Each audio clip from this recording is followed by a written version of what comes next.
Hello, everybody. Welcome in tonight. Hello. Soph and I are back finally with more Ace Attorney stuff. So, I think we left off on that last. We finished the last one. We're starting the third case, the third game today. Oh, that scared me. The buttons. Why does it make button noise when you scroll? I don't know what I was afraid was going to happen, but we'll load this one. Yes. We're starting the third episode today. Gotta keep our roll, you know, keep up so we can be up to date when Apollo drops in January.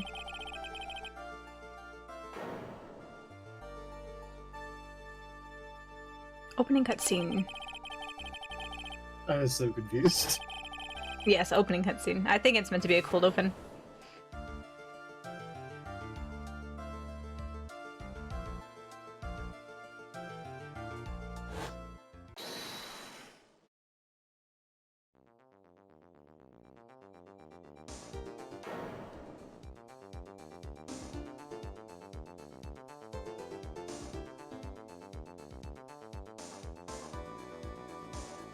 Phoenix.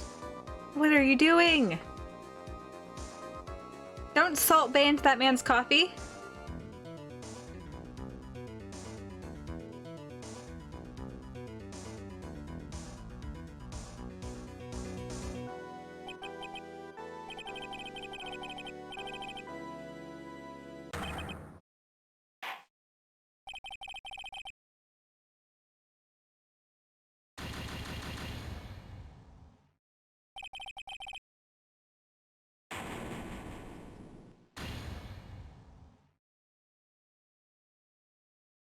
Dang, we're off to a good start. Yep, you know, great way to come back after, what, 3 weeks?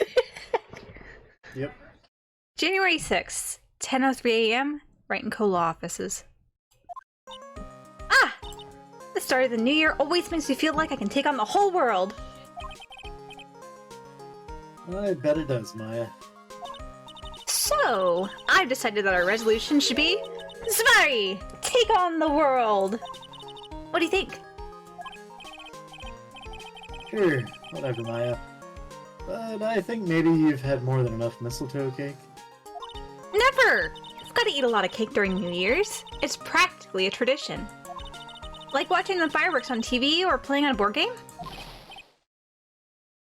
Hey, pal! Detective Gumshoe. Didn't realize you were there.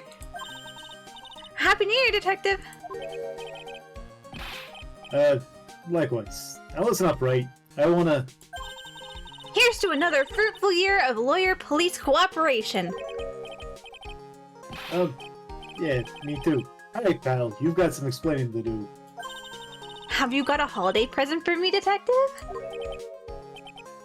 Oh, what? Well, yeah, have this. It's really nothing much, but... Yay! Thanks! Look, pal, we need to have a talk. Take a seat. Hey! What about Pearly? You haven't forgotten about her present, have you? No. I mean, yes. I mean, no. Are you doing this on purpose? Guess I'm busted. How did you like my first practical joke of the year? Very funny, pal. Now, let's see how funny you think it is when I show you this. Oh, Muffins, yeah. We're gonna go to a cafe in a little bit. Muffins is the point of concern here? Well, she is the murder pun. True. Did Muffins No, commit the it was murder? you. No, it was you. We're gonna eat Soph and I are gonna eat our muffins, and you're the one that commits murder. That's just how it works. Yeah, science. Yep. that would be science, for sure. It's social science. Okay, alright. What is it, a magazine? You've been framed? Maybe on a wall? Murder pun. There's a joke in there somewhere. Somewhere. Something about pinning Arya to a wall. Oh my god. Hey, there's a magazine I want to see! Deadly poisoning brings guilty verdict. Defense attorney Wright trounced! trounced. Let me see that. Defense attorney gave an almost childishly amateur performance yesterday. The heck is this? It's a report, pal, about you. Listen to this! Mr. Wright must take full responsibility for the ruling in this case. Well, don't tell me you don't remember anything about it. But I don't remember anything about it. Why are we fitting you to a wall? Because you said you've been framed. You put picture frames on a wall. Would you rather sit on top of a desk?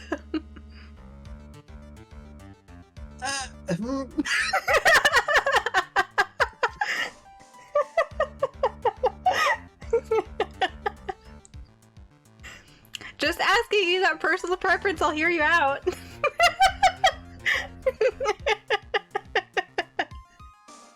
I think I've been a bad influence on her.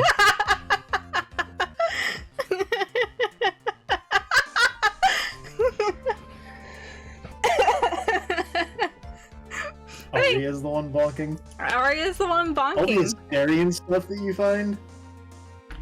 Aria's the one bonking. Shaking my head. Shaking my head. The Asterian stuff calmed down, and then she started finding Bloodweave stuff, which is Asterian, and then also the Wizard Man in the game being shipped. And now it's just like completely rekindled. Rekindled. The unhingedness returns. I'm sorry, did you say this line, Soph? Yeah. When was that issue from, anyway? December last year, which I guess makes it last month.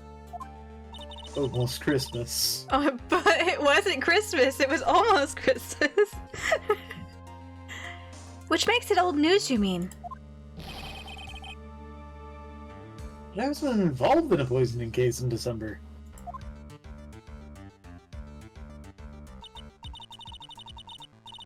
So what do you think this is all about, Nick? Wasn't you, pal, then that leaves only one possibility. No way. You don't mean... If, A phony Nick? Do any of these guys know how time works? I think they're just a little slow with it. You gotta give them a second. They gotta think about it. but how do you give them a second when they don't know what a second is? That's true. Well, we know what time is, so we'll give them a second, you know? They might not know it's a second. But once they get it... 3 weeks figuring it out. They've had 3 weeks to figure it out. That's true.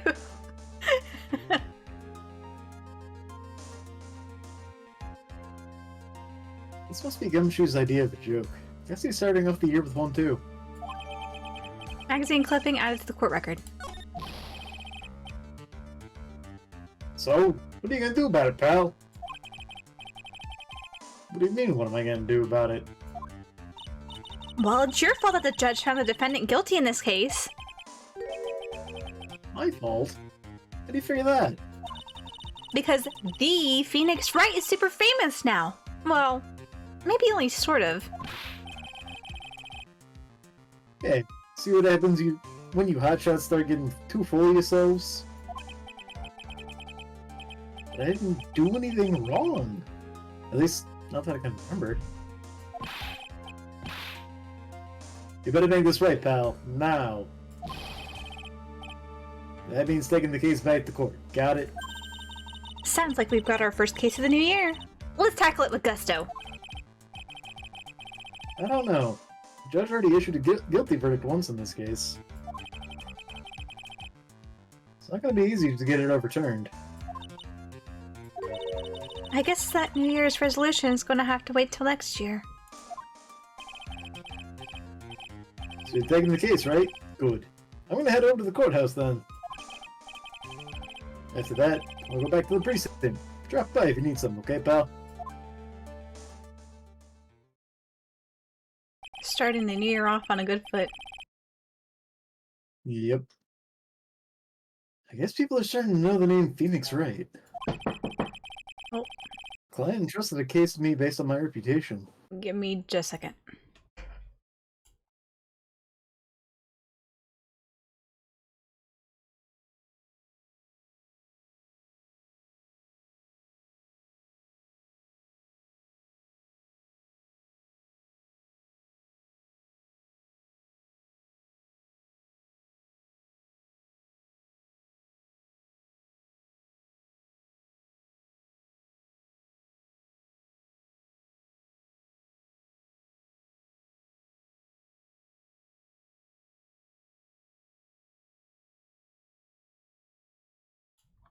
Sorry about that. I got a French fry delivery.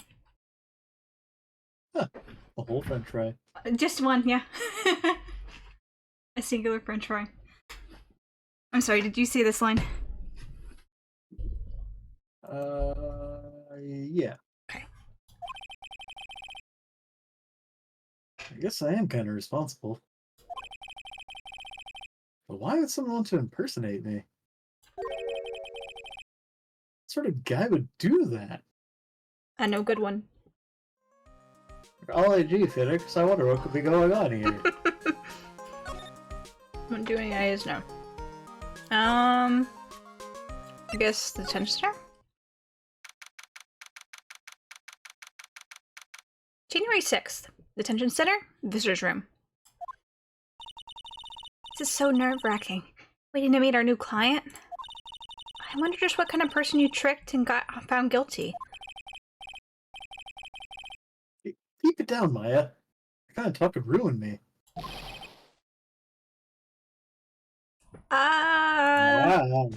Yes! Oh, it's a female. How could you, Mr. Wright? How could you do this to me? They put me in solitary. I haven't been able to stop crying. Aren't you?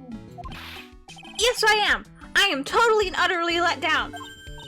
Are you? Don't pretend you don't know me. It's me, Maggie, remember? Maggie Bird.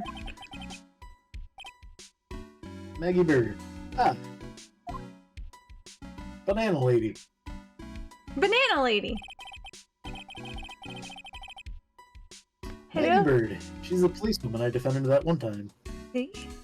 Found you through TikTok. How am I doing? I'm doing alright tonight. How are you doing tonight? Thank you for stopping by, Hyper. Hope you enjoy the stream. We're doing Ace Attorney stuff tonight. The TikTok is working. The TikTok is working. We're working through the third case in the third game right now. Yep. She was accused of murdering her lover. He was a cop too.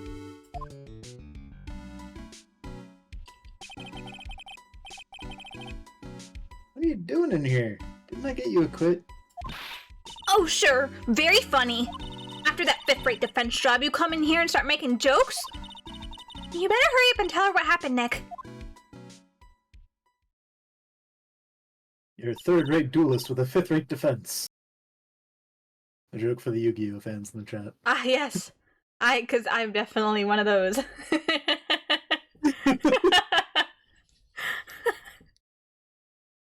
Oh, I see. So that's where we stand right now. I'm sorry you've been caught up in another murder. My whole life has been nothing but a whirlwind of bad luck and failures. I vaguely remember her saying the exact same thing last time. Poor Maggie. Relatable though. But I don't mind. What's one more disaster in my life? At least... You're also at that point, I see. At least now the real Mr. Wright's here with me. I won't let the world keep me down, sir. Alright, Maggie. That's the spirit. Also, hi, Alan. Welcome in. How are you doing tonight? Phasmo's 22 gigs? I don't know why Phasmo's 22 gigs. Full of ghosts. I would assume it's full of ghosts. I would hope it's full of ghosts. It's ghost bites. Ghost bites? 22 ghost bites. Please don't let the ghosts bite me. You can. It's okay. They just kind of hug your head. They kind of what? Hug your head. Oh, I don't know if I want them doing that either. So, how come you're dressed like that, Maggie? Last year you looked so sharp in that police uniform. I was fired after that incident last year. I'm sorry. It's okay. I don't mind one bit. I enjoyed being on the force, but I think it was time for me to move on. So, what do you do now? In the second act of the life of Maggie Byrne, I'm playing the role of a waitress. A waitress? Yes, in a French restaurant. It's a small place, but it's quite fashionable. My charming smile and shapely figure came through for me. And the owner, Mr. Armstrong, hired me straight away, sir. Isn't that the guy from Fullmetal Alchemist? That is the name of one of the guys from Fullmetal Alchemist. Well, okay. Technically, it's the last name, and I think there's two characters that are relatives that have the same last name. But yes, there is a man. Was it Colonel Armstrong or something like that? Yeah, I don't remember his first name. I just remember his sister. His sister was Olivier. I remember that. Yeah. That was like she was like in the cold place or something. She was in a cold place and was like the head warden or something. Yeah. And then you got into this mess straight away, right? Yeah, you could put it that way. This whole mess started on the 3rd of last month. And it happened at Trebian. Trebian? Trebian. Bion? I think it's Bion. Trebian. Trebian? Yep. Just means very good. I know, it means... I know, I couldn't remember though. For some reason I felt like, because I always say bien, but I'm like, for whatever reason I had an inkling in the back of my head that I'm like, no, that's not the correct pronunciation. Trebian? Yes, it's a restaurant where good service and a friendly smile are always included. Oh. There were two men at the sorry, not at the restaurant. They were at the restaurant, but specifically at the table, both drinking coffee. And then...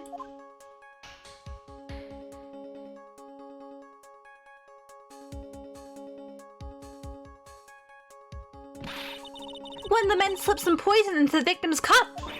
The victim took one sip and was gasping for air. I was so shocked I passed out. Hey, hold on there, Maggie. What? You keep calling the guy the victim. Didn't you know the guy who was killed? Not at all. I'd never even seen the guy before. Oh. So she wouldn't have had a motive to kill him then, I guess.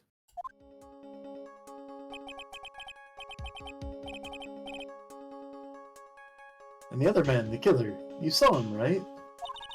Of course! A good waitress must be attended to the clientele. Ah yes, handsome Phoenix Wright. I don't know if handsome Phoenix Wright's the correct word for that. We'll get to that in a little bit. I'm just thinking, like, the way people modify characters have, like, the chiseled jaw. Yeah.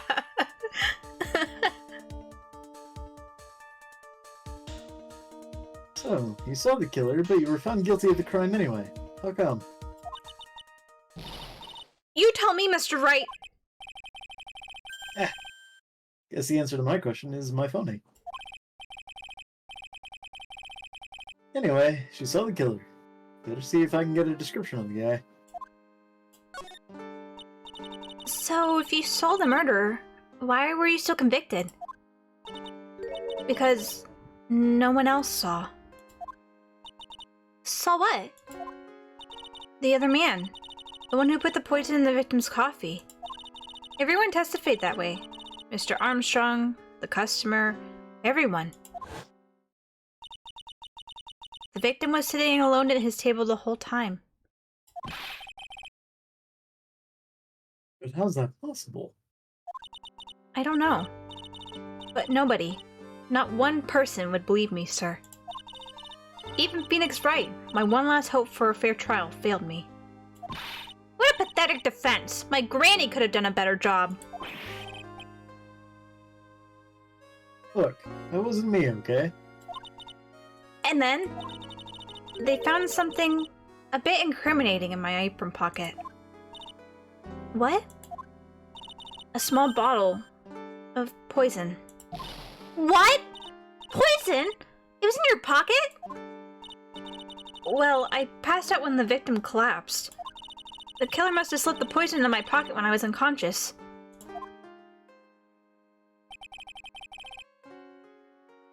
And no one else saw this other guy? No, sir. That's what everyone said. But I don't see how they could have missed him.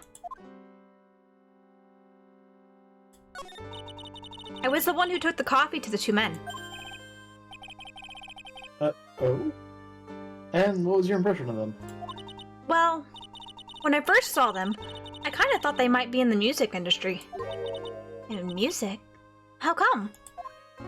Well, one of them had some sort of earpiece and an emo musician's look about him. And there was a sample CD on the table, sir. An earpiece and a sample CD, huh? Did you get a look at the CD at all? It had a band's name written on it. I think it was MC something? They must have been preparing for their debut, I guess. So it was a band CD. Maybe a promo disc? Maybe it was MC Screwdriver. Get serious, Maya. Would you buy the CD of a group named that? What's the name of that group again? MC Hacksaw? No. MC... And what about the killer? What did he look like? Well, I don't really remember. Only that he was a young man. Well built like the victim, really. Anything else we need to talk about? Make an MC Hammer joke. Yeah.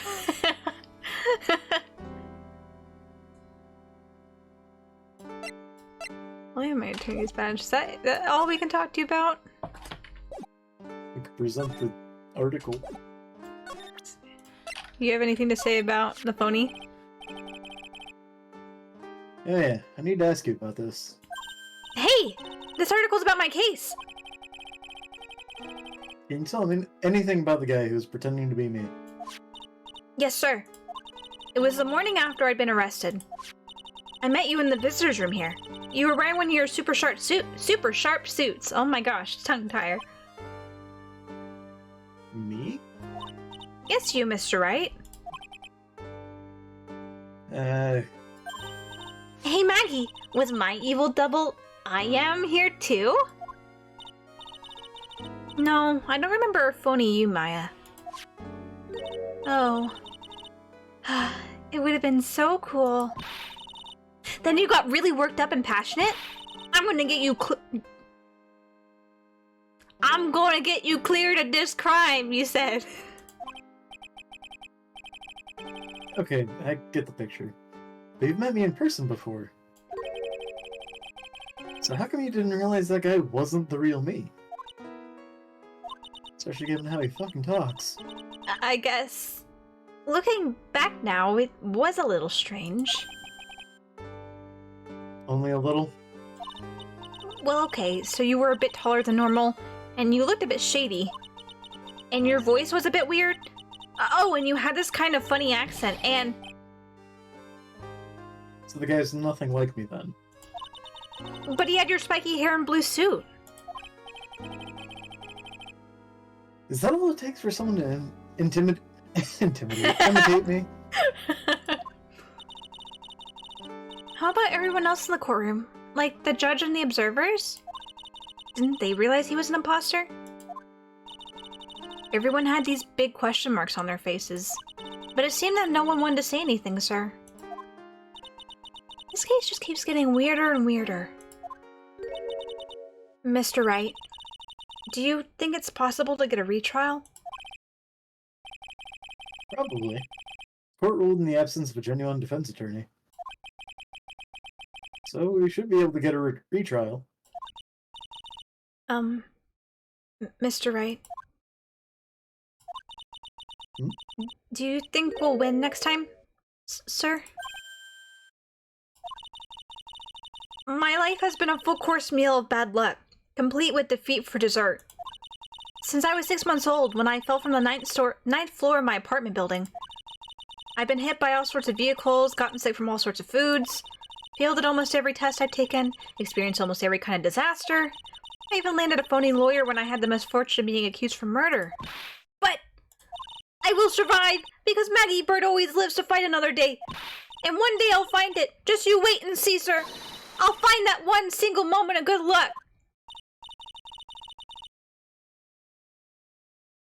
Oh, I was about to say, what the hell is that?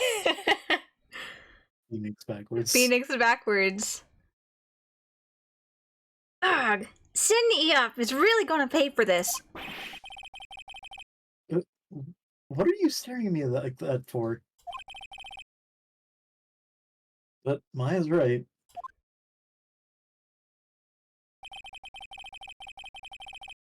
Whoever it is that thought it was a good idea to use my name. Get an innocent girl convicted of murder had better watch out. Gonna hit him with a fire extinguisher. We'll find him. Don't you worry. We'll get Cindy for you. Thank you. Oh, I'll tell you where Trebian is then. Wait. Right. The restaurant where the murder took place. Yes, sir. When you go, please tell Mr. Armstrong I said hi. Sure. Alright, Nick. Let's go check out this restaurant and its food.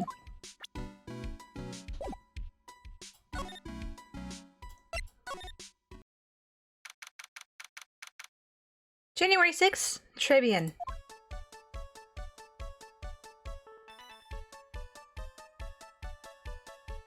Worked off for a while. Wow, look at this place. Look? I like smell. Look at the suffocating scent of flowers in here. And again, girls like that kind of thing, right? Actually, I'm not all that into it. No one's coming to see us. Maybe there's no one here. Don't be silly, Maya. This is a restaurant, and it's open for business. Hello? Anyone here? I don't believe it. There really isn't anyone here. Perfect. Let's get intrusive. If there's no one here, we can take anything we want. Yeah, I suppose we can. She's rubbing off on you, Phoenix. This isn't good.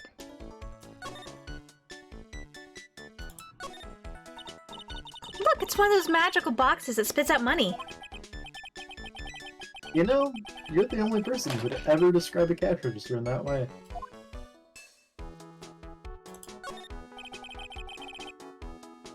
It's the restaurant's front entrance. There's a sign hanging on the door written in French. Probably says open or closed. Must be one or the other, but I don't know which since I don't know jack about French.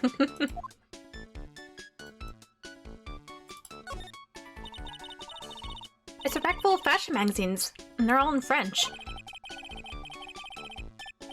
Why don't you try wearing something a bit more chic sometime, huh, Maya? Yeah, I guess I could. I'm always in my acolyte clothes, aren't I? It'd be fun to wear normal clothes every now and then. There's something stuffed behind it in the rack. Looks like a sports paper to me. Hey, and look at this! Someone scribbled a little doodle on one of the pages. MC Bomber. In 1, 2, 3, 4, 5 zeros. $100,000? Maybe? I wonder what MC Bomber is supposed to be. Come on, Phoenix. Paper. It's from December 3rd. This paper's from the day of the poisoning. What? Sports paper added to the court record. Paper from the day of the murder. This has gotta be a clue. I should see if I can find out some more about this paper. To made of material. 100% material. That's right. Look at all the little trinkets tucked away in here. I bet Mr. Armstrong collected all of these personally. Let's see. A bouquet of flowers, some potpourri, and look. Fine bone china cups. I never knew you were so cultured. Come on, Maya. This is common knowledge. Any Joe Schmo knows this much. You know, maybe... Sure.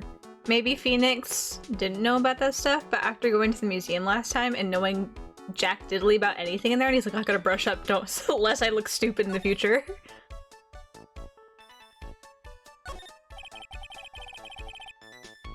This must be the table where the murder occurred. I guess so. With all this police tape around it. That stain must be from the poisoned coffee. Don't go licking the tablecloth, okay, Maya? Why would I lick it? I'm not a cat, you know. Then why can I picture you doing just that?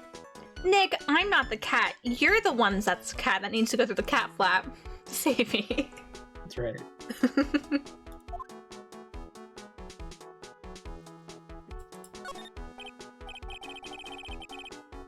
Wow, it's a beautiful winter wonderland out there. Really? Cool. I love snow. Let me see. Huh? It's not white. It's not even snowing. Gotcha. I was only kidding, Maya. Nick! There are lies that are okay to tell and lies that definitely aren't. All I did was tell an itty bitty white lie about non-existent white snow. Also, didn't you guys have to come in from the outside to get to here? So you should have already known this, Maya. You didn't just operate inside the building. Or maybe that's all I do. Maybe, for all we know. Table's set nicely. It just needs a customer. What do you think this flower is, Nick? Let's see. Well, it doesn't look like a tulip, and it's not a sunflower, I don't think. Duh, even I could have told you that. Well, those are the only kinds of flowers I know. Dagnabbit, I'm a lawyer, not a botanist. Come on, you need to know these things, Phoenix. I'm a doctor, not a botanist. This restaurant has partitions that separate the tables. When you're seated at a table, you can only see the tables to your right or left. We get everything?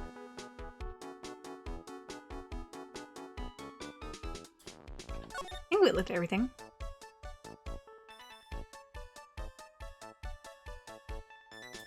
We can still talk about this. They're all in French. Went through all this. We did. Okay. I guess we're done looking then. Do we look at the picture of the man?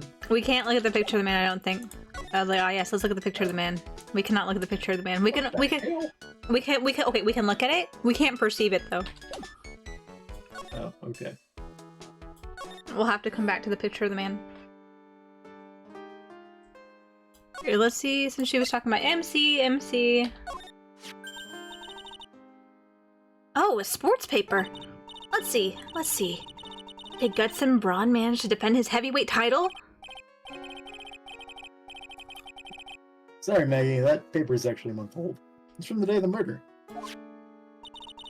And Gutson got knocked out yesterday, I'm afraid. Oh no. I found this paper in the magazine rack at Très Bien. Really? That's strange.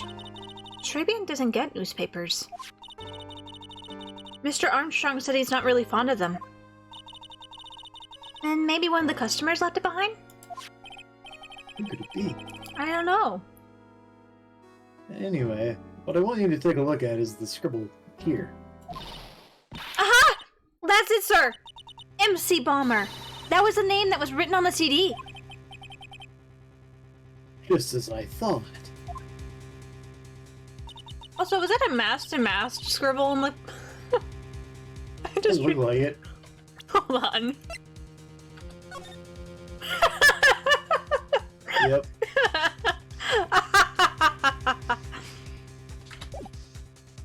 Alright. I guess it was an MC Screwdriver after all, huh? So, that $100,000 must be a down payment for a record deal, right? If someone gave me $100,000, I'd sing for sure. The Master of Karain, or the Spirit Song, or even Maya's theme. Okay, Maya. So the sample CD was on the victim table. That means this newspaper may have belonged to the victim. You're right! So the victim left this behind on the day of the murder, huh? I think we better step up the investigation, don't you, Nick? Let me talk to you. No. Also, why did the victim have a super scouter from Dragon Ball Z? I have no clue. I haven't watched Dragon Ball Z either, so I don't know what reference we may or may not be making. Let's go talk to Gumshoe. January 6th, Police Station, Criminal Affairs Department. Was there always a pink hedgehog? That's new. Or whatever the fuck the thing is. Blue Badger. Badger. That's new, I think. It's been ages since we came down to the precinct, huh, Nick? Looks like Gumshoe isn't around. Of course he isn't. He's got it so easy, leaving everyone else to do the work. No, he's out there somewhere. I bet he's on the courthouse. He's probably trying to arrange the retrial of this case. Guess that means we should go to the detention center and chat with our killer, huh? After being convicted without a fair trial, I'm not sure killer is the right label.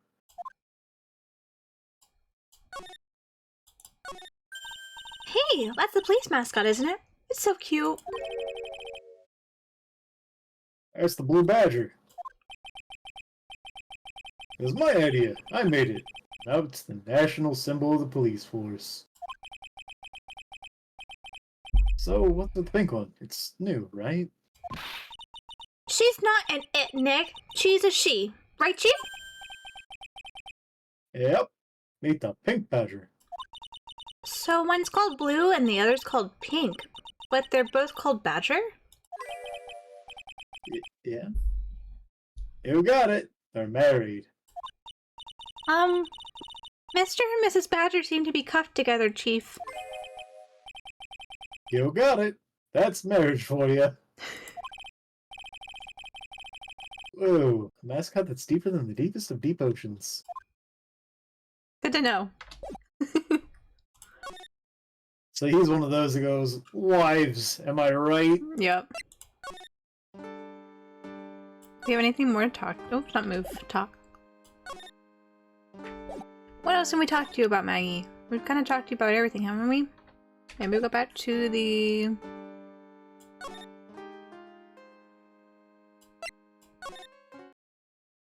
There we go. January 6th, Tribune. Ooh la la, bonjour! Welcome to La Tribune. Oh, hello. What happened to Maya? Frozen stiff. Also, hello, Ultimo. Welcome in. Bonjour, Ultimo. Ooh la la. Oh. Yep. I forgot he was sleepless. Yeah. Yep, he is indeed. Bienvenue! Welcome to my petit restaurante. I don't... It was restaurant, but... Huh? B Avenue? Oh, no, my petit choulet. Me? Look at his face. Like a kitten rejected by its own mother. You are fatigued, no? Alors, you need this. What, Mamma Mia, what did you walk into? Ace Attorney? This is not unusual. This is not out of the ordinary. What is wrong with this man's eyes? He's gotta have the eye jiggle. It's so shoujo and so kira. I guess a lot of it is also just interpretation of a game with worse graphics up to this. True, so. But it's not unusual to see like an anime or even like VTubers and stuff. They will make their models' eyes like glisten and jiggle like that when they move and blink. I see a lot of them do it when they blink. Mm-hmm. He's just got tears in his eyes. Because of murder. Yeah, sure. And muffins. Yeah. An aromatic bath oil melange of La Neroli and La Rose. My personal recommendation. You think I need what? I'm really testing my international language skills. It's okay. Oui. Just add a couple of drops of this mixture to la bath water, and voila! It will soothe your body and your mind. It's simply fantastique. Really? And voila, monsieur. Who, me? Look at that face. Like a puppy rejected by life itself. You're fatigued, no? Do you, monsieur? I recommend this. Oil of bergamot. And maybe a hint of wee-wee. Oh, we don't want a hint of wee-wee.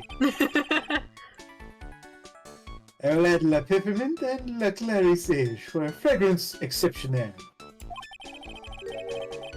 Such an invigorating recipe will bring out your delicious beauty, monsieur. My beauty? I love. If you be seated, I will bring you the special menu of the day. Actually, we're not here to eat. We're lawyers. Shh, Nick, be quiet. Yes, we're here to eat. Bring out your finest food. Mais bien sûr. I knew this already, monsieur. You are La Phoenix Wright, no? Yes? You know me? Mais oui. I never forget the man who flirts with me, especially in court. I guess he was crossing salmon by our mysterious Jin Eop. Yeah, it looks like everyone to do with this case knows who I am already. I wonder what sort of impression Jin Eop's been leaving on people, don't you? Let me introduce myself to you again. I am Jean Armstrong. Enchanté.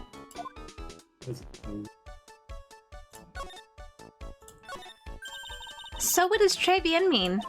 I know très, that means 3, right? No. Très bien is français. English, you would say very good. Oh, very good. Oui, exactement. L'atmosphere is très bien, and la cuisine is très bien. The food's so good, why aren't there any customers in here? Well, considering half the restaurant, I was about to say, considering half the restaurant still seems to be taped off from a murder scene, why not bring the most clientele in? La cuisine is not for all. Some people, they do not appreciate la hot cuisine. I thought everyone liked hot cuisine. Since I have lost Maggie, I do not have enough fans. So you're running this place on your own now? Oui, hola moment. Presents in my advertisement. Oh, en moi. Please don't eyeball me while you say that. I am le chef, the manager. I am also a trained aromatherapist. A roaming what?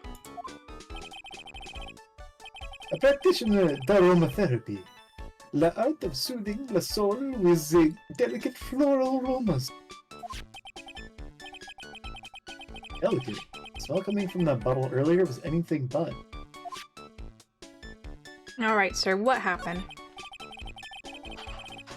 So, could you tell me what you know about the incident? Bien! It makes me sad to remember it, yet I remember it so well. More than a month has passed since it happened. Yeah, I guess it's been about a month since Maggie's sentencing. So, it was the 3rd of last month, just after 1 in the afternoon. A man who was in here with coffee suddenly became in. Because the poison in his coffee? The poison for Cusco? Cusco's poison? That is the truth as I know it. It was Maggie who took his drink to it. I was in the kitchen. I heard the sound of someone collapsing. When I came out to see what it was, he was already slumped in his chair. He was dead? Mon Dieu, oui, he was dead. Maggie had passed out also. And this man who died, was he alone? Oui, monsieur. All alone. Here, give me a second. I think Tomo wants in. I think I hear his little scratches.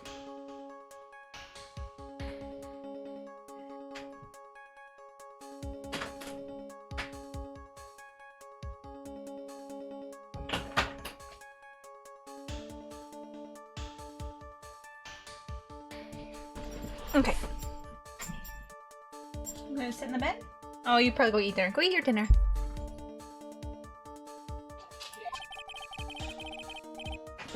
I know that Maggie said there was someone else, but... I see. La police. They asked me many times. Are you sure there was no one else at the table? They asked. But I am not the only one. The old man said the same thing. Oh, right, the old man. Old man? What old man? Oh, an old man. There's always an old man. So who is this old man that you mentioned? At the time of the murder, there was another customer in here. What? Someone else saw it. Mais oui. As usual, he came alone that day. At the time of the murder, he was here. He saw it too.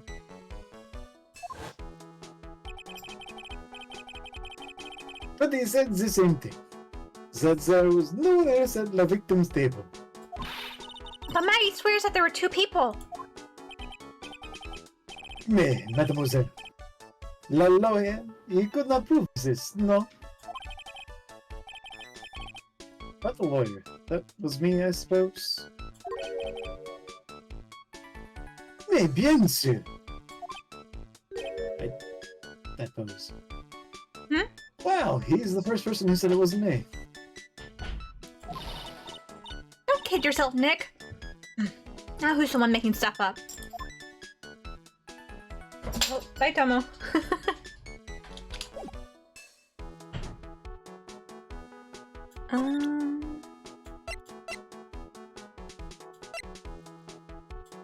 I guess we can ask about this.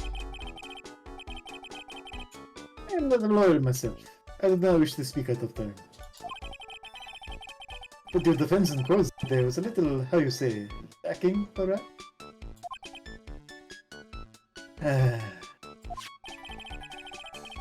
Even a Frenchman who cannot speak in English would have done a better job. You're very cool though. Oh, really? So hands-on. Wow, I wonder just how bad the defense could have been. Every time you open your mouth, courthouse stirred. Oh man, that is something I don't want to imagine. How about this? I found the sports paper in the magazine rack here. One of my customers must have left it behind. Do you have any idea which customer it was? The only ideas I have, mademoiselle, I save for my kitchen. Real helpful. I'm, how you say, stupid.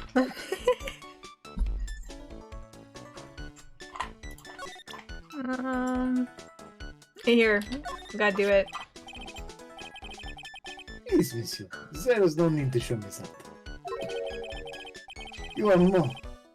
Phoenix Wright, the worst defense attorney in town. Oh no. I think I can imagine how he formed this completely wrong impression of me. The last time we met, did I show you this badge? Hey! He flashed it to everyone in our restaurant. Damn, he was picking up on my habits. Looks like Shinnyop is a bigger fan of flashing stuff than you are, Nick. I don't know if I want to ask further into that, Maya. Also, I realized that when he said Mon Phoenix Wright, it was Monsieur Phoenix Wright. It's just, instead of doing MR for Mr. Yeah, M-O-N for Monsieur. We've talked to him. I feel like we have like at least one more thing, but I don't know if we can do anything. Oh, good timing. It's almost been an hour. Let's go ahead and take ad break. We'll be right back, so hang tight as we continue forward.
Alright.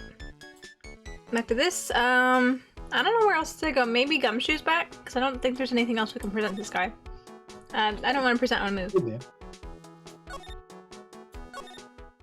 Or maybe Maggie has anything?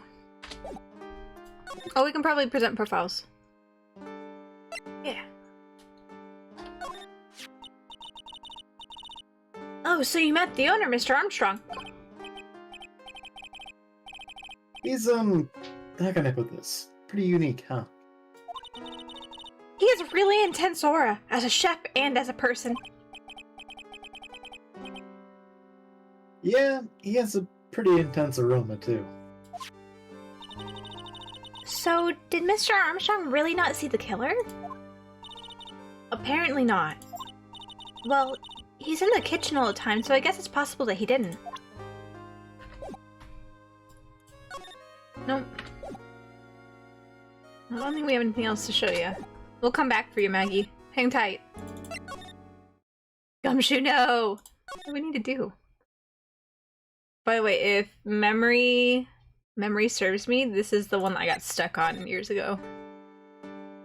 Despite looking up a walkthrough as well, so let's hope we don't run into that problem. Because I don't ever remember finishing this one. I remember starting it, but I don't remember finishing it.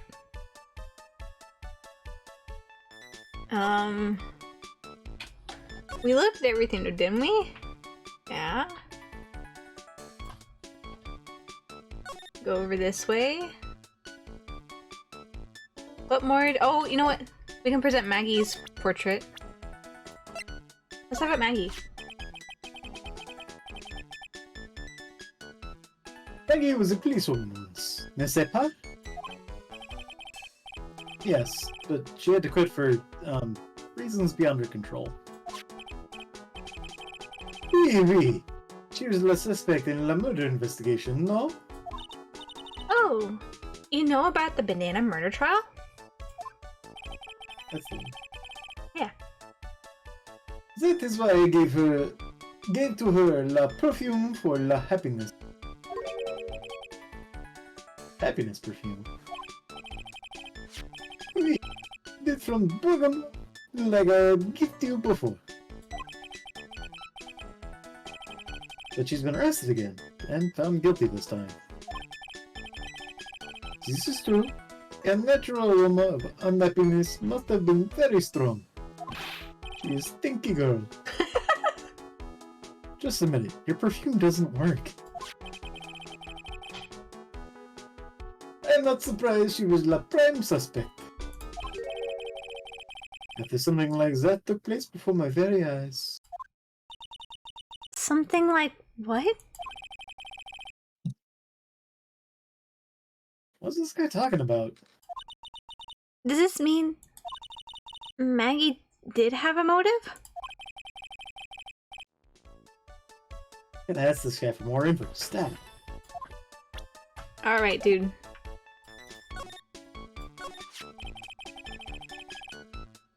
When Maggie took the coffee over to the victim, did anything happen? Wait, I suppose you could say so. So what happened? No, it was nothing. Come on, dude. Talk. Look, Maggie says she didn't even know the guy. But she's still been indicted for murder. The prosecution must have come up with some kind of motive. Wait, it is true. There's nothing at all between Maggie and the victim. It could be irrelevant. So please, tell us anything you know! Gosh damn it! Gotta use all our game— 3 of them, too! Like yaks. No way! What are we gonna do, Nick? Is that to remove the What's wrong? Magatama? It's gone. I swear it was just there. What did you do, Phoenix? Huh?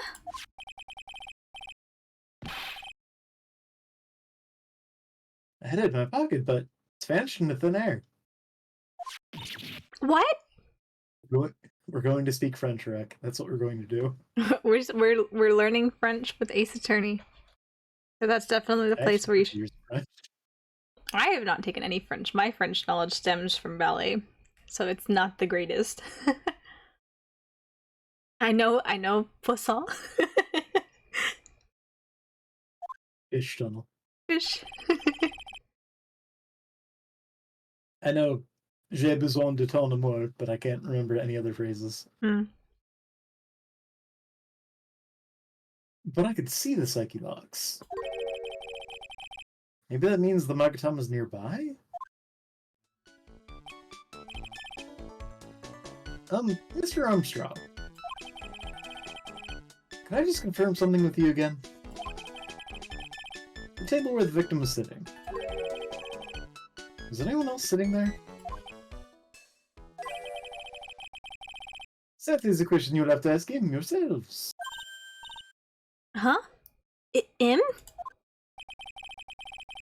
The old man spends all of his time down the park.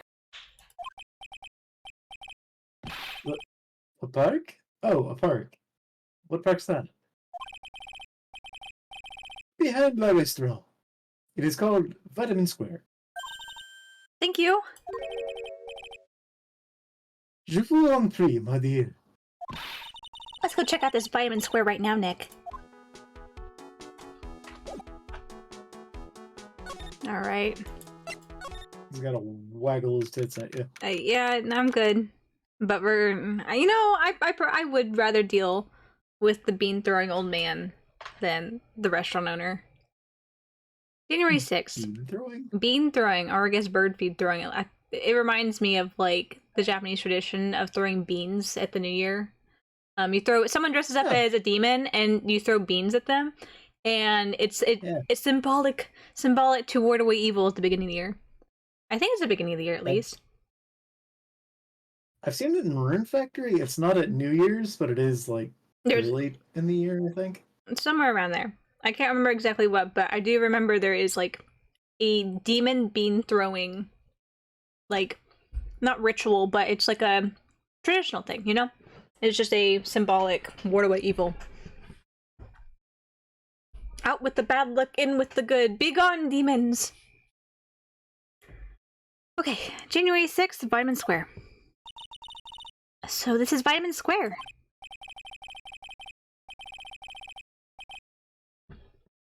Really, it's called Setsubun, and it's the Bean Throwing Festival. Yes. And the next one is Saturday, February 3rd, 2024. I see. A little later in the year.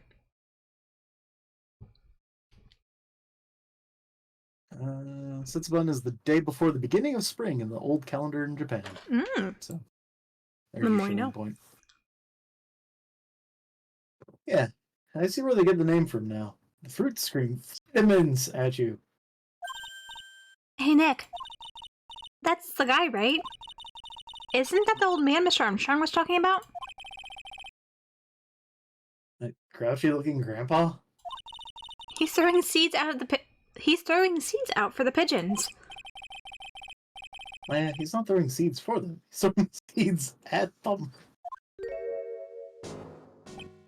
It does look like beans. That's what I thought. Maybe he is throwing beans at them. Your nose is unfortunate. Ugh, the grumpiness threat level just been raised to red. Right.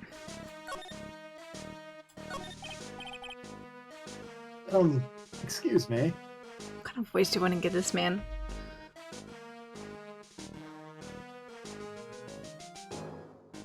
It's gonna be an awful voice. I'm not gonna do very well at this. See his first line unless you already know how he talks. Specifically, whatever they say first helps me figure out how I want them to talk. That is true. Would you mind if I had a word with you? What an enlightening first line. He's grouchy. Yeah. He's grumpy and grouchy. He has a medical condition. Just pinch my nose and be really, really grumpy. I don't know. I'm just go for it. I think about this too much, and then I start psyching myself out of it. Yes. I just want to ask you a couple of questions. What's the matter with you? Can't you see I'm busy? So you don't like my seeds and pigeons? He's really chucking those seeds at them. That's gotta hurt. You know, I wonder if that was a localization effort. Because those don't look like seeds to me. They look like beans. We can't have ramen. We have to have hamburgers. These are not beans. These are bird seeds. Go on! Eat this!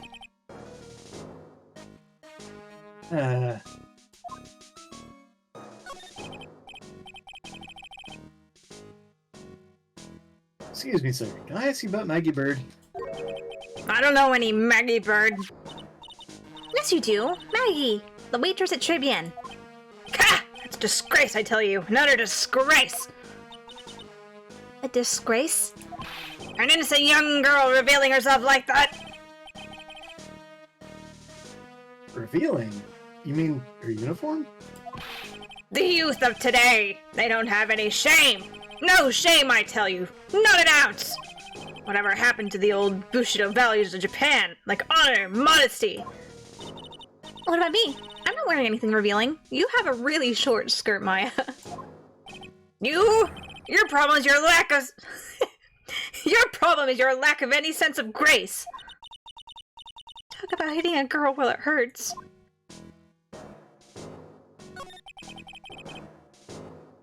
Did you go to Tribune a lot?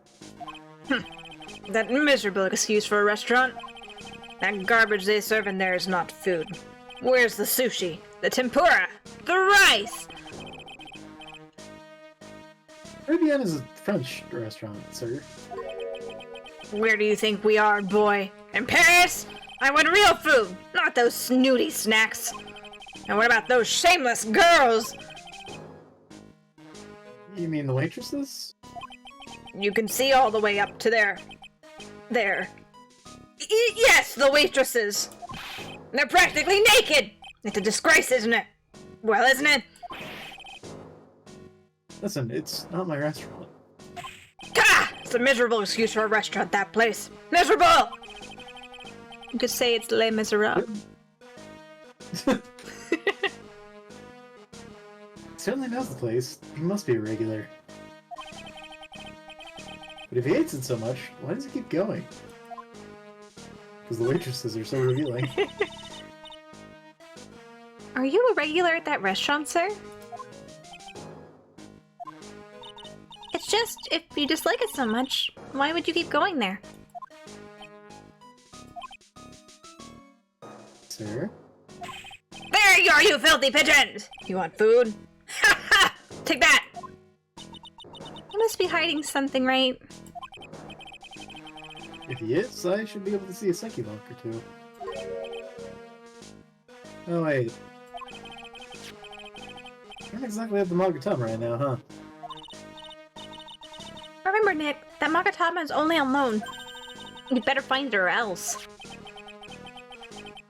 Or else ever gets wind of this, I'm going to be in a world of pain. We present anything to you?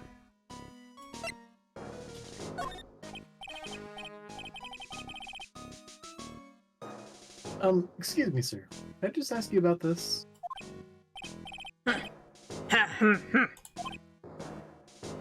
Sir? Here you go, boy! How does some pigeon feed sound to you? This wasn't exactly what I was hoping to get out of this guy. Oh? Throwing chickpeas at you.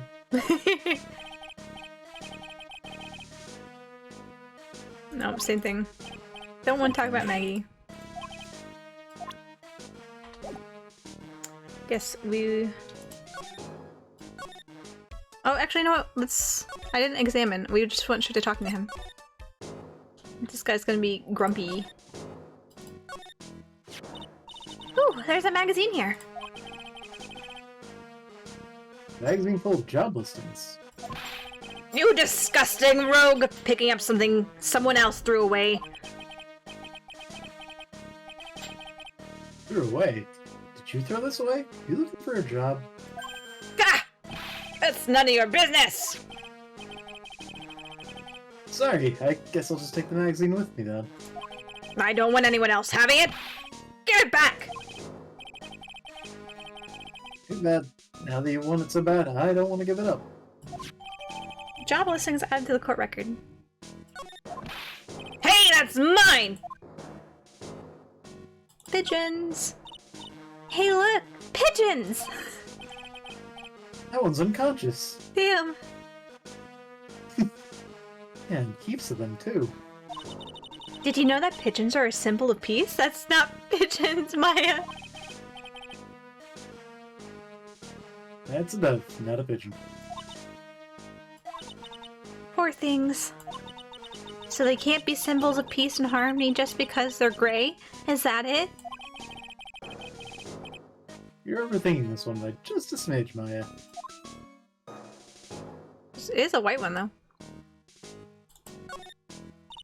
Symbolic. It's symbolic. I used to love sandboxes like you wouldn't believe. Really? You? Sure. Hiding iron fillings in the sand with a magnet was my favorite thing to do. Iron filings. Wow, that's too exciting for words. It was my ambition to collect every single shred of iron in the sandbox. I was such a kid back then. So, did you manage to get all the iron? No, I never did. I think I came close, though. Come to think of it, I still have all the iron filings I found way back then. You want them? No. Oh, come on, Why Phoenix. is your sandbox full of iron filings? I don't know, but it could also just be small particulate. Because there's, in sand, there's like additional, what's the word? When it's mined from like quarries and stuff, there's like trace metals like gold, gemstones, and stuff like that. Real trace amounts, but True. maybe the quarry's just higher in iron. This place is so fruity. That's not a bad thing. Besides, I love apples. They're among my favorites. Then that apple slide is perfect for you. What is so perfect about it? Come on, Nick, go ride down it.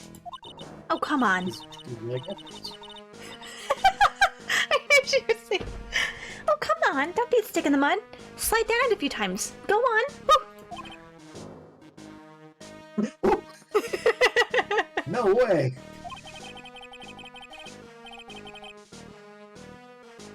I'd get covered in sand if I slid down that slide. Anyone can see that. You'll be fine. I Yeah. have iron filings in me. Yeah, you're right. Otherwise, I'd give it a try too. Really did everything now? Looking at this orange reminds me Of what? that you're supposed to eat a lot of them to ward off colds in the winter. You can't have fun during the holidays if you're sick in bed, you know? You don't have to tell me twice. How we looked at everything. Were you sick in bed? Were you sick over the holidays, Phoenix?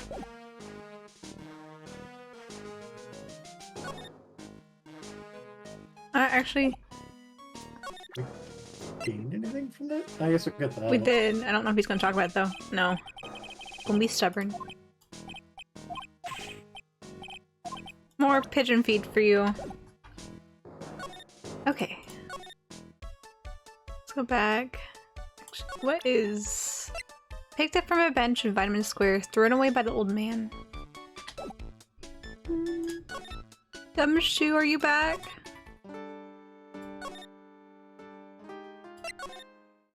Gosh dang it!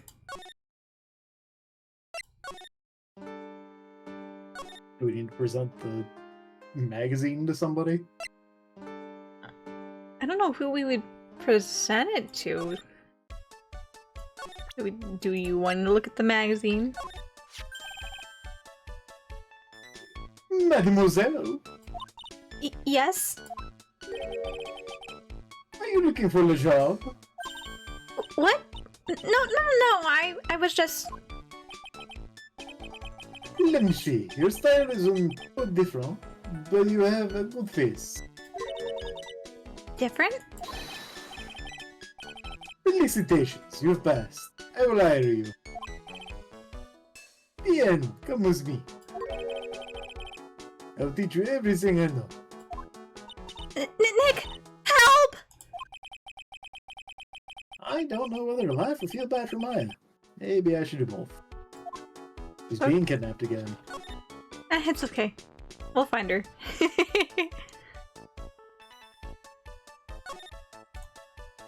Oh no. I feel like these are all gonna be the same things again. No clues here. We don't have my input here. His table with poisoning occurred. Stain tells the story well. The whole area is still cordoned off with the police state. I guess must still be under investigation. Oops, not tab. Okay. Do we stay here? Oh, you know what? Probably should examine. We're looking for our Magatama. They're full of fashion magazines, and they're all in French. All the clothes in these are absolutely atrocious. Some of them have been circled in red. I really hope Mr. Armstrong is not thinking of buying those. There's a bunch of little trinkets on a shelf by the door. I bet Mr. Armstrong collected all these personally. Yep, same. Magatama in the cash register? It's really tight behind the cash register counter. Can Mr. Armstrong even get in there? And if he got in, did he get out again? The world may never know.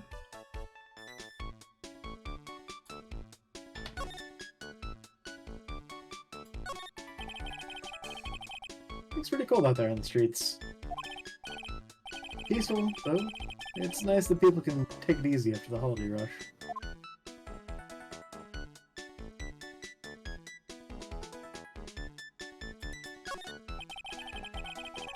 Mr. Armstrong must be a pretty big neat freak. He already has the silver ready to go. If only the food in this place was edible. Maybe we just leave Maya. Bye! Bye. Bye, Maya.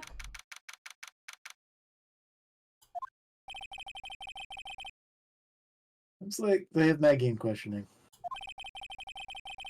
I guess I've asked her pretty much everything.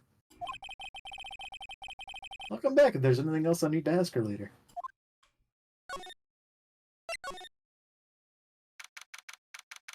You better be here, Gumshoe. Well, pal, have you found the evidence yet? I'm not gonna find her innocent. We're working on it. Maya got kidnapped again, though. No, not yet. We've only just started our investigation. Whatever you need to know, I'll give you the dirt on it. Putting off all my other cases for now, pal. She was really fired up about this. Oh yeah, one more thing. Retrial's been approved. We'll sit at 10 AM tomorrow. And Godot's gonna be the prosecutor. Oh, man. Oh, listen up, pal. Maggie's found guilty again. Yes? I'll make sure you get locked up good for it. Got it? That's all that works.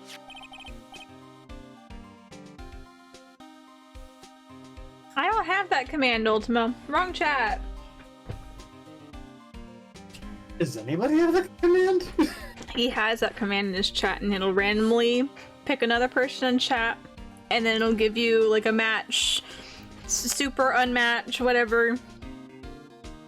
I don't have that command in my chat, Ultimo. Yeah, I thought he was like trying to get to your Tinder. Oh my gosh, I don't have a Tinder. I sort of figured. I do not have online dating stuff.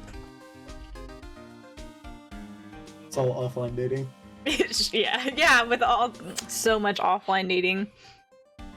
The intense social life that you have outside of streaming. Yep, exactly. With all the people I talk to consistently online, and definitely all the people that I have in this tiny town that I now live in. Yeah.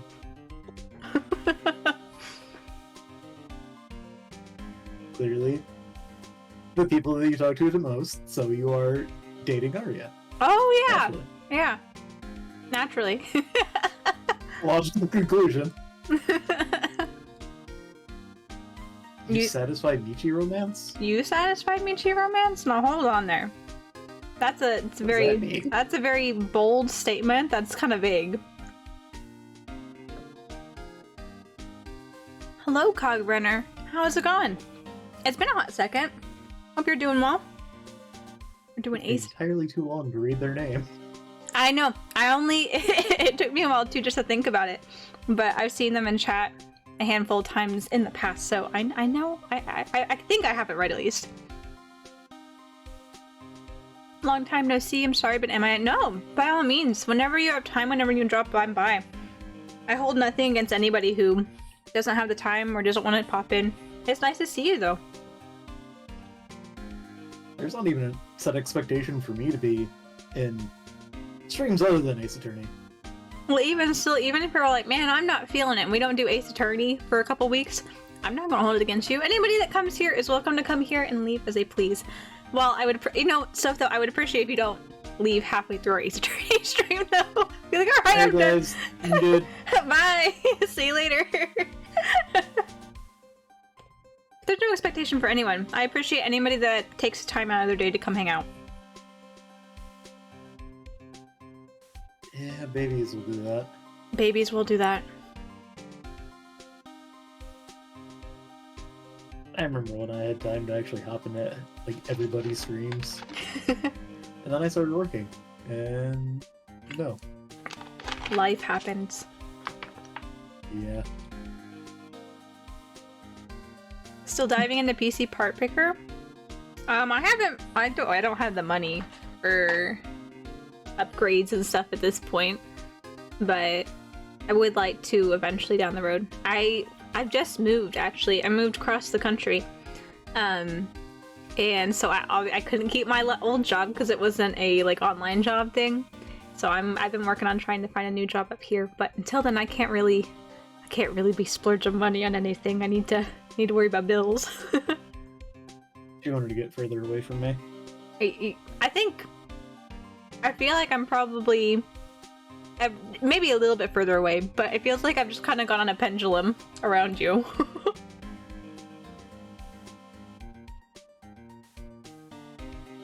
I think it's like twice as far. Is it twice as far?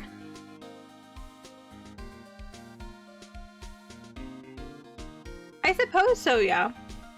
Thinking about it. I don't know, I have no sense of... I just drove. I wasn't thinking about how far I was driving. I just knew that we had to get to a specific town, and my GPS was telling me this many hours left. I was not thinking about distance. Where'd you move? I live up in Maine now. I went from Texas to Maine, so big move. Very big move. I'm sorry, did you read this line, Soph? Yeah, it's twice as far. So the guilty party was Maggie Bird, huh? Yeah. I did not go through Oklahoma. We went through Arkansas, so we kind of cut off. I've been to Oklahoma before, though. I used to have a couple family members that lived up in Tulsa, Broken Arrow area.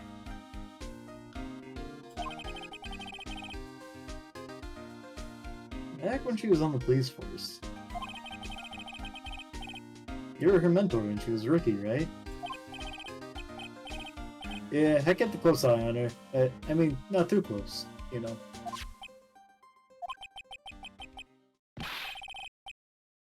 Hey, what's the funny looks, pal? I was just told it wasn't anything like... Well, sure, I was her boss when she was doing her training. That was it. Nothing happened. Gumshoe sure is setting up a storm over nothing. Ah, so that's it. Our big old Gumshoe has a little crush on Maggie. I don't like her or anything, Baka. It's not like I like you or anything, Baka. That but in a New Yorker accent. Hey, I'm Baka here. Damn Gumshoe. That was an intense travel. It was. We drove about 2,100 miles over 3 days. There were some long days in there.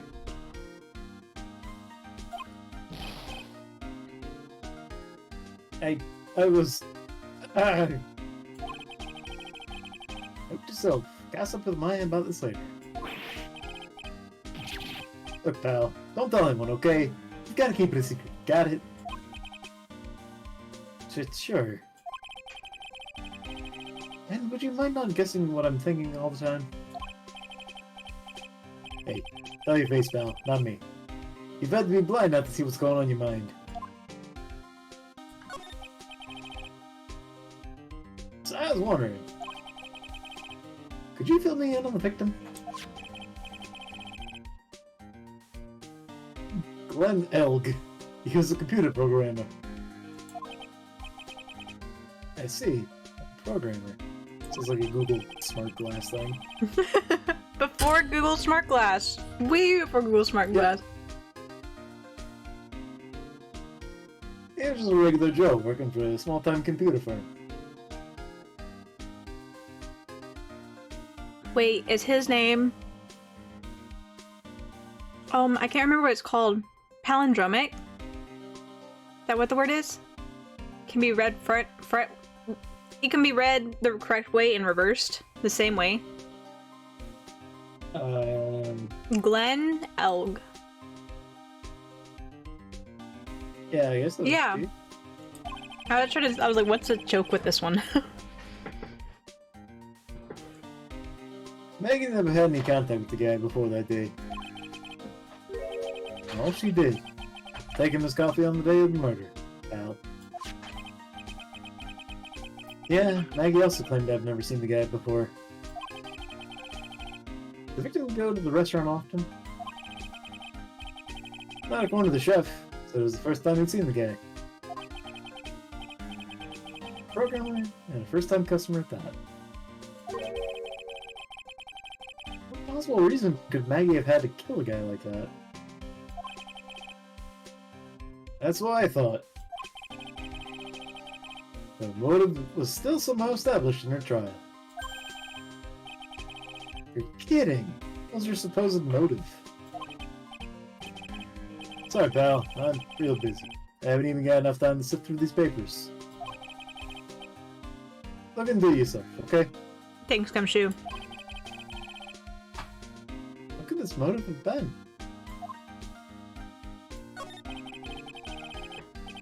This isn't really a proper investigation. I'm kind of working on it. Oh, that's right. The judge already ruled on the case, and all the evidence is in already. The only problem is with Maggie's testimony. Yeah, it doesn't sound very good for us, huh? Look, pal, I've got a man in the papers on this case to look over tomorrow. So I'm just gonna say this. Maggie Bird's no lie. She's... Okay, she's a bit out there, and a bit off base sometimes. But she was a good guy. It's not exactly complimentary, you know. So what do you think really happened? Just how contradictory is your testimony? The biggest problem with Maggie's testimony is the number of people that did it. Yeah? I thought so exactly. Maggie still insists there's another guy sitting with the victim. Right. Look at this. Everyone else in the place says the guy was alone. Even the chef. And there's that CD. CD? Oh, yeah. You did mention something about a CD. And there was a sample CD on the table, sir. We had to get Michi in there real quick. Yep, real quick. Been too long. Why do our guys turn that place upside down? There was no CD. What? Not on table? Not anywhere in the whole restaurant, pal. Didn't Maggie say the victim was wearing an earpiece, too? Yeah, but that was for the portable radio in the front pocket of his hoodie. Radio? Didn't have a CD player? You got it. Your phone never explained that contradiction at all. Come to think of it, the owner of Trey Bien didn't mention that CD either. I don't know why, but I get the feeling Mr. Armstrong's got something to hide. Could be that Magatama thing going on. Yup. Hey Gumshoe, you looking for a job? I know it's been a little shaky here at the precinct, so you looking for a job, man? What do you make of this? Sorry, pal. All I can think about is Maggie at the moment. No, I didn't mean it like that. I meant... You don't have to explain, really. Oh, wait.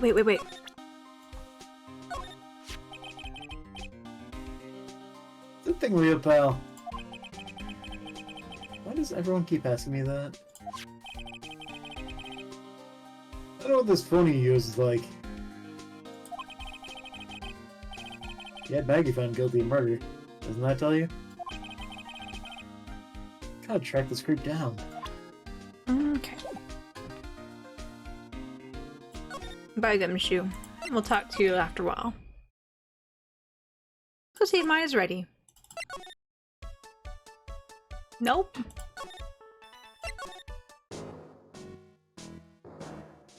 We don't have anything new.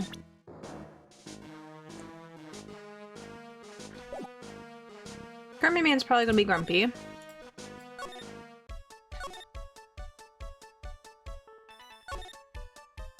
Maybe I wasn't supposed to leave Gumshoe yet. Maybe she's back at the office. Highly doubt she's back at the office, but we can go look. Well, yeah. Yo. Poor Maya. Looks like Mr. Armstrong's really taking a shine to her. Suppose I'll just have to let her work at the restaurant for a while. I'll go pick her up from Trey Bien once things have cooled off. It was very enlightening. Thanks, Phoenix. Okay, what did we talk about? Maggie, the victim contradictions.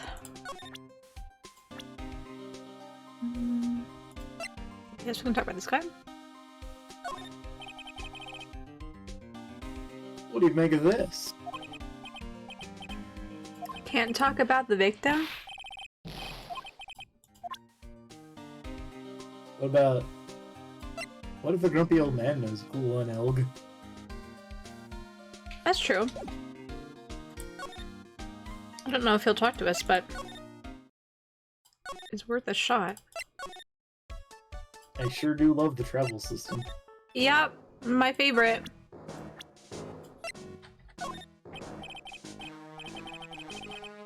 Nope. Gonna throw beans at us. Quit throwing beans at us. Have we presented the magazine back to him? The job listings? Yeah. Yeah, that was the first thing I did to be like, oh wait, maybe we can talk to him. And he's like, nope. Grumpy man.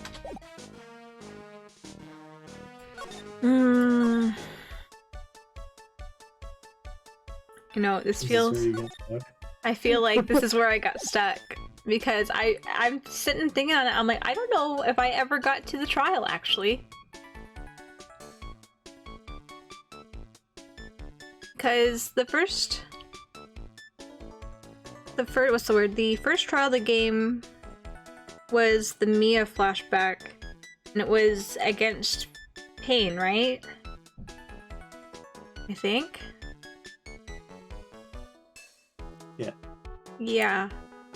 I think I only recall having played one trial against Godot. I don't think I remember getting the trial in this one. Or if we did get the trial, there was a second investigation phase that I got stuck in. I know I got stuck in an investigation phase.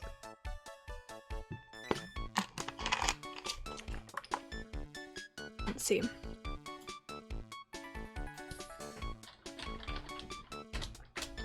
Hey, you know what?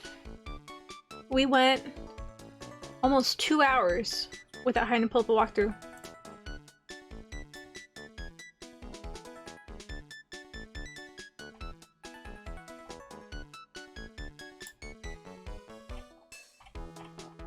Okay. Case 3. Recipe for turnabout. Delicioso. Delicioso. That's Italian, isn't it? Yeah. Oh no, are we having network issues? Please, no! Don't do this to me! We had such a good night the other night. Don't do this. It's because I'm here. It potentially could be, because I've got more things open. Yeah. Come on, network. Get your shit together. I'll keep crutching through because I can... no, it's buffering here too. We'll keep trying to catch through. You pull this up and look. Apparently there was something else we were supposed to present to Gumshoe.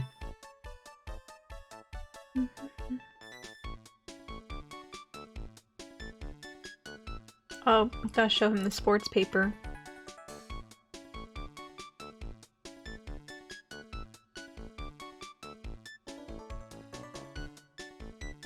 Okay. Let's go back. Looks like we're stabilizing, and so... Why did I go to Vitamin Square? No! I wanna leave, please!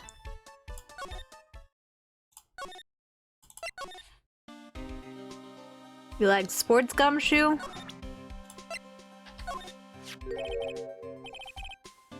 What's that? Sports paper? Yeah, found it in the magazine rack at Très Bien. It was dated the same day as the murder. You may be onto something here. Take a look at this. His handwriting here. MC Bomber. Hey! What is it? I've heard that name somewhere before. Yeah, MC Bomber. Wow, actually seems to be thinking for once. Eh, it's no good. I can't remember. Why'd you give up so easily? And he goes back to being the Gumshoe we all know and love. Hey pal, let me borrow this paper for a bit, okay? I want to get a handwriting analysis done on the scribble. Handwriting, huh? It'd be good to know more about that in any case. Thanks, pal. I bet this will turn out to be an interesting clue. Sports paper given to Detective Gumshoe. Like a card case. I know, right? Can I talk to you about anything else? It was an integral clue, and then did not mean anything. It was a very integral clue. And in the end, it didn't come back like we expected it to. Okay, do we need to talk to you anymore, Gumshoe? You do have one more slot for a potential topic here.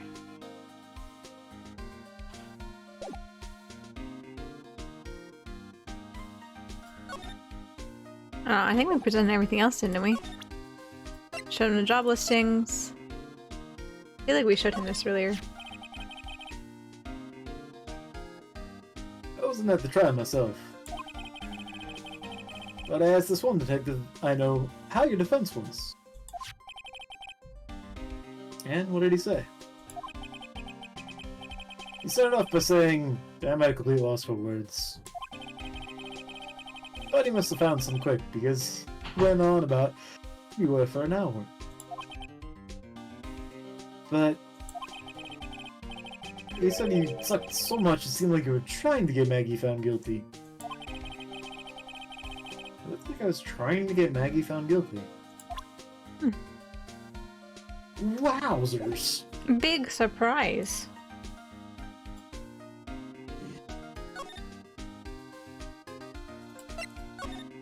Okay. You ready, Maya? No? Gosh damn.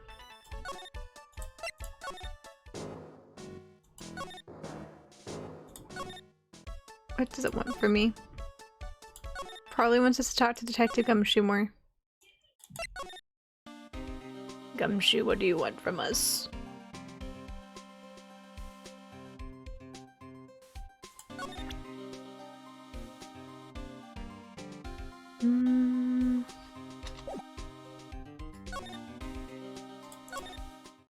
Nope.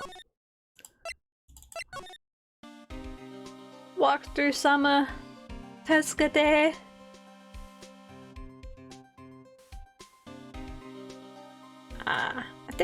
Do we not talk about?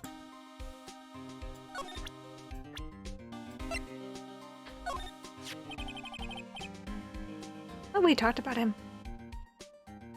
Chef, très bien, huh? You know what that chef said to me? Oh la la, your body is full of toxins. It's hard to beat New Yorker and also French. And then he gave me this bottle. What's in it? I don't know. Label says Juniper. I'm under orders to put a few drops of it in my bath every day. Under orders? Yeah, you know. There's something about that lady. I mean, that guy. Huh? You can't stop thinking about him. Not like that, pal. Give me a break. He's not my type. I mean, I can't stop thinking that he's involved with this case somehow. Sounds like he knows a little something more about our charming chef. Charming is gracious. Oops, no! Talk! Talk. So what exactly is it that caught your attention about the chef at Très Bien? It's, kinda hard to say. He's got a massive cock. The guy's probably not even connected with the case anyway. Hey, come on, detective. Didn't you say you'd give me the dirt on anything? That sort of stuff is kinda unimportant, gossipy stuff, you know, pal? Hey, every little thing helps. Like, how about this? You go to Très Bien and investigate the place yourself. And if you find out anything suspicious about the guy, you report back to me, okay? Don't suppose I get a choice in this, huh? It's better to find out more about the chef in Très Bien, then report back to Gumshoe. Alright, goodbye, Gumshoe. I think we can leave now. Where?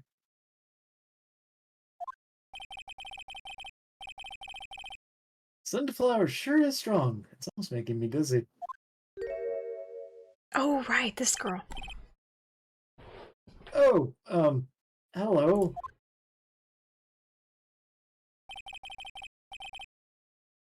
Who was that just now? Customer?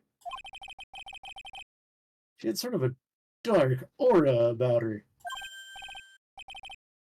Ah, welcome! Bienvenue! Wow, what a cute voice. Oh, it's just you, Nick! Dang. Maya! Well, how do I look? Maybe you should quit being a spirit medium. Maybe, but it's kind of boring being a waitress. I mean, you're my first ever customer. And who was that woman I just saw? Oh! Since you're here, you might as well have something to eat. I am kind of hungry, actually. Waitress. So, how do you like your new job, Maya? I never knew there was so much for a waitress to do. Take people's orders, bring them their food, make coffee, work the cash register. Of course we need a customer before I can do any of that.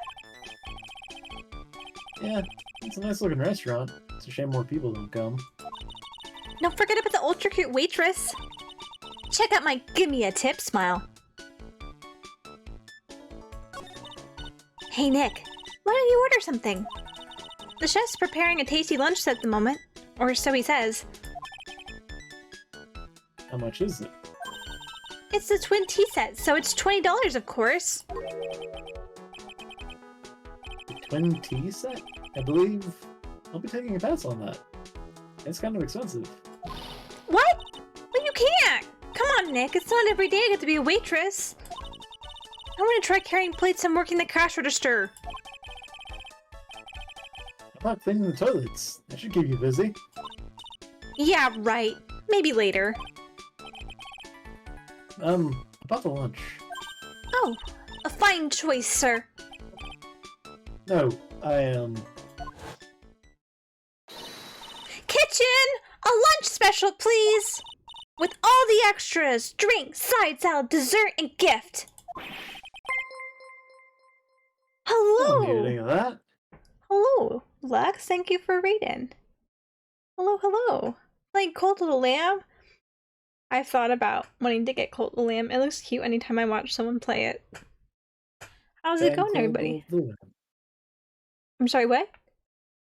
Fan Club of the Lamb. Fan Club of the Lamb. Not a cult, fan club.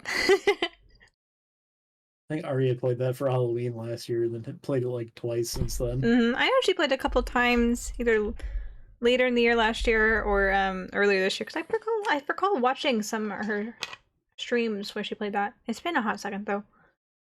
How was stream, Lex? Hope everything was good. We are playing Ace Attorney tonight. Finally, after a few weeks of hiatus. You mean to tell me this attorney's ace? Hey, he can be whatever he wants. True.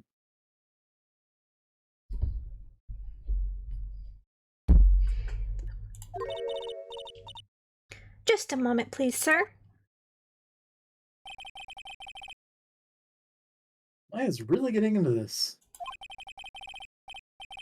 So how much is this set lunch then? $20, huh? I don't think so, considering she added everything to it. Yep. Oh! With the drink, side salad, and dessert, it's $45. Oh, man. It hurts my wallet. It was super fun, but the game kept soft locking cutscenes. Ah, man. I hate when stuff like that happens. Technical difficulties. Well, I'm hope you're able to have fun in between all the soft locking.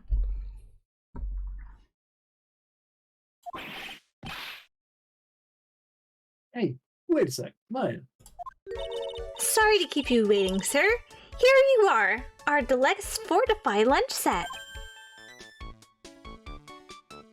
Well, A dish inspired by lobster and abalone. Oh goodness. Fricasse? Abalone fricasse with a balsamic vinaigrette. Bon appetit. Thanks. Come on, Nick. Hurry up and try it already. Lobster, huh? Alright, down the hatch it goes.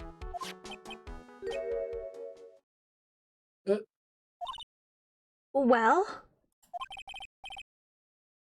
Are you hungry, Maya? I'm starving. Here, it's yours. Really?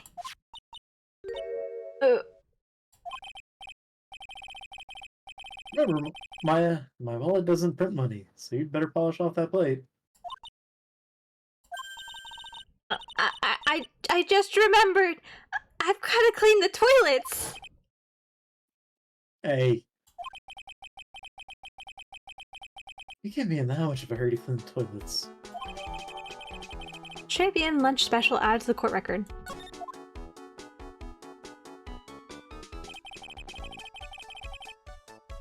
How does that guy manage to make good food taste so bad?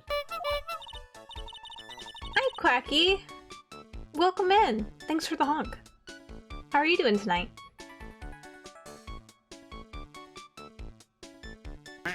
Oh yes, we've got to get all the honks.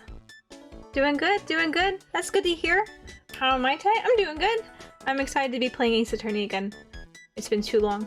I need to know how things continue on. Because we're getting into territory that I don't know soon. She's in that much of a hurry to make a mess of the toilets? Yeah. The lobster was bad, man.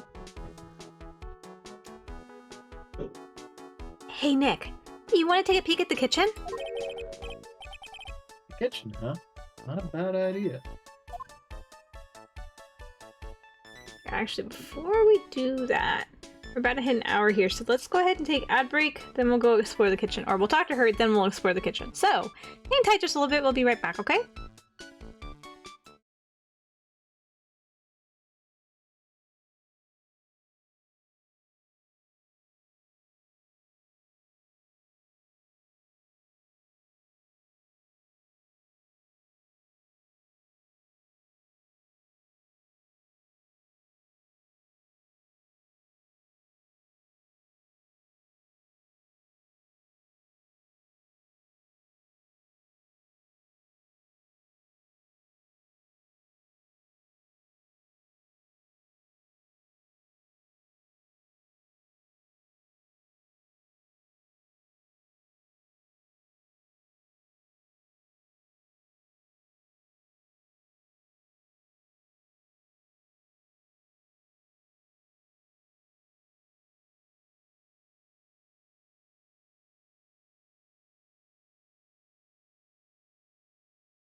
Okay, let's ask about the kitchen. Now what was it Maggie said again? In the kitchen, you'll get to see all the chef's greatest secrets. In the kitchen? That sounds tasty. Does it? After the experience you just had? You know... Hey, wait up, Maya. She's too much of a glutton, she's forgotten. What is it? I'm pretty busy right now. Weren't you going to show me around? There goes my plan to find some cool clue and show it off to your face. I'd better conduct the search at the kitchen myself. Kitchen time. I'm sure he'll just let us back there. I'm sorry, what? Oh, hey. I'm sure he'll just let us back here. Yeah. January 6th, Trebian Kitchen. And here it is! The famous Trebian Kitchen! It's my first time in here too, actually. There's a weird atmosphere in here, that's for sure. Mr. Armstrong will be back soon, so we better search quickly. Chop chop! But let's look at all these bottles on the floor first. What's this? Looks like a treasure chest or something. Wow! Look at all these little bottles! Oh, they're aromatherapy oils. It's got so many, they're overflowing on the floor. Let's see. 1, 2, 3, 98, 99, 100. They're all the same too. Hey, wait a minute. What is it? There's one bottle that's different from all the others. Oh, what do you know? It doesn't have a label either. And it doesn't smell. So what's that liquid inside then, I wonder? I don't like it. Hey, Nick. We should borrow this. I mean, look how many bottles he's got. He won't miss one, right? He won't miss the only one that's green that's different from the rest of his bottles in his collection, right? Small bottle added to the court record. Nail polish. Yeah, nail polish. Now this is one large mirror. I bet this is where he makes himself look pretty. There's a book on the dresser. Clarice Armstrong's Bedtime Literature. Not exactly Pulitzer Prize material, is it? Looks like a collection of poems is written. Poems? Cool! Read one out! And say it in your... Genshin? and say it in your best French accent. With intensity! Okay? Okay, here's one. It's called Printemps. Two of them, like actors from a film. The coffee still undrunk. Sweet nothing's over too soon on that sad Sunday morning. The foolish cocktail so delicious. Take the last sip of your tea, and I know what I will do. I must lie to you. I must. Huh? That's it? Yep, that's a poem for you.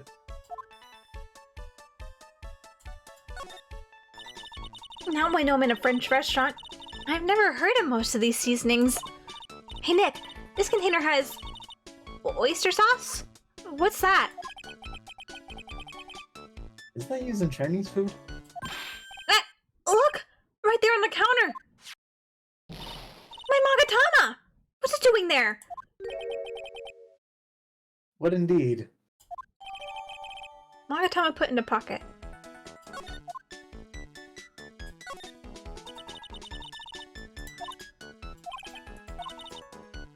And look at these knives! They look really sharp. I'd like to see how one of these slices through a cheesecake. A cheesecake? You don't exactly need a sharp knife for one of those, Nick. Nick just wants to slice a cheesecake. There was a murder, it was just a month ago. Yeah. It was... poor Maggie Bird got a guilty verdict by... was it Oh gosh. Zion Oaf Zim Oep, Whip. depending on how you pronounce the X.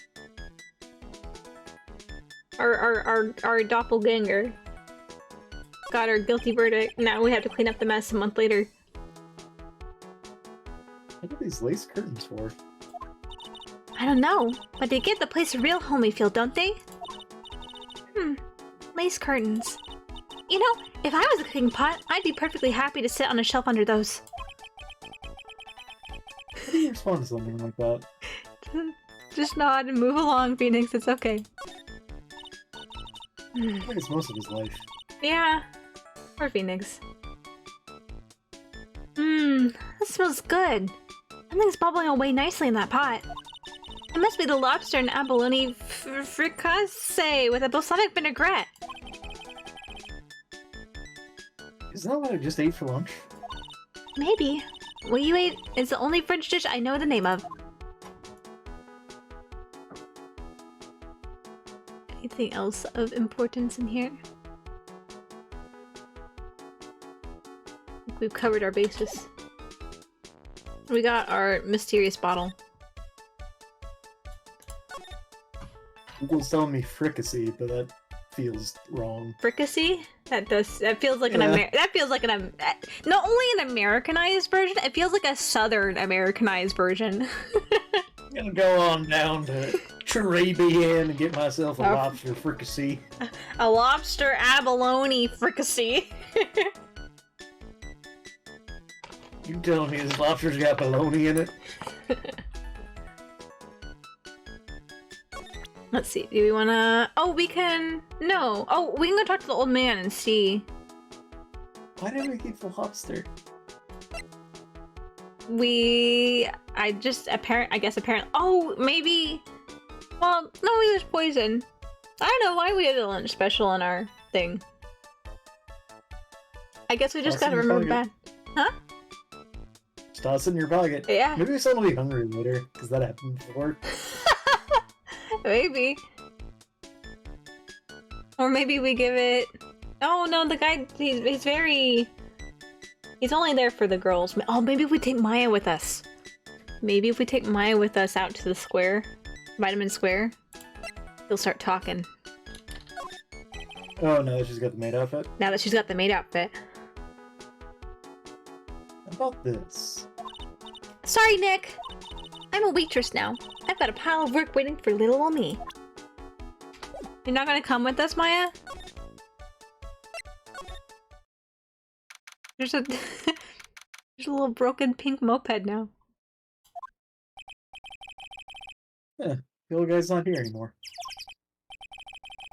Drat. I still have some unanswered questions for him. It's a moped, though. Scooter, huh? Who'd leave it right here in the middle of a park like this? Wheel guard and the light are busted. Is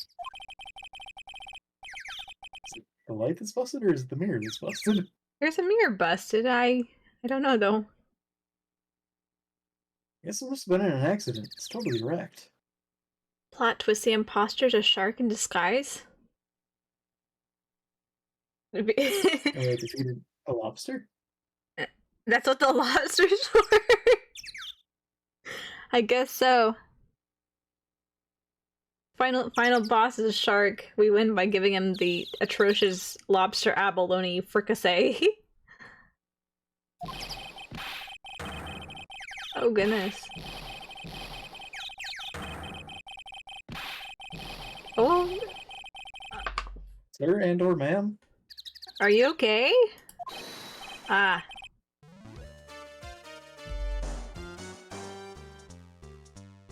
How do I say? Is that the Satan?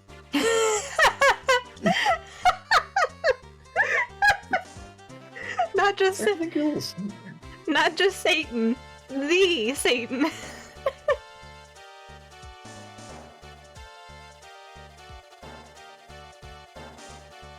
Oh man. Are you taking this or no? I'm thinking I'll take it because it's gotta be Phoenix's counterpart, right? Yeah, Then there's a lot of fucking guys in this case. There are a lot of guys in this case, so I'll take it.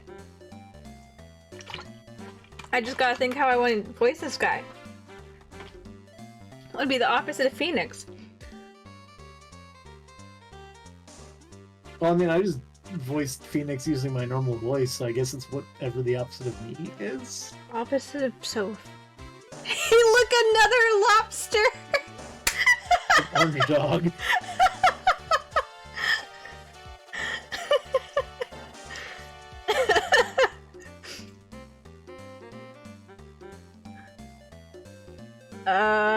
Opposite of Soph. What is the opposite of Soph? He's written in sort of like a mobster sort of way. Yeah. Hey, you guys! Gruff or Gumshoe? Sort of. Oh, we're... Cause I, well, That's I totally a guess... voice that you can pull off. Yeah, because I definitely am known for my accents here. This is gonna be atrocious. How do I even approach this? But I have to go get it. No. I wanna be your counterpart. I gotta be the doppelganger for you. God, I just gotta do it. I just gotta do it when we're into it. Don't think about it. Don't be embarrassed. Just do it. Just do it. These guys are so ridiculous. Literally any voice that comes out of my mouth could fit this character. It'll be fine. Don't get worked up over it. I can do old bag. You Huh? can do anything. If I can do old bag, you can do anything. Exactly. See, I just gotta get over my self-consciousness. You guys! Just make him like, and where Gumshoe has kind of like, he's got the deeper like, hey, I'm walking here type of thing. This guy can be like the, hey, I'm a little shrill, I'm a mobster. Hey, what do you think you're doing with my bike? No, I'm just... Oh my gosh, he's a lobster mobster. He's a lobster mobster. There we go. Lobster. Lobster. Just makes me think of like Milady, Malobster.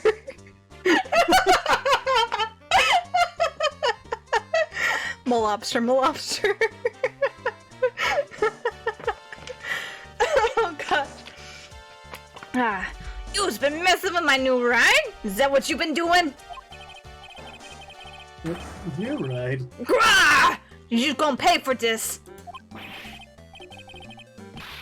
It wasn't me. Hey, then who's the one that cut in my saddle and crap, huh? Grah! You gonna pay, you catch my drift? No, wait a sec. I'm not a pigeon.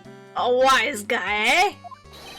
I beat you so hard I feel you were smooching the express train. Uh-oh. You's better watch your back. This ain't over. I'm gonna round up a group of lawyers and then you's gonna pay. Actually, I'm a lawyer myself.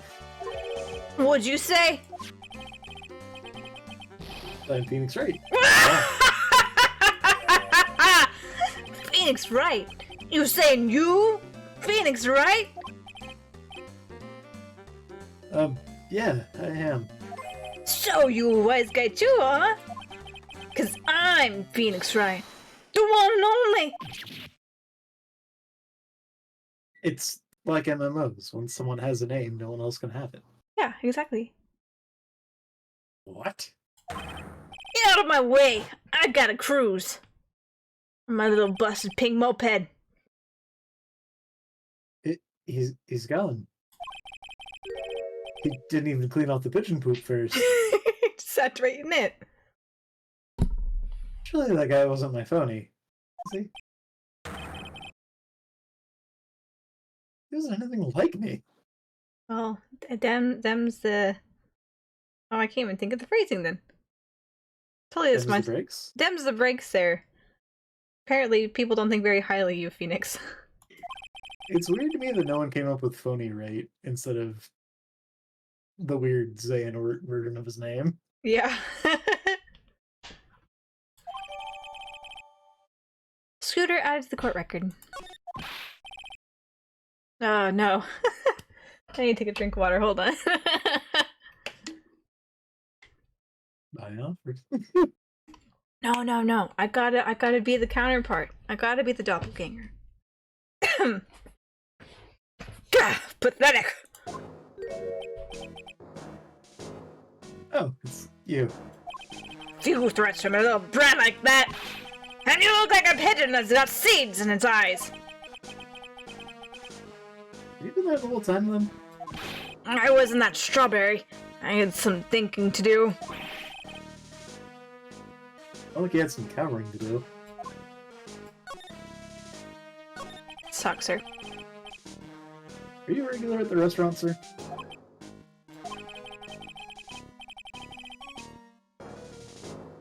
Just that if you dislike it so much, why would you keep going there? Sir?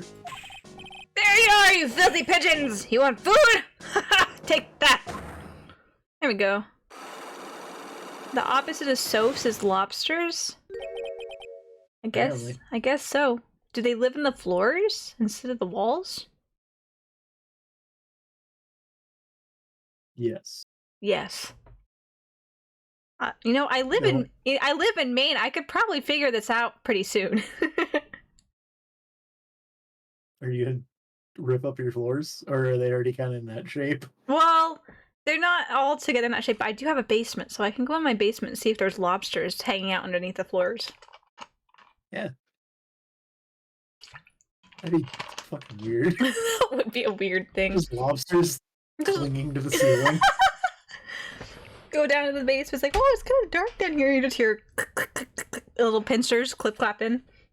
You're like, what's going on?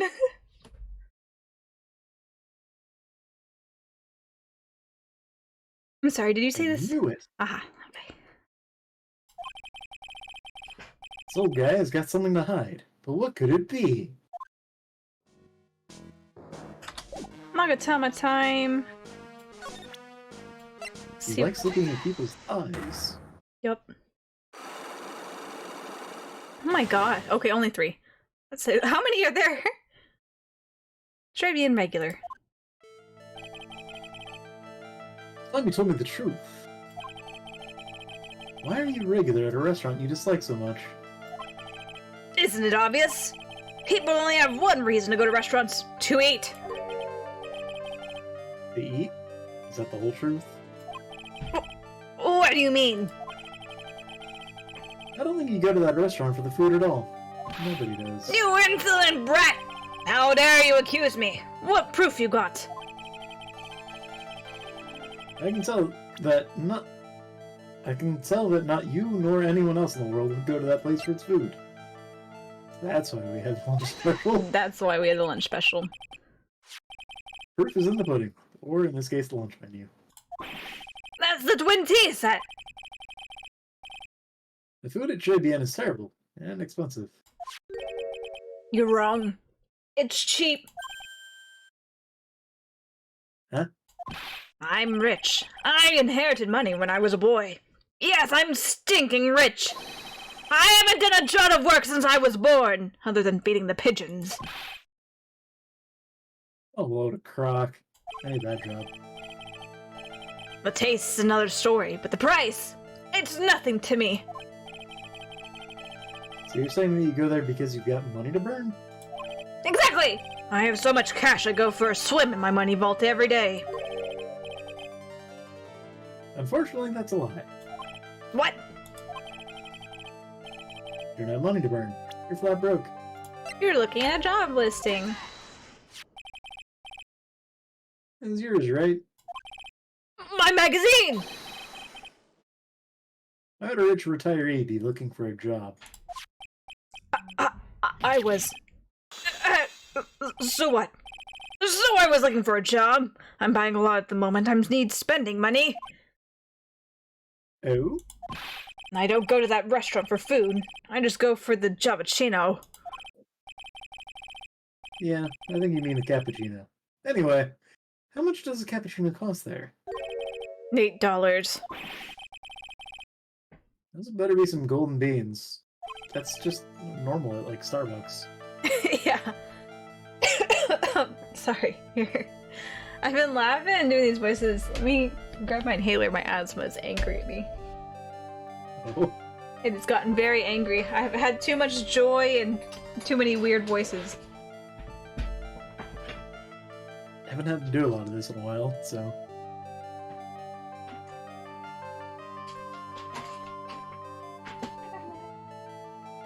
That's true. It's not been a lot of voice in Unpacking Sim. not a lot of voicing and Unpacking Sim. Oops. It's been 3 weeks since we've done any of this either, so my voice is probably just out of... I have a sword. It's a bit rusty. Have not been exercising. Angry old men and also grumpy guys from Detroit. Yeah. That's true. That's very true. Now where's my damn inhaler? Where did I put it? I know I had it out recently because we were kicking up so much dust when we were moving in that it triggered my asthma too. Now I can't remember where I put it. Dang, guess I'll just suffocate and die. That seems detrimental. Just a little. It'll be fine though. No. Very softly, no.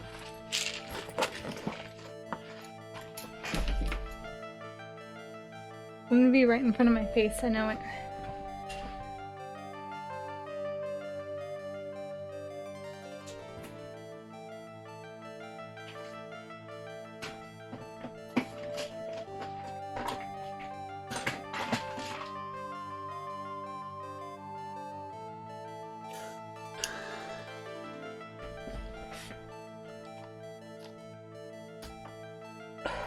Okay.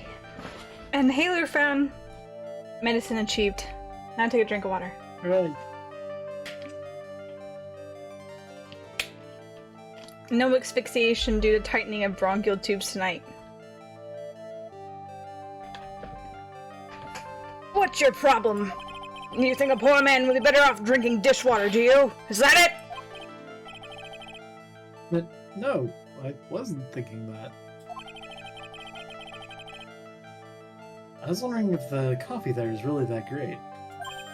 No, it's not, but anyway, yes. This place was free, newspapers to read every day. Newspapers? Exactly. They don't want me hanging around at home, so I go there. I'm sorry, sir. But there are no free papers to read at Trabian.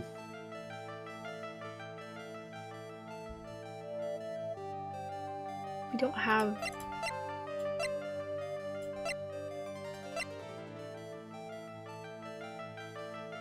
we don't have an evidence piece. We know this! Why don't we have an evidence piece? We already know this. Literally just all French magazines, there are no newspapers.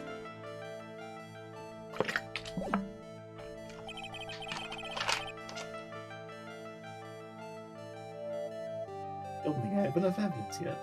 Gotta leave. I should investigate and gather some more clues before I try again. You just wait here, old man. We'll be right back.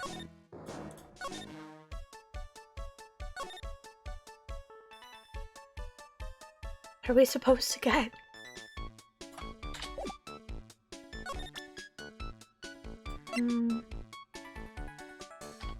Maya, tell us that there's no newspapers here.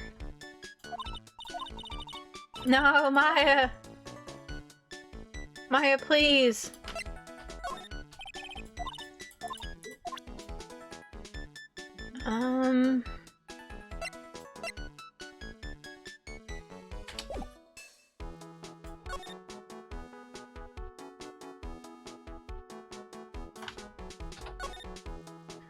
Look at that information.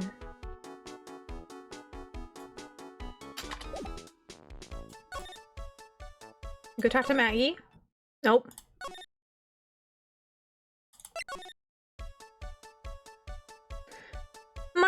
Maya. What do we talk about? Our grumpy old man is not in our lineup.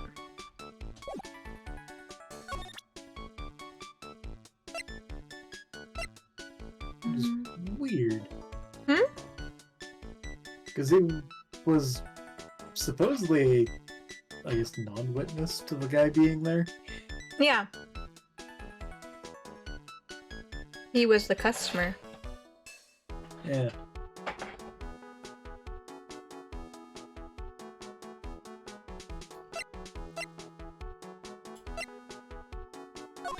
You wanna get a moped? Nope. I'm a waitress now, I can't help you, Nick. Can't eat it. Can't eat it, it's no good. Ah.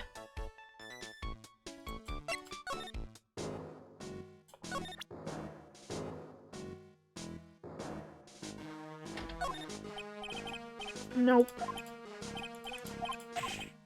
I don't know what else to...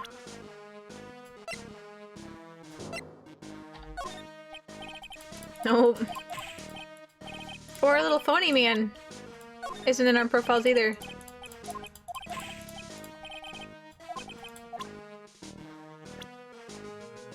We have not collected them yet. Like trading cards. Wait, it's like the Steel Samurai trading cards.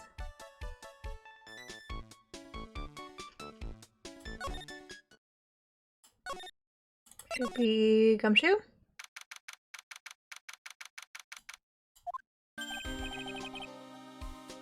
Hey, you're just in time.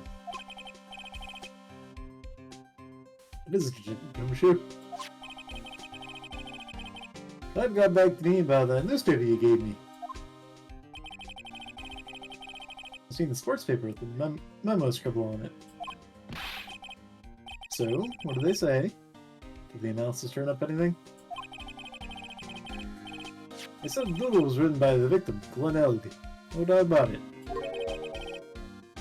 Expected as much. The victim took the paper with him to the restaurant on the day of the murder. That's our best interpretation of the facts at the moment. Sports paper refiled into the court record.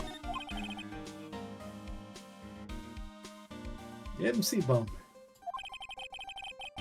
I get the feeling I heard the name somewhere before. Oh well, I guess it'll come back to me. Don't forget to report back to me with whatever you find in the restaurant, okay, pal? Right. I start taking orders from Gumshoe. Although, I get the feeling there's something I need to show him. Poison. Poison for The poison for Cusco. Cusco's poison.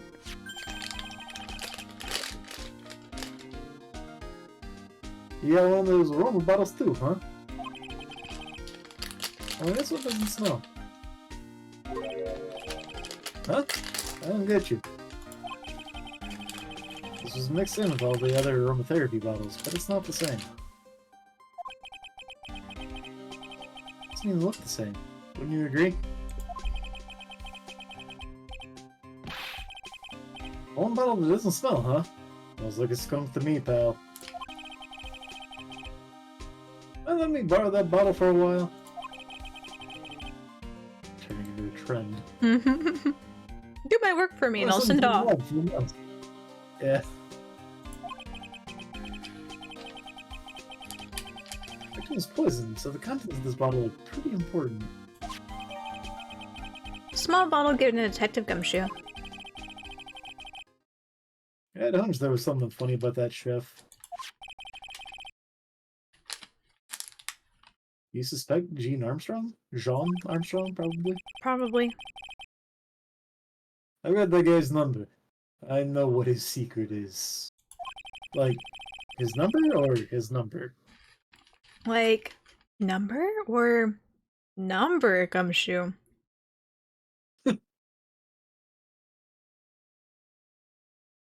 Are you the same secret you were talking about before? Are you gonna call him out or are you gonna call him on the phone? I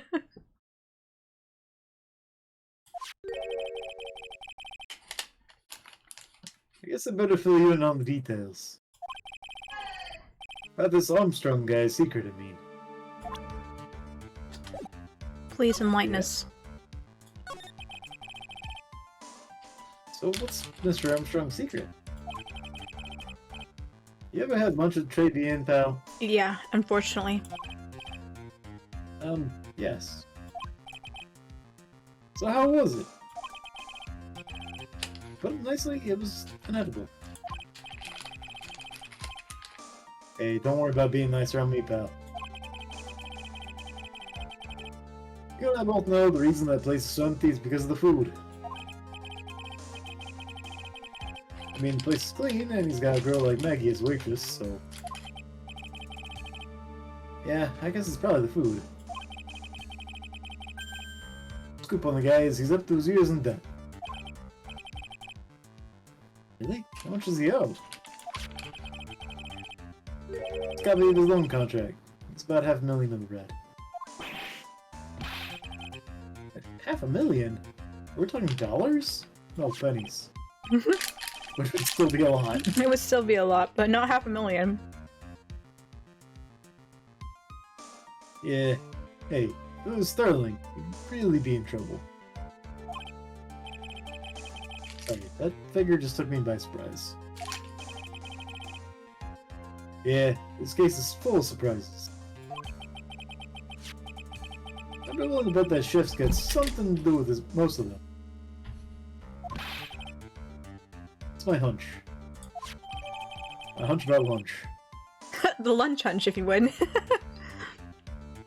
Sean's loan contract, I totally didn't read that before accidentally clicking. It's okay. It's been added to the court record. Anything else to show you? What about this? What do you feel about this? Probably not much. What do you make of this? Sorry, pal. All I can think about is Maggie at the moment. Same line. Dang. Paper, loan contract, tender lender.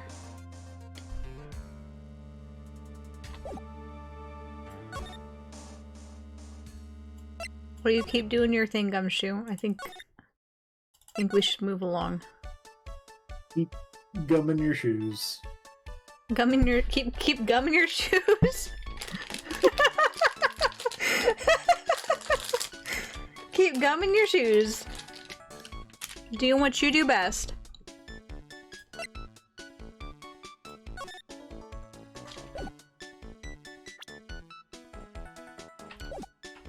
Okay. I don't know if that's the thing we need to show the old man. Nope. Maya's not gonna elaborate. What could you be helpful, Maya? I'm a waitress now. You gotta figure it out yourself, Nick. Dang it, Maya. That girl ain't right. Worst case scenario. Make a save. And go from there. What? Take a screenshot? What the heck? Okay. I don't know what I hit.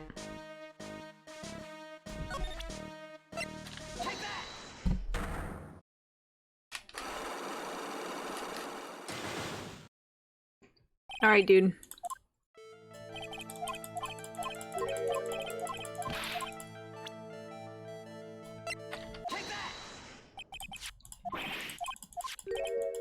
Just slap him with a lobster.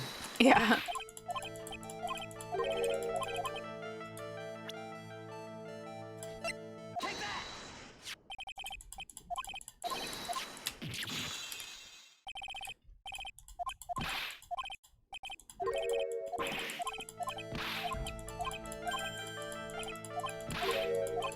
Newspapers.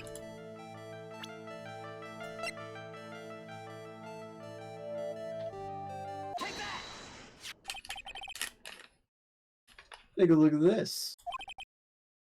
What is it? The newspaper I found behind the magazine rack at Trade Bien. So, what of it? This was the only paper there, and it's dated more than 1 month ago. What? Do you see what I'm getting at here? That restaurant doesn't get newspapers. This is just one that a customer happened to leave behind.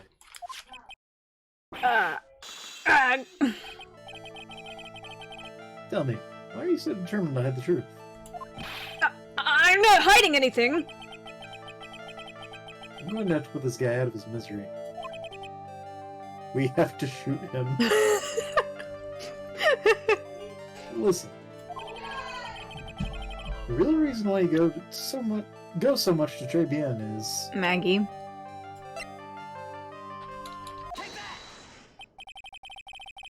What are you asking me? Why are you asking me about that? Why am I talking to this man? I You get in the habit of being old man. You do. Oh, what are you asking me about that girl for?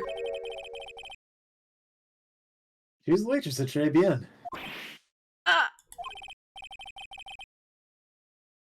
Therefore, the answer to the mystery of why an old man would drink expensive coffee at a terrible restaurant is the waitress. But I don't recognize that face. And you were probably telling the truth here. Because you weren't looking at the girl's face. But at her outfit. Yes, outfit. Yeah. Her bows. That's the truth, isn't it? You became a regular at the restaurant because of the waitress's uniform. The uniform was all you could think about, isn't it? I can't take it! So you that waitress was your... Enough, please! No more. Stop saying that word! Stop saying waitress! Stop it! Stop it! Stop it!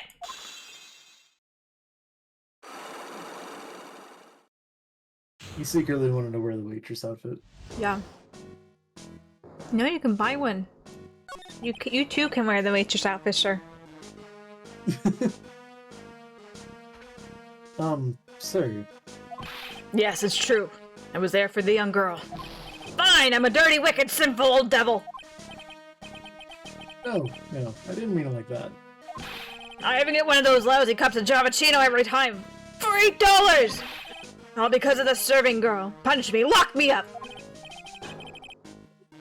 Really, that's not what I'm here for. You'll be the same. Another 20 years and you'll understand what it's like. You'll know how painful it is to be an old man like me! No, really, listen, sir. Stop calling me that! I have a name, you know, boy! So show some respect, Victor Kudo. Sorry, Mr. Kudo. Young ones think you know it all, don't you? Well, I'm not saying another word!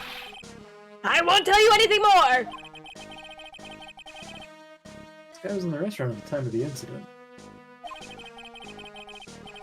Means I have to hear his testimony one way or another. I don't believe this. I even broke his psyche locks and everything. Guess I'll have to try to get him when he's in a better mood. Angry man. Did we get anything from that? Other than just breaking the psyche? We have to get him a dress, and I'll be happy. I guess so.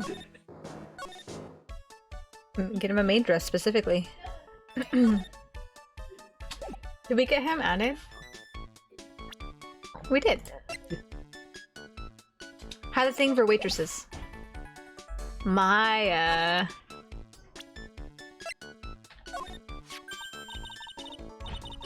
Oh, it's that old man. Is he still feeding the pigeons?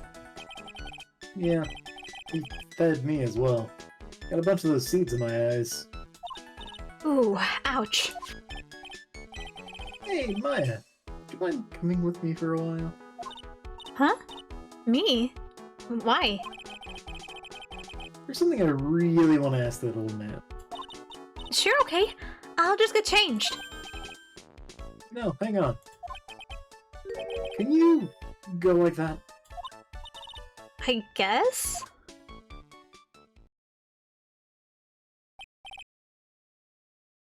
Sir. You again. Well, I see. Nick, his eyes are burning into me. It's okay. I think it's going pretty well. Gah! Uh-huh. You're still just a little child. Run along and play on the slide, alright? Play on the slide? We were so close. Just a little more and he would have spilled. Nick, how about you go to the back real quick and change into something special for the old man?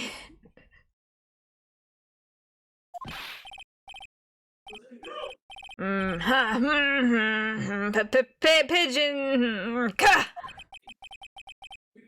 I can crack this guy. Excuse me, please, sir. Quiet! Can't you see I'm feeding the pidge? Ah! Oh. Mia. Well! If you don't mind, sir, I'd really love to talk with you. Yes. Of course. Certainly. I'm Victor. Victor Kudo. You never be on the grave.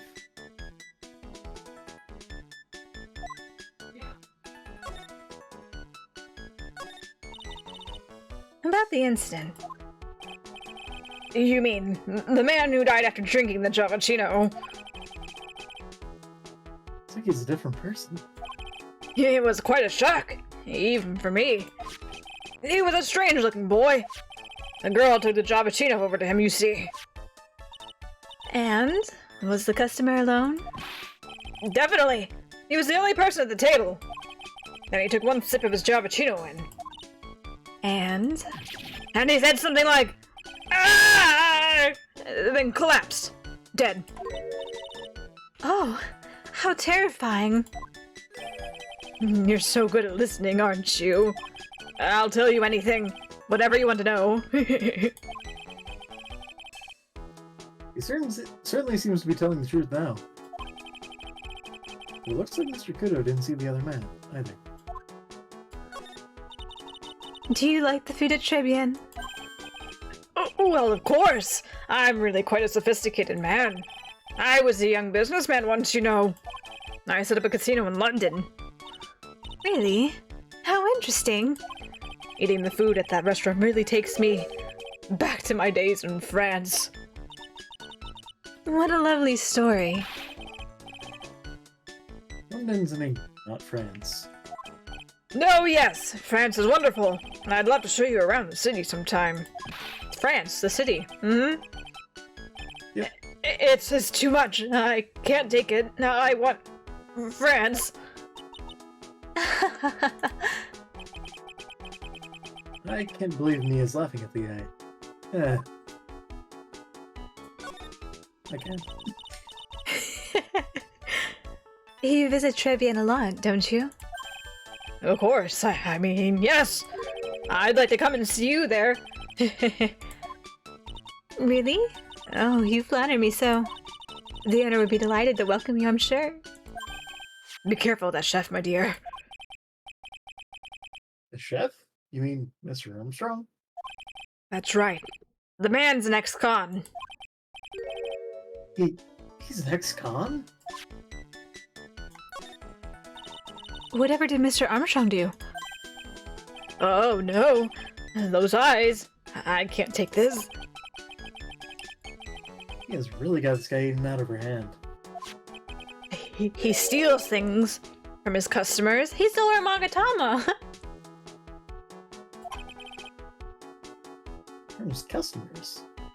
XCOM? I'm not sure what XCOM is. It is a turn-based strategy game where you fight aliens. Ah, I see. Definitely something I would have played. Definitely. Gloves, handkerchiefs, little things mainly. He's a pilferer, so you be careful around him, my dear. Are you sure about this? Of course! He was arrested for it once. I was there when it happened, having my Javachino. He really is a regular. Let me write you a little haiku about it. A haiku? A Japanese poem. I'll explain all you need to know about that chef. Victor's note added to the court record. Oh, I didn't read it. We need to read it in a minute. If he takes anything again, you let me know. If it's not too expensive, I'll buy you a replacement. Poor guy. He couldn't do enough for Mia. Okay, Phoenix. That's about as much as I can do to help. Thanks, Mia. I got some really important information thanks to you. Honestly, I can't believe Maya called me for something like this. Thanks, Mia.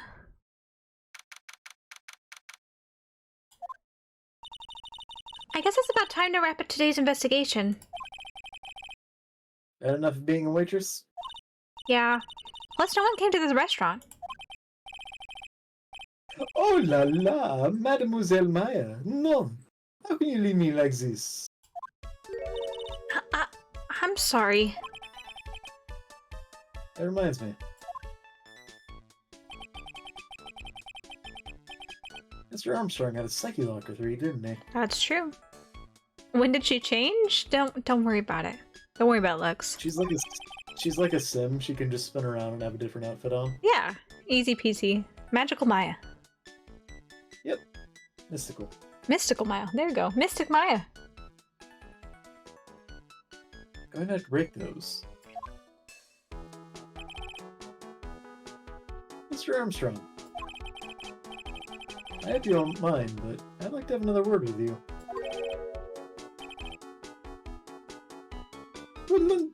I don't know, that's supposed to be volunteers? Of course! Volontiers? Volunteers? Volunteers. Okay. That's... A language where you don't pronounce half the letters. Yeah. Convicted before, a wicked man or woman. Repeat offender. Victor Kudo. Let's present the Magatama.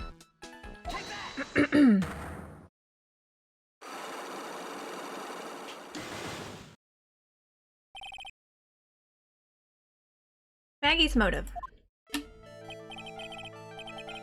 But what is happening? I don't like this horrible feeling. I have to know the truth. What happened that day? Allah, Allah! I will confess everything. Just don't hurt me. Huh? Well, that was a new world record.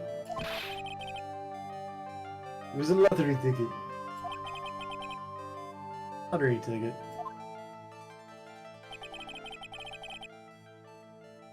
The man who died here had a lottery ticket. For $500,000. $500,000? Oui. But after the incident, this ticket... it disappeared. The ticket disappeared. This was the motive that the prosecution gave for Maggie. They said that she poisoned the man to get the $500,000 lottery ticket.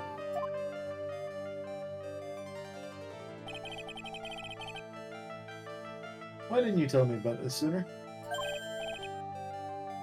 Me alone. You've been trying to hide this information about the lottery ticket from me. I want to know the reason why. No, monsieur, you doubt me? But I have confessed to you everything I know.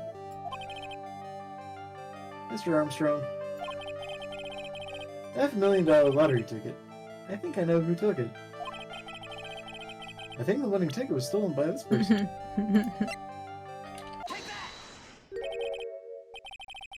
Mr. Armstrong, I believe there's very high probability that it was you. Ah! Wow. That is one piercing scream. Even for a man like him. No, I'm not doing the piercing scream. Discord wouldn't even pick it up. Nope. And the dogs would hate it. Uh-huh. Et pourquoi moi? Hey, you have no evidence. I am not Master the Mask. I am not the kind of person who steals the property of others. Sorry to disappoint you, Mr. Armstrong, but I have evidence to the contrary. I present to you proof that you have stolen from others in the past. The haiku? proof? Huh? Is it really proof? I don't know, but it's...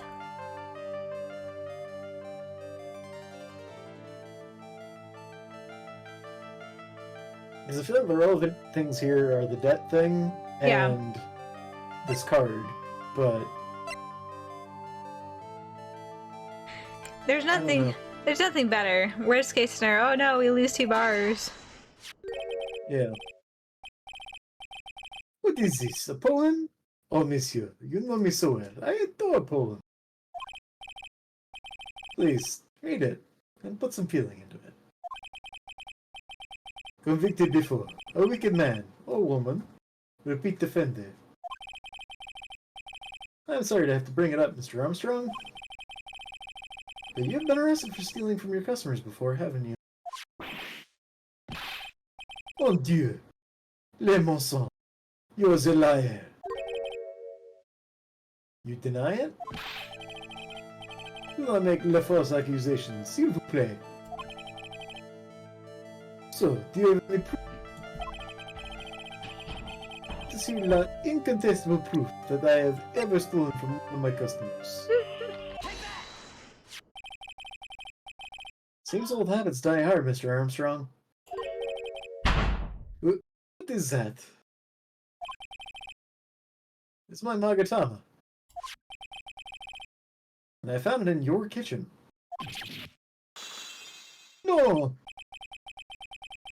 That stream just about broke some windows. Wee. Stop talking about your weeby. They have a weakness for little trinkets and la figurines. I am like a raccoon. My hand, it just slips out. I cannot stop it. You've sold handkerchiefs, gloves, and other things from your customers, right? Oui, it is la truth. I am just a timid little girl inside, monsieur. A timid little girl. Besides, this time, it was not a small trinket, oui? It was $500,000. Mais no. Why would I steal it? I have no need for such money. Oh, really now?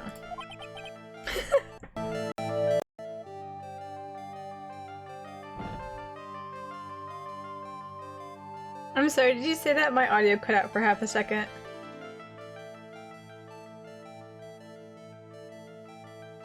Hello?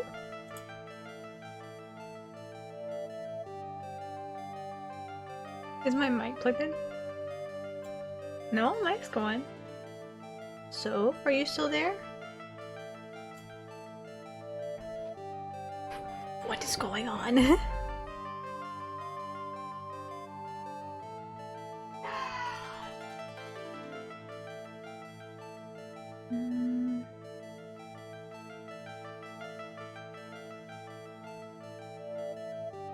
I can hear you, you can't hear me. Gosh damn, hold on. What in darnation? What is going on here? Quit audio. I'm not deafened, am I? No. Deafen. And undeafen. Do anything? Magical recovery? No, yes, maybe. What? If you deafened, you go mute too. Yes. I just undeafened. I was just clicking it to see if, like, toggling it would do anything. Well, shucks.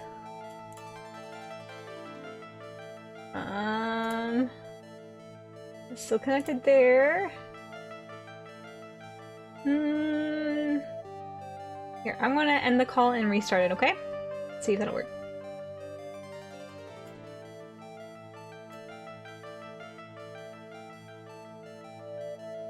The audio looks like it's okay. I still hear the game. Yeah. Try again. Hi! I can hear you again! That was kind of weird. Like, everything on my, all my audio disappeared for like a second or two. And then as it came back, I'm like, oh, that's great. And I'm like, wait. So, are you there?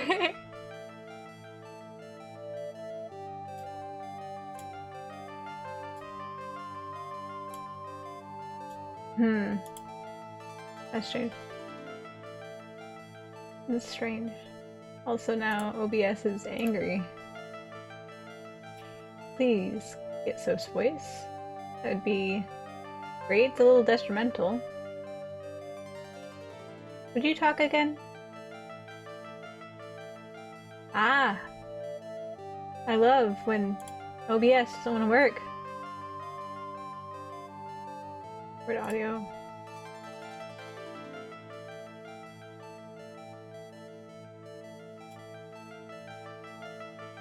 Goodbye.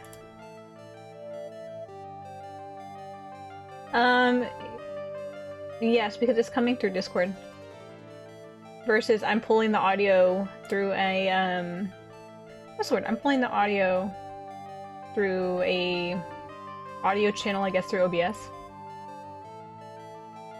Well, we're about to hit the hour here and we're having some technical difficulties, so I'm gonna go ahead and put ad on and try to troubleshoot this, so hang tight. We'll be right back.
Okay.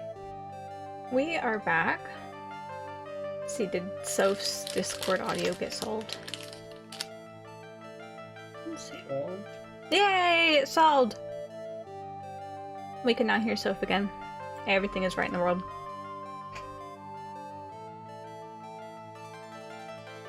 Okay, I'm not sure. Did you say this line? Really now? Oh, monsieur, what is it? Is it true that you're in some pretty serious trouble? That you're in desperate need of a large amount of cash? Look, this loan contract. Because your scooter's broken? This restaurant is deep in the red, isn't it? Yeah. You have a loan to the tune of $500,000. A lottery ticket would have wiped out your debts.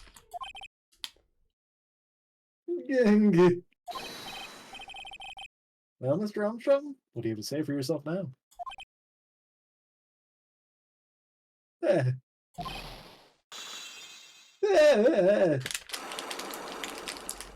Oh no.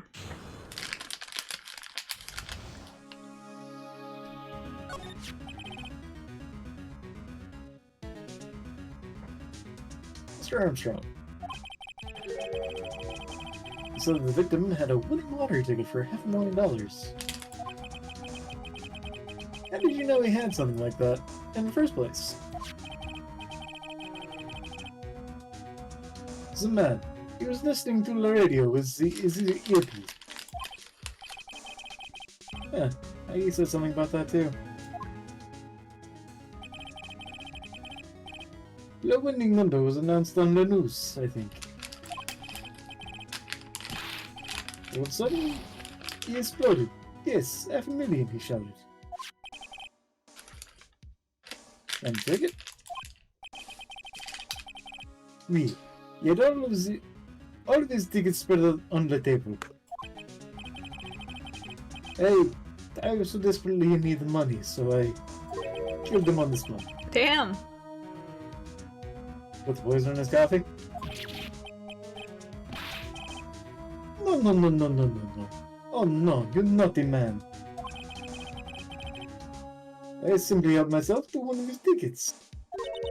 What?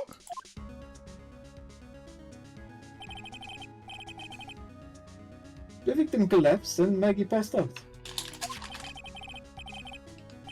I thought to myself, what fun. He had so many of them. Yeah, but one of them was the winning ticket, right? How could you do that, Mr. Armstrong? Maggie was arrested because of you! No, this is not true. Yeah, kinda is. Kinda is. I did not take it. The ticket for $500,000, I mean. But you just told us you did! You said you took a ticket!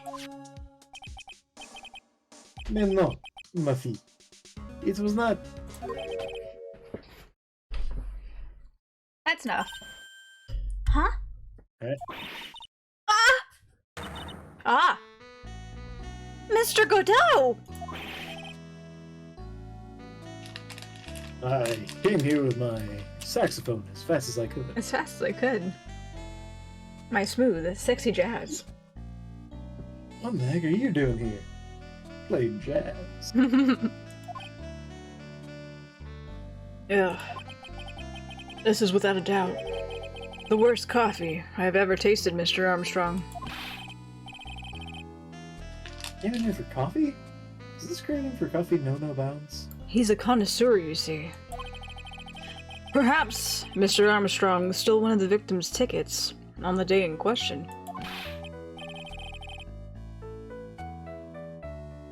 I'm the airhead, no? Just a pretty little girl who everyone is laughing at. But in that case, Maggie shouldn't be the only one under suspicion. He had the wrong ticket. What? Mr. Armstrong made off with the winning ticket's pretty neighbor.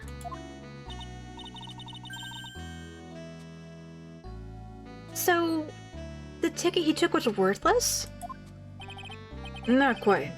You did win something. $1.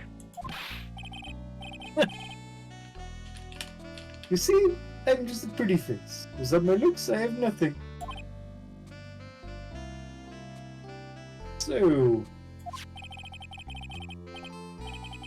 what happened to the winning ticket then? The one he meant to steal? Indeed. What did happen to it? I don't like spoiling myself by watching trailers, so... we'll just wait and see how the movie turns out tomorrow, won't we?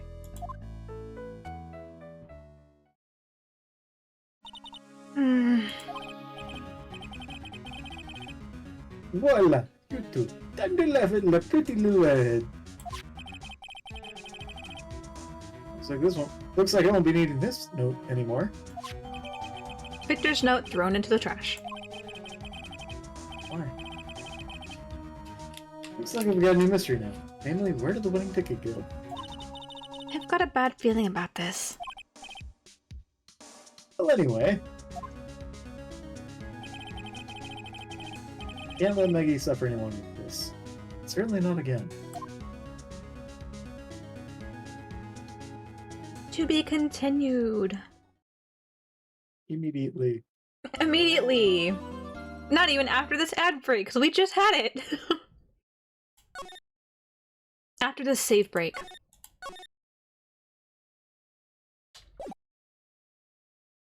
Save break brought to you in part by Too Late, Time to Go. Too late, time to go. January 7th, 9:48 a.m. District Court. Defendant lobby number 1. Oh, I see. I guess I should have expected this. Nobody saw the other guy, huh?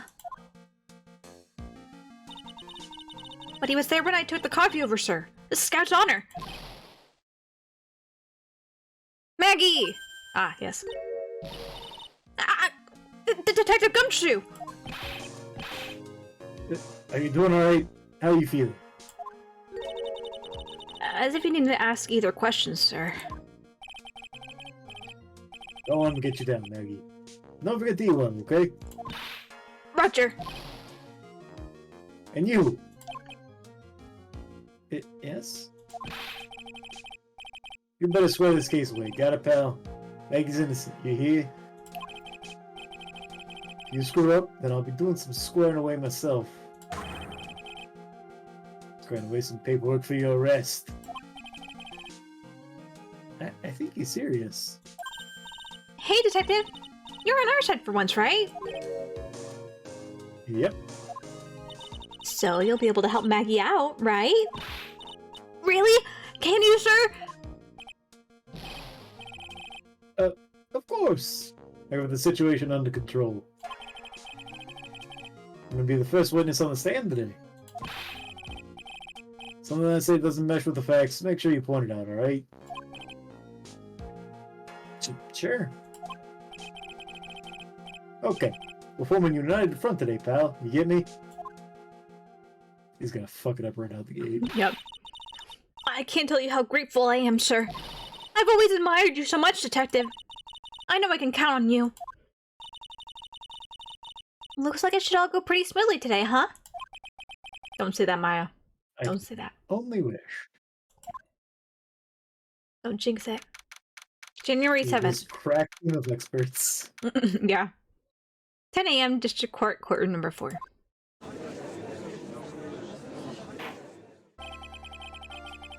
Court is now in session for the trial of Maggie Bird.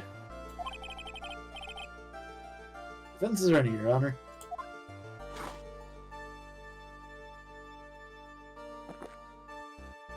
Prosecution's caffeinated. Ah, bitter. Mr. Wright. Yes, Your Honor? Eh. What's wrong? Nothing. It's just whenever I addressed you in the previous trial, your response was... You was talking to me? It was a little, well, intimidating. No, that wasn't me. That was the phony Phoenix.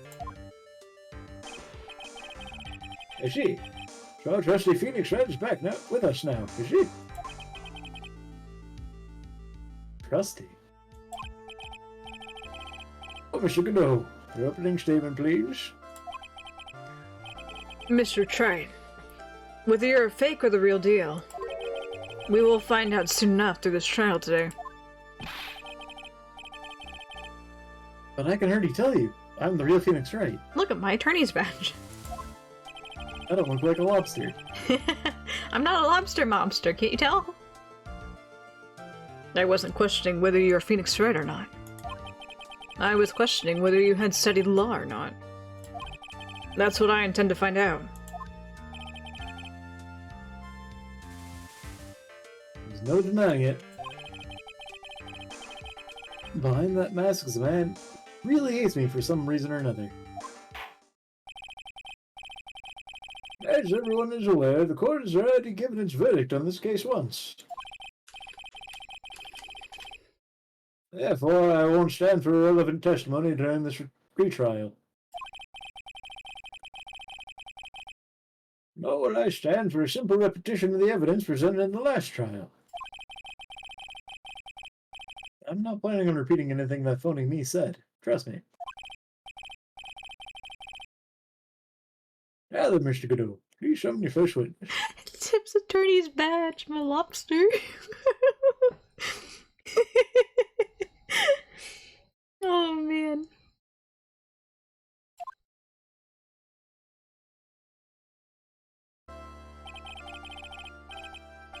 Let's start with the formalities, shall we?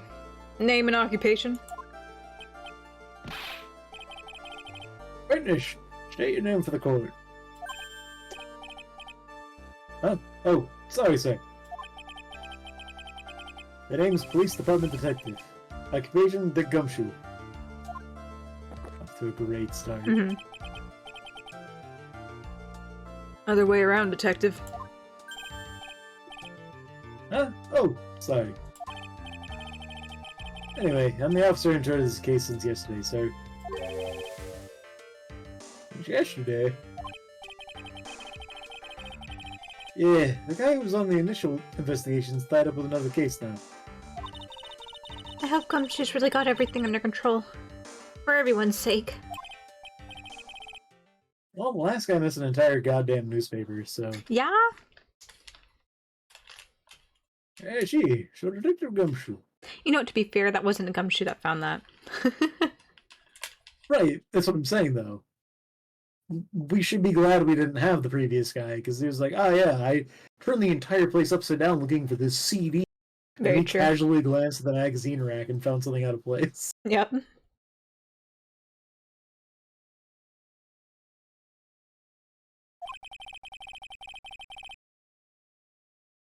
Would you outline for the court the basic facts of the case?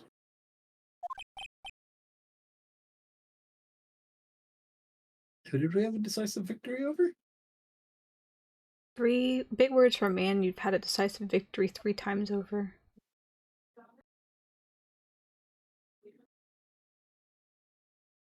I'm not sure. We've only faced Godot once. And we faced Gumshoe many more times than that. Yeah. I don't know. Oh, it is a network being goofy. Yep. Potentially.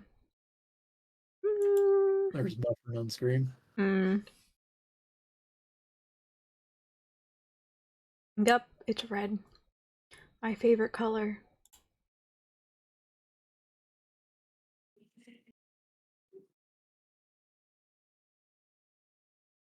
Looks like it's still moving at least, so we will continue forth. As long as if things start like getting real out of sync for you, just let me know. Okay. The victim's name was Glenn Elg. He's a professional programmer. He's on the payroll of Blue Screens Inc., a local company. This is the victim's autopsy report. Court accepts this into evidence. Woman's autopsy report added to the court record. And here are the floor plans of the restaurant.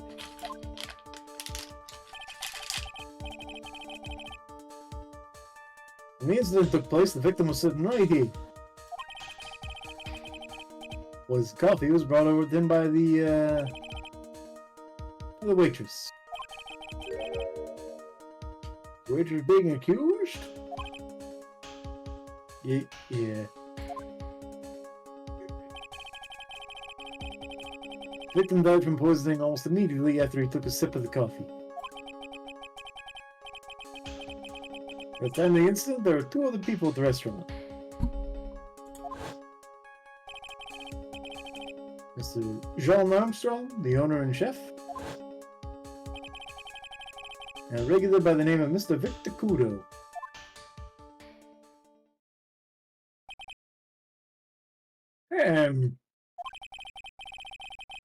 This seems to be a very straightforward case to me. Should be on floor plans added to the court record.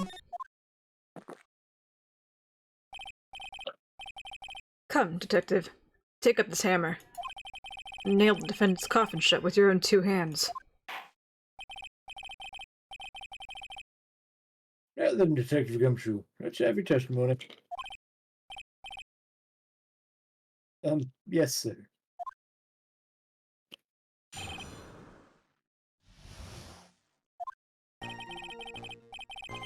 The incident took place. The victim was alone at his table, sir. We understand that the guy, Glenn Elg, was listening to the radio at the time. Traces of poison were found in his coffee cup. And what we found was potassium cyanide. This stuff really packs a punch. Which is why he died immediately. And, looks like Miss Bird might have had, well, some kind of a motive. Huh. Using the dark, aromantic depths of coffee to conceal the poison. Classy lady. You've had that coffee. You know better. The facts of this case seem to be ironclad. That's right. I would ask you to begin your cross-examination, but... Yes? Please, no intimidation tricks this time around. Is that understood? Excuse me, Your Honor. That was a phony. I don't use intimidation tricks. I just badger my witnesses. Blue badger them. I already told you that wasn't me. Yeah, I blue badger them. I pull out that creepy video and put it on and make them listen to the music and watch it go shamble back and forth until they finally tell me something I want to hear. Please, I'll talk.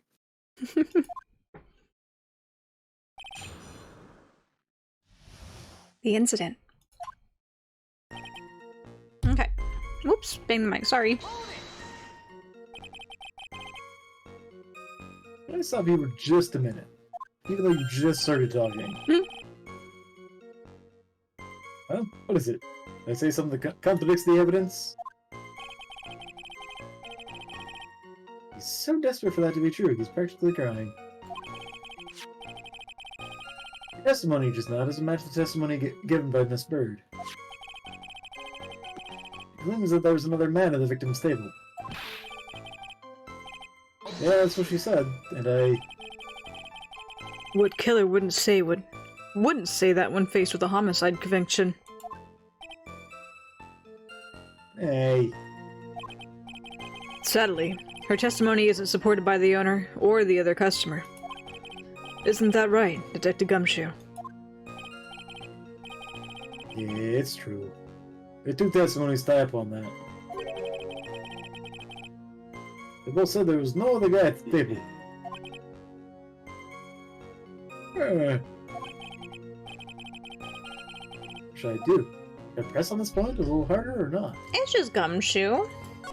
Press a little harder. It'll be fine. Well, maybe the other witness just missed him. Perhaps their view of the victim's table is obscured in some way. Like a partition. Ha! That argument is as weak as the coffee at Trebian, Wright.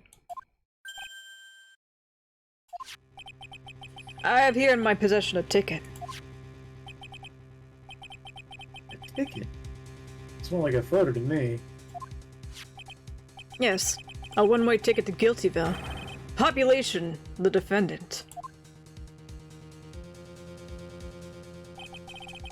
This is a photograph taken from near the entrance to the kitchen. Here's a scene as witnessed by the chef, moments after the poisoning took place, correct?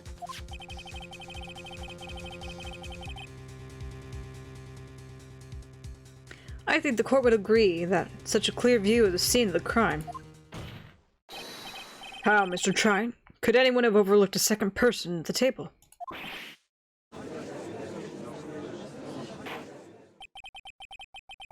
It certainly seems to show the victim's table extremely clearly.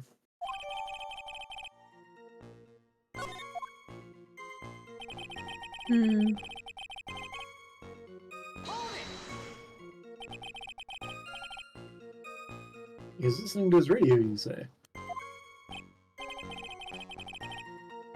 Yeah, he had a portable radio in his chest pocket. Maggie told us that too, didn't she? Something about how one of them had some sort of earpiece? What should I do? Should I press on this point a little harder or not? Yeah.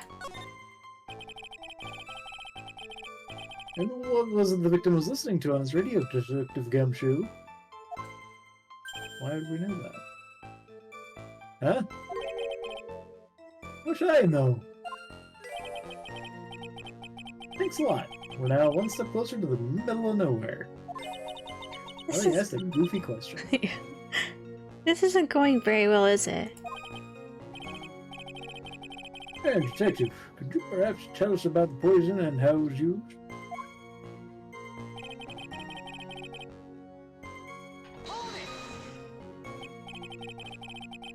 So, traces of the poison were found in the coffee cup and nowhere else? Not sure I get you, pal. Was the poison a liquid or was it a powder?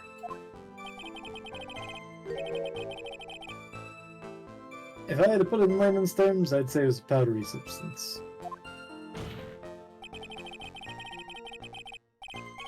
The poison could have been in anything that was on the table. Sugar, salt, pepper. Ha! Do you put salt and pepper in your coffee, Trine? Some people put salt in it. I can understand. People put like salt in their ice cream and stuff too. Little pinch of salt supposed to cut the bitterness. Mm-hmm. I tried it once. It just made salty coffee. But, you know, whatever. The victim took his coffee black with no sugar.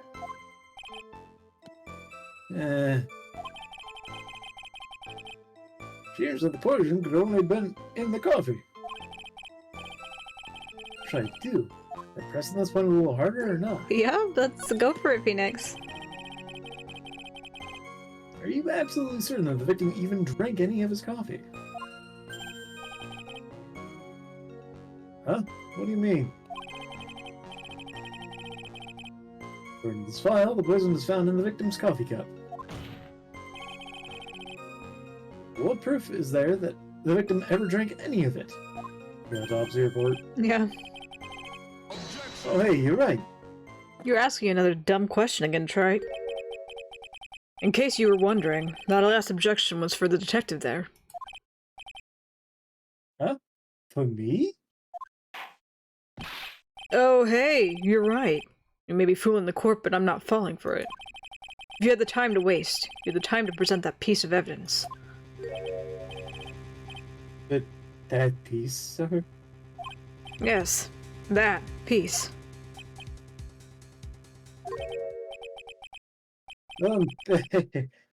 What piece was it again?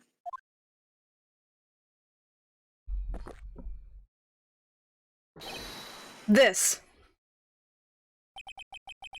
I'd be grateful this copy's only hot enough to give me first-degree burns. Oh, now I remember. Is the victim's coffee cup.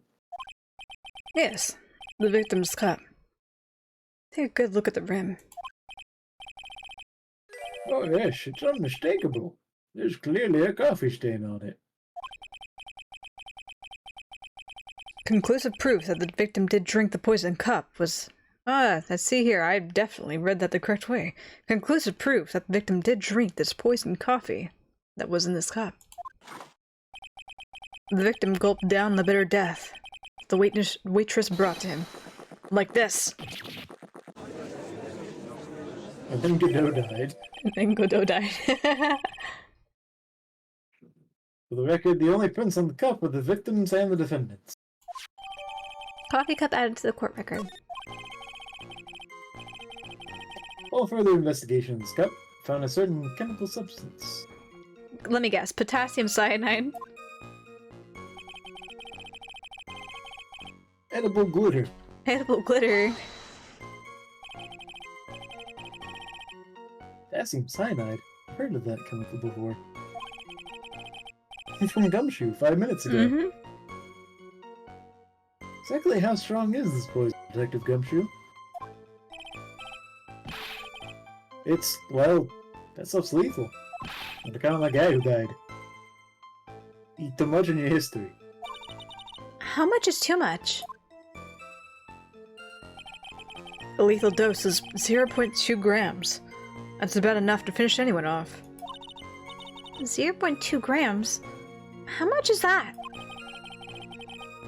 You know when you swab your ears for earwax? Yeah, about that much.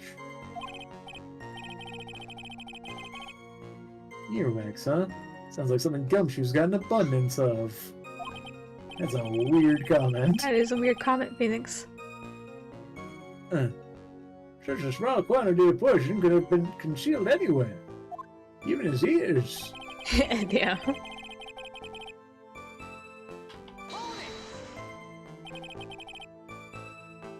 Some kind of a motive. Yeah, but if you ask me, it's been blown away out of proportion. You know what my golden rule is, Detective? Check out a bad cup of coffee. You can always get another. Huh? I don't get it.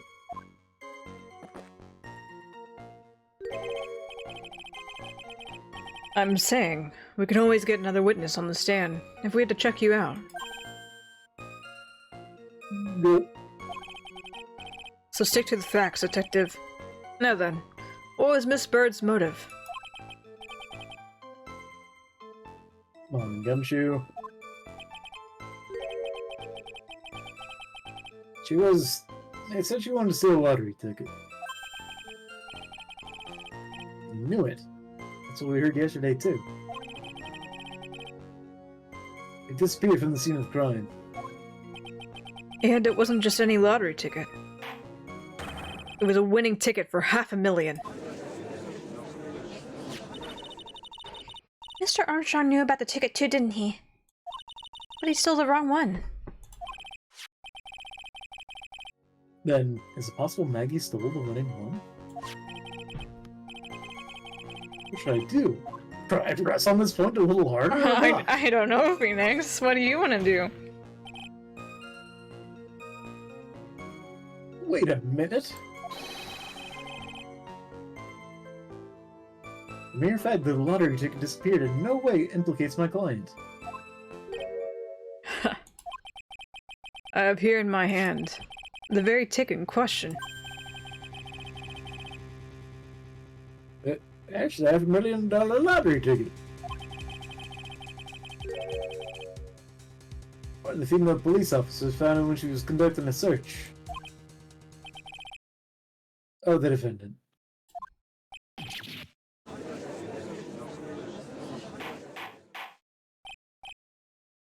Order! Order! She's quite a lucky bird, our little waitress. You will submit that evidence. You will submit that ticket as evidence to the court immediately. I better keep an eye on that ticket. The way the judge's voice is quivering. Victim's lottery ticket added to the court record. This ticket was presented to the court in the previous trial, too. It feels heavier now, somehow. $500,000, you say? It's just a scrap of paper. What matters is where it was found, Your Honor. That's on Maggie's person, unfortunately. That's enough. Sex education overwhelmingly clear to me. So didn't we know? We don't need the court record. The defendant had ample opportunity to commit the crime of which she is charged. Furthermore, it seems beyond reasonable doubt that she did indeed commit this crime. I like an old man who knows the score. There's also the matter of a $500,000 lottery ticket. That alone provides a very credible motive. I mean, that's some money even I might be tempted to bend the rules. I don't murder counts as bending the rules. I don't mind an old man who's weak to the siren call of money. Oh, good, Nick. The evidence against Maggie's starting to pile up fast. Yeah, that's because the court has ruled guilty once already. I'd say it's about time to wrap up this repeat performance. With one final, decisive piece of evidence. He's got more evidence against Maggie? This is the apron the delightful Miss Bird was wearing at the time. Wow, that's not the cleanest apron I've seen. That stain looks like... can't be blood, can it? It seems the star of our play was a little flustered. And somehow spilled coffee on herself. Coffee? That's not exactly the first thing that caught my eye. Of course. The coffee stain isn't the most interesting thing about this apron. No, there's something else that stands out even more. Something else? I presume you mean... Of course. I'm referring to the pocket. the pocket? A search carried out right after the incident uncovered this. Potassium cyanide. The very poison used by the killer was in her apron pocket. Bottle of poison in Maggie's pocket. Yeah, Maggie's prints were the only ones on it.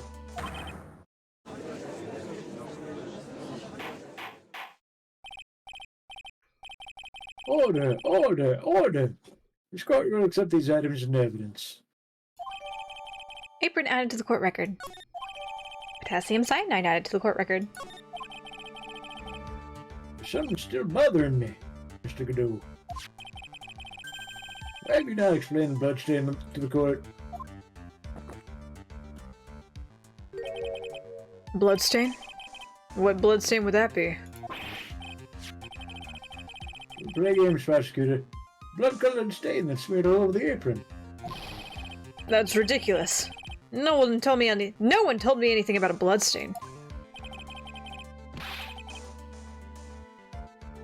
It's because his glasses are red. I was just about to say, could he not see it because his visor thing is red?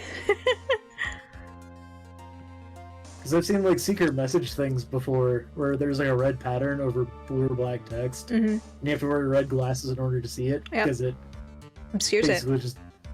Yeah. You don't need to be told, just look at it.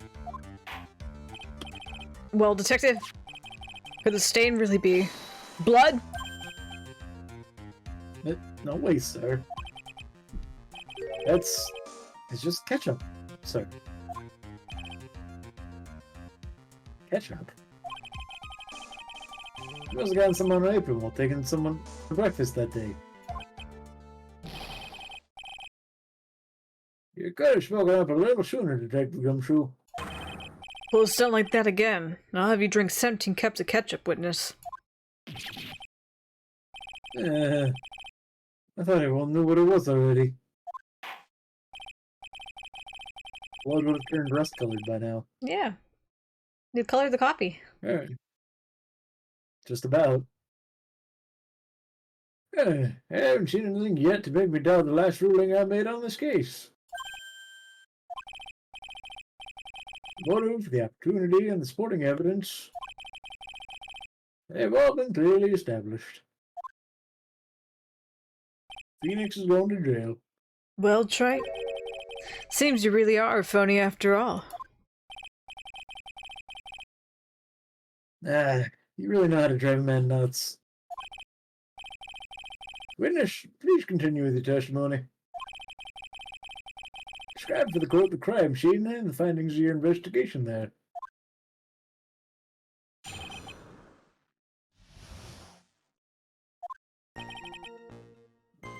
Crime was reported at 2:25 p.m. by a kind of scary old man, sir. Well, Maggie had passed out from the shock. It must have been real tough for her. Victim didn't have any identification on him.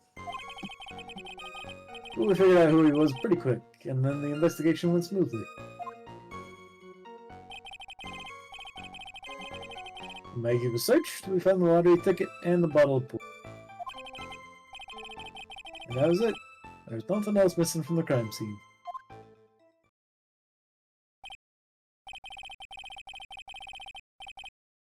You identified the victim and secured the prime suspect. Very good.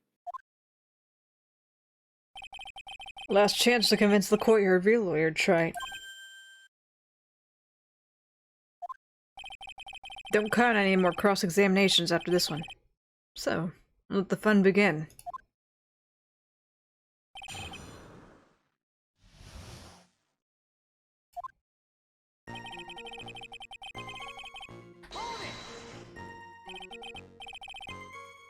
Scary old man, Detective Gumshoe?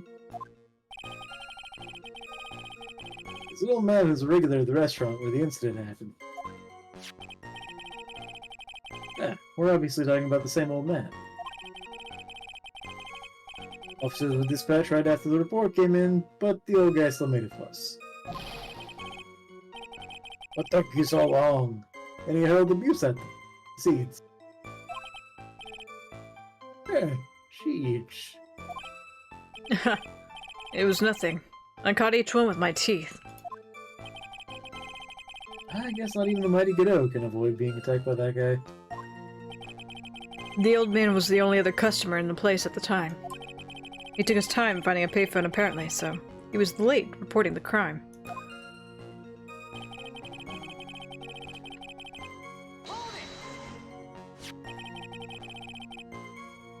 How long was the defendant unconscious for? The officers got to the crime scene around 2:40. Maggie was still out cold in the kitchen at the time. Took another 10 minutes or so before she came through. I would like to have been on the scene myself. Bet you would have liked to have carried out that search too. I would love to see Maggie sleep like that. Pretty and peaceful. You're a professional detective, Gumshoe, not a professional birdwatcher. Save the romantics for your own time, Detective. All we need to know about is the investigation. Oops, I guess I'm pretty low right now, aren't I? Not as red as Actually, lobster never changed monster. color oddly enough. Mm-hmm. The lobster. Yeah. You didn't have any? Are you saying that it was stolen then? No, I don't think so. Victim didn't have a driver's license or even a credit card on him, pal. All he had was 58 cents in his wallet. Yep, that was definitely going to pay for his coffee. Yep. 58 cents. Yeah, I can't believe I found someone with less than a wallet than me, pal. Sounds like he was a thoroughly miserable young man.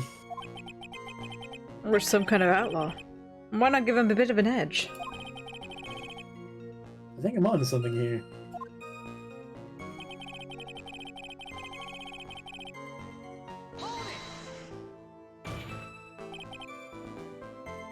Wait a sec. Huh? Did I say something dumb again? Let me paraphrase what you just testified to this court. The victim didn't have any form of ID on him. That's basically what you said, yes? Yeah, basically. In that case, How are you able to identify the victim so quickly? Oh, that. He's so let down, he's got the whole sagging shoulders and puppy eyes thing going. There's a prescription bag on the victim's table along with the lottery ticket. Seems Mr. Glenn L. visited his doctor before he went to Trebienne. We got the victim's name from the medical records of the doc who prescribed the meds.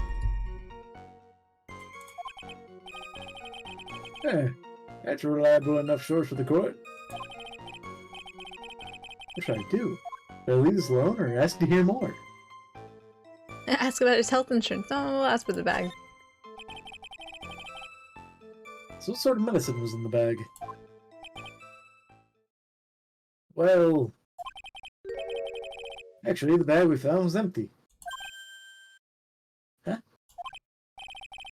Yeah, completely empty.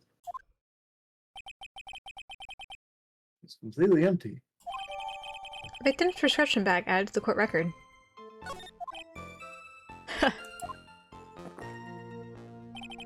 You're entering an empty paper bag as evidence? Desperate, are you, Trey? Now, what happened with the investigation after that, Detective?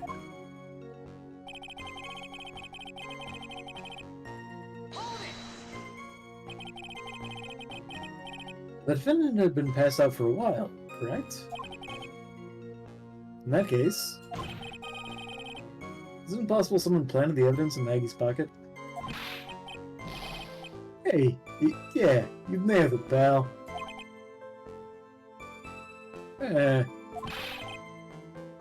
Happens to me all the time. Miss Von Karma likes to put that tracker on me.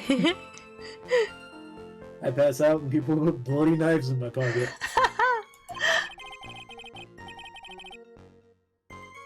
We had a department party the other day, and when I got home, I was wearing the boss's shoes. Keep up this crazy testimony, Detective, and those shoes will end up down your throat. Sorry. So, Trite, someone planted the evidence in Maggie's pocket? That's a pretty bold statement. Care to back it up with some evidence? Well, I'd love to if I had any. It appears you have no evidence to support your theory, Mr. Wright. Continue the testimony, witness.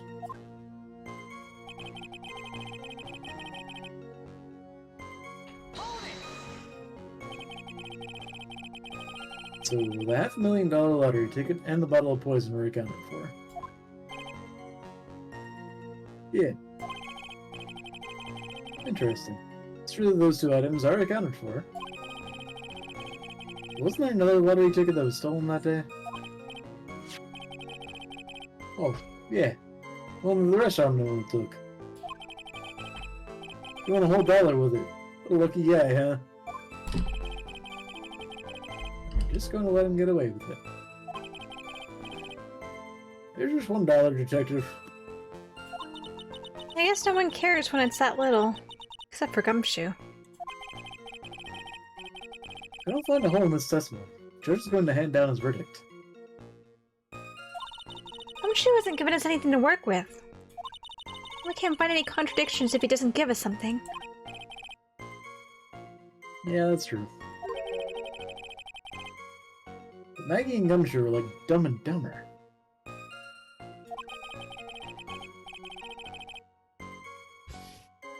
Our only hope is that they were so dumb they missed something obvious. Come on, Gumshoe! Be the dumbest you've ever been! Okay. Press through everything. What do we have? Quite a bit. There was the other half with the medical insurance. I think... I want to say this, eat my words. I don't think that's the way we need to go down. I just have a hunch.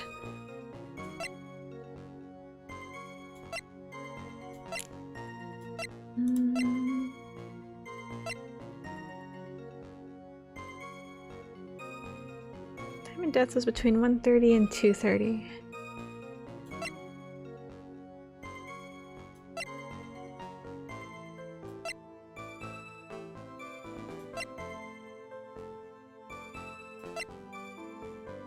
has a small pocket, but big stains.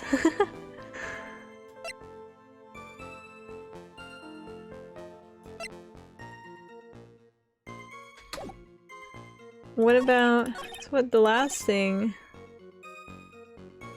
went pretty smoothly? Found a lot of ticket in the bottom search. Not. I swear you said something along the lines that, oh yeah, we found everything.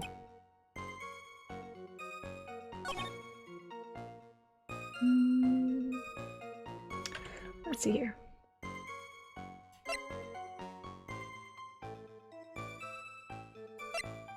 Winning ticket found on Maggie. Apron was on Maggie. Maggie. Bag is empty. I think it's the next statement, and I kind of wonder if presenting the pharmaceutical bag,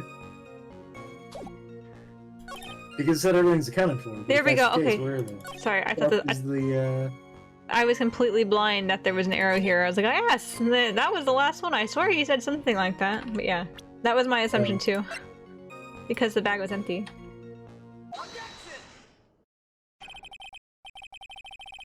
Detective Gumshoe, I think I should point something out to you. There's just one small contradiction in your testimony. Oh, finally! I'm getting all anxious just waiting, so hurry up, will you? Testify that nothing else was missing from the crime scene. However, the prescription bag you mentioned was empty. The officers recovered the medicine from the scene of the crime later? No, they didn't. The victim was given a prescription right before going to Trey BN. Where, then, did the medicine disappear to? You are too cool, pal. Indeed. Due consideration wasn't given to the victim's prescription in the previous trial. Witness, why do you always have to overlook such vital pieces of evidence? Hey, I guess that's the most careless thing I've done so far, huh? The victim was killed by poison. The victim's medicine mysteriously disappeared. The victim's own prescription could have been the lethal poison itself.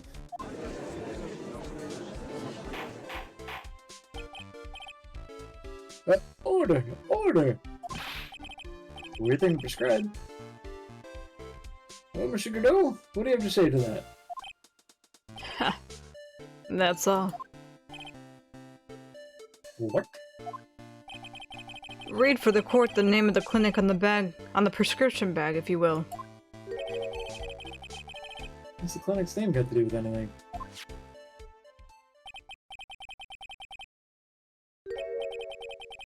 New Ear Otolaryngological Clinic. Logical. Gargle, gargle, gargle. Otolaryngological. Oh, sorry.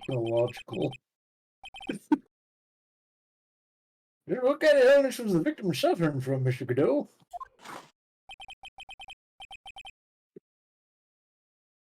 Hardly an illness, Your Honor. More like a bitter war wound, you could say. A war wound? The day before the incident, Mr. Elg found himself in a fight. He took a blow to the side of the head and ruptured his eardrum. He ruptured his eardrum? And what on earth was the prescription he was given? It was a cream that was to be applied topically inside his ear canal, not to be ingested.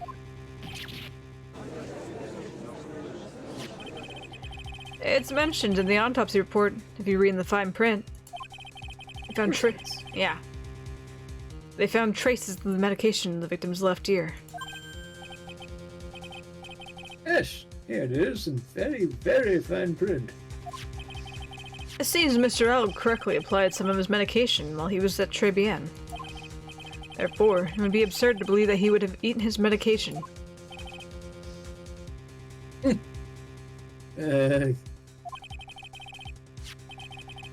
Seems that this medication is relevant to the case after all.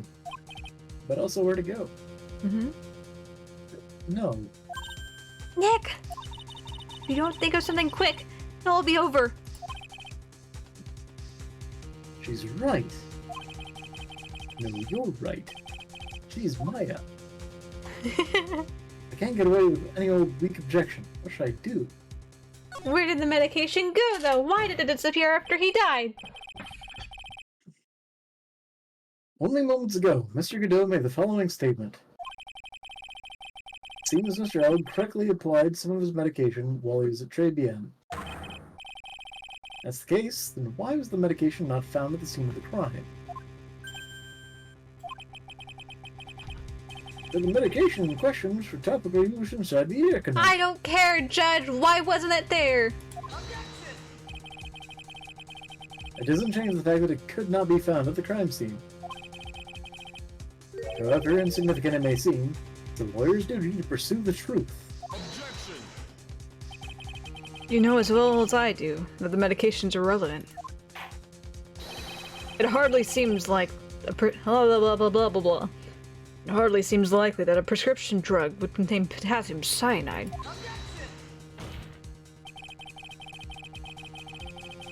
It hardly seems likely that the coffee the waitress served would contain it either. But it did. Possibility is undeniable. Ugh. That's enough. Mr. Godot, is the detective the only witness the prosecution wishes to call? Mr. Godot? Hey, I got my own witness I like to call, sir. It's the old man who was there at the restaurant the day of the murder. Victor Kudo, the pigeon hater? I almost heard that as pigeon eater. Very well. He tenderizes them with beans first. Yeah. The matter of the disappearing medication seems a little more than trivial at best. However, it wasn't explored at all in the previous trial. But that is something that bothers me. Hey, good job, Nick. You bothered the judge. Good job. Good job. The court will adjourn for a 10-minute recess. After which we will hear the prosecution's next witness. Huh. I suppose this means I'll just have to finish you off in my last 6 cups. Court's adjourned for recess. What was it, like 18 cups of coffee, he says? I don't go over 18 cups of coffee. I don't go over like 2. I don't drink at all. Yeah. No coffee for me. Too bitter. January 7th, 11:03 a.m. District Court, Defendant Lobby number 1. Whew, that was a close. Tell me about it. I nearly died in there. That's my line, sir. No, it's my line. I think I really did die No, a it's little my bit. line. Shut up! It's mine! Looks like we all nearly died in there. I can't believe Detective Gumshoe! How could he betray us like that? Huh? He said he'd help me, but he totally set me up. I don't think he meant to do that, Maggie. He's backed into a corner. And also he's stupid. Hmm. I mean, the guy's gotta do his job, right? It's okay. I know all about lies and betrayal. I've had them my whole life. It really hurt this time. Like someone punched me hard in the stomach. I hate that guy. I don't ever want to see him again. Poor Gumshoe. So the next witness is going to be that old guy from the park, right? Yeah, Mr. Kudo. Whoever waitress outfits and projectile seats. I bet he's going to be really stubborn. I mean, he's pretty set in his ways, you know. Yeah, he's a bit of an old grouch. Are you going to be able to handle him, Nick? Yeah, I can take whatever he throws at me. Even those never-ending bird seeds.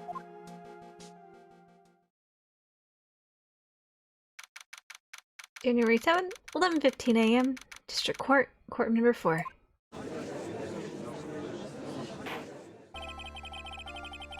Well, we're now reconvened for the trial of Maggie Bird. Mr. Gno, your next witness, please. The prosecution calls the lucky old timer who caught the show over a cup of coffee. Will the witness please take the stand? Are you getting close to that break? It is. It just came up. I would say I'm like the timing on this. It could have been better if it was right after that. What's the word? I guess the lobby thing, but it's fine. We haven't. I can save my voice for 3 minutes, and we'll be right back. We'll be right back as I destroy my voice a little bit more with the old man. So hang tight.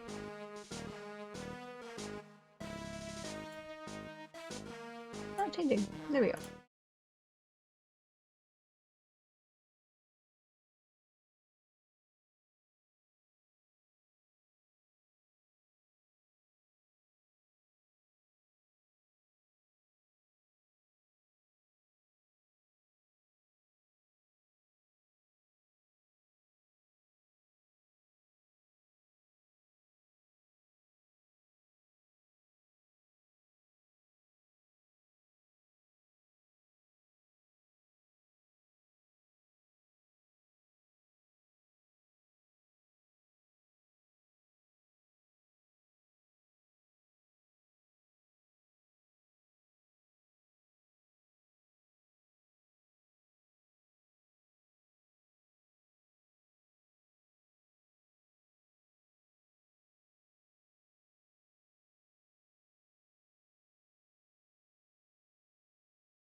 Alrighty.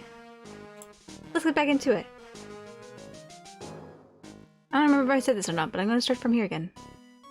Name and occupation, if you don't mind. Oh gosh, how to do his voice. Name's Victor Kudo, born and bred in the land of the rising sun. Honor and duty are what make me. Mind you, I can be quite emotional at times, too. We don't need to hear about that, Mr. Kudo. Just tell the court your occupation. My occupation? Gah! Listen, young'un. How much call do you think there is for kimono embroidery here? Kimono embroidery? That's what I do, or did, back in Japan. I embroidered family crests on kimonos. My ancestors were embroidering kimonos before this country even existed.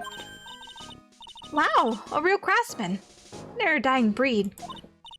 Hey, maybe he can embroider my costume sometime. Anyway, like I said, there's not much demand for that kind of thing here. So I had to take a job working the cash register at a burger joint, pretending to smile. The burger joint would have been better off putting him in the kitchen. Now then, witness. Were you at the restaurant at the time of the incident? Oh, yes. I was eating some seeds over a cup of Javachino. Seeds? What do you think these are, I see. So, you saw everything that happened, Gramps? Did I? Oh, yes. Oh, yes, I did. I saw it all. And please, tell the court. We're all ears. Sure. I'll tell you. I'll tell you every last detail. He's really getting into this. What I witnessed. The young man was reading the sports paper. The serving girl brought him a Javachino, but she put something in it. The man took one sip of it. Looked like he was in terrible pain, and then collapsed. That's the serving girl, right there in the defendant's chair. I remember her well.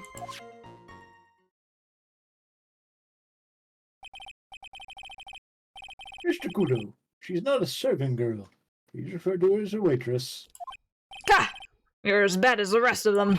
All these newfangled words. What's wrong with old-fashioned one, Newfangled? All this talk of radios and glasses, it's wireless and spectacles, I tell you. Excuse me? Listen to me, everyone! Don't forget the old values! Don't let the good old days slip away! Well, I think it's time to begin the cross-examination, Mr. Wright. Goody. Yes, Your Honor.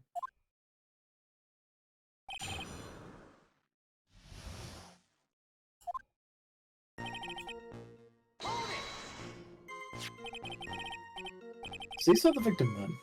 You saw Mr. Glenn Elg? I wanted to know if Guts and Brawn retained his championship or not. So he's looking at the sports paper the victim was reading, huh? We have the location in question. There are partitions between the tables on the same side of the restaurant, right? So what if there are? If you say that you can see the victim, that means you're sitting at a table on the other side of the restaurant, correct? Gah! I got to that place to drink Javachino. I don't go to sit. I don't remember which table I was sitting at.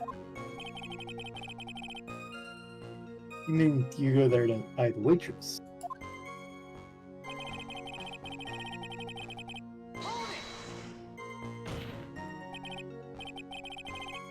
Mr. Kudo, that's a very grave accusation. Are you sure about what you saw? And also, why would you do that where everyone can see? Victor Kudo never makes mistakes! I dot every T and cross every I! I see. My eyesight's fine. The doctor said I only need spectacles for reading and driving. but his eyes are only really fine when he's scoping out a waitress. And I saw what the servant girl put into the Javachino as well! I better. I know what's coming up, and something tells me I'm not going to like it. Do we want to press harder? Mm. It's not gonna hurt. Your Honor. We need more clarification on what was put in the victim's coffee. I'd like to ask the witness to add what he knows about this to his testimony. Yeah. I agree. Witness, will you enlighten us, please? Sure. There's no question about it. She very conspicuously put some white powder in there!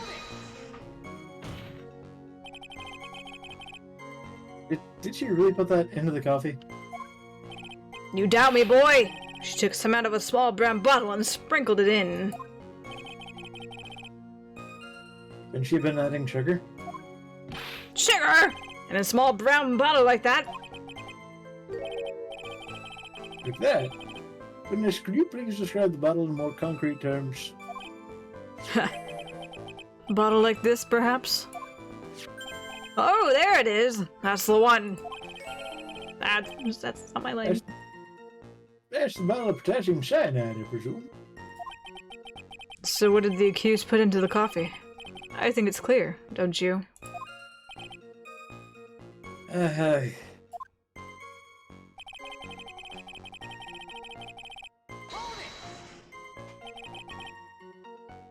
You took just one sip? You young'uns, you waste everything! Those Javachinos cost $8! In the good old days, we would have drank every last drop, eaten the cup, and then died. Congratulations. You have earned the title of the baddest man to grace a courtroom. That's impressive. So, it was an immediate death? Oh, with potassium cyanide, I suppose it is possible. Oh yes, he slumped over without so much as a twitch. I felt the Javachino I just drank turn sour in my stomach. Oh yes, I know that feeling. And the waitress? I presume she is also dead.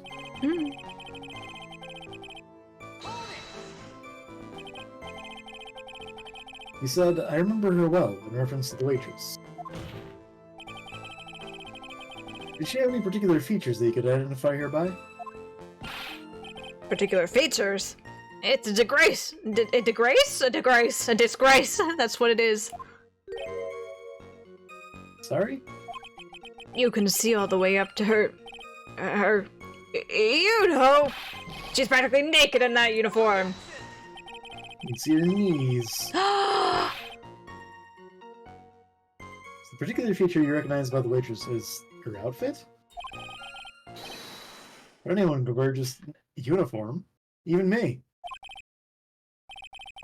Mr. Wright, please try the court any further mental anguish from that image. Don't get all excited, Nick. You gotta keep yourself together. I guess I got carried away. Ha! There are other things I recognize about her, too. Like her butt. Seems pretty sure of himself. What should I do? Go on. Sure, you saw waitress take the coffee over to the victim. What matters is whether that waitress was Maggie Bird or not. Right. Mr. Kudo, these other features that you recognize about the defendant. I would ask that you add them to your testimony. Sure. There was a ribbon in her hair, and her apron straps were loose. That's still about the outfit. You remember several details about her appearance. But what about the most crucial detail of all? Her face. Gah! As if I wouldn't remember that! The witness noticed the straps on the accused's apron. He's unlikely to make a mistake about her face. Oh, don't be so sure. Don't be so certain, Godot. Oh, that's right. I can even tell you the color of the ribbon in her hair. It was red. So you see, there's nothing wrong with the witness's eyesight. Hey. There's no doubt he remembers the waitress pretty well. What should I do? I get the feeling there's something more to this somehow. Waitress is back. Ask about the straps. Straps are back. I don't know. What would lead to a route I want to go down? I don't want to leave it though. Because he obviously doesn't know who he's talking about.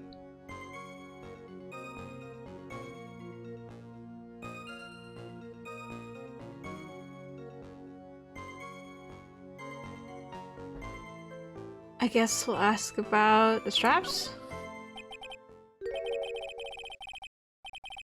Mr. Kudo, you seem especially interested in straps. Why is that? What? Ribbon in her hair, straps on her apron. What's the fascination? Fascination? Objection. People have all kinds of fetishes tried. We don't need to embarrass the witness. Listen, you young upstarts! I haven't got some sick strap fetish. Yeah. Is there any relevance to the witness's unusual love of straps, Mr. Wright? I'm just curious as to why he's so fixated on the waitress's straps. I said I haven't got a strap fetish! How many times do I have to repeat myself? Very well. Continue with your testimony, Mr. Kudo, and make it strapless. Do you think old CD really saw Maggie do it? Well, he probably had his eye on the waitress the whole time. That's why he was there. But he was there for cute outfits, right? Not the waitress.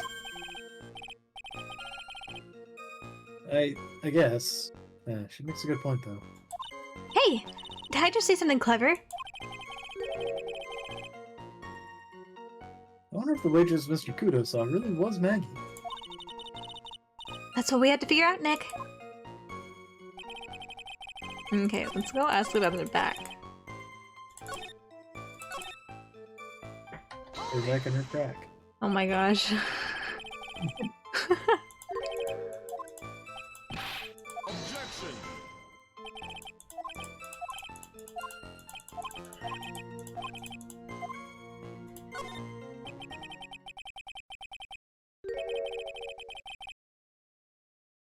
The identifying features you described are all things that you would see from the back. So what? It's possible that you never saw the waitress from the front at all. Objection. Ah! He's got you there, Gramps. People normally talk about the facial features when they're asked to describe someone. This witness's testimony is nothing but straps and ribbons. This is harassment! I tell you I'm not obsessed with straps or ribbons. I'm just telling you what I saw. Mr. Kudo, court requests that you add details about any identifying features. Features you observe from the front, that is, to your testimony. Sure. This old man's testimony is getting longer and longer. And if I can't find a hole in it soon, I'll get even longer, I bet. Or it'll get even. There wasn't anything that caught my interest about her from when I saw her from the front. You can be more specific about that? You didn't find anything to be distinct, but you did clearly see the witness's face. Yes? No questions about it. He said the witnesses, but I thought it was the waitress. I don't know. I can't, you know, who could say, is this something that you're supposed to pick up on as a player? Is it a typo? Is the old man confused? Who knows? I didn't come this far to back down now. Victor Kudo never backs down! It's not the answer I was looking for, but okay. This has turned into a matter of pride for old CD now, I guess. I wonder if he really did see Maggie's face or not. Like I thought, we need some concrete proof of this. Proof that the old guy didn't see the waitress clearly from the front. Do you think old CD really saw Maggie do it? Well, he probably had his eye on the waitress the whole time. That's why he was there. That's the same line again. We've been here before. Deja vu.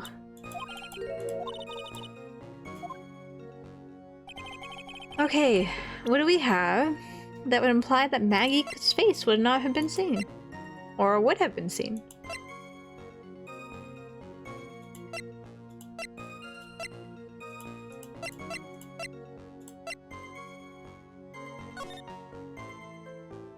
Was Maggie wearing anything that...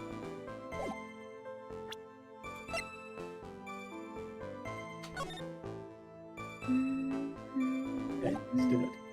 Dead man. Oh! He would have noticed this. Any normal person would have noticed how stained this was.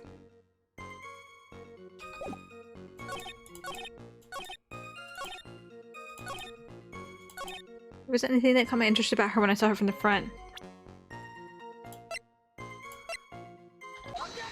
I got you. Mr. Kudo, I'd like you to please take a look at this. Ka! That filthy thing would suit filth like you just perfectly. Actually, it reminds me of what my grandson looks like, just after he's done eating. Have you ever seen this before? Of course I haven't! Do you think I'd forget something as dirty as that? Well, you half-witted clut!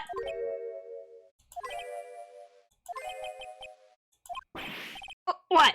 What is it? Ever since I said you half-witted clot, there's been an eerie silence in here.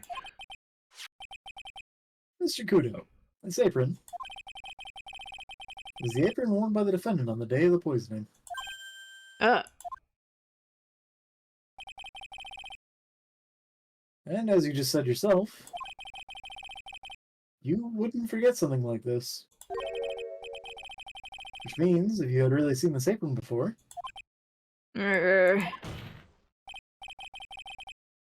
Yes, you know what I'm getting at. You couldn't have possibly seen the waitress from the front. Oops. Just oops. Whoops. Witness! You gotta oops your way out of this. Well, well. Looks like we finally have a genuine trial on our hands.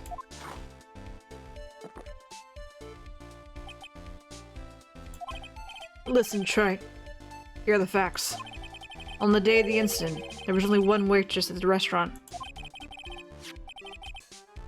That being the defendant, Miss Maggie Bird? Exactly. And when that one waitress... I can't say the word waitress!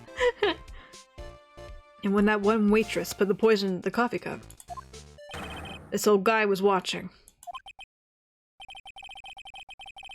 I hope you understand the gravity of the situation, Mr. Kudo. Defend the defendant may rest on what you say you remember seeing. Just tell the court exactly what you saw, Gramps. You can rely on me, Captain. My noggin's in perfect working order. I can't remember a single occasion where I forgot what burger a customer wanted. He can't remember? Probably more like he messed up so many times he's blocking it out. Very well. Let's test just how good your memory and attention to detail is, Mr. Kudo. Tell us what you remember about the victim.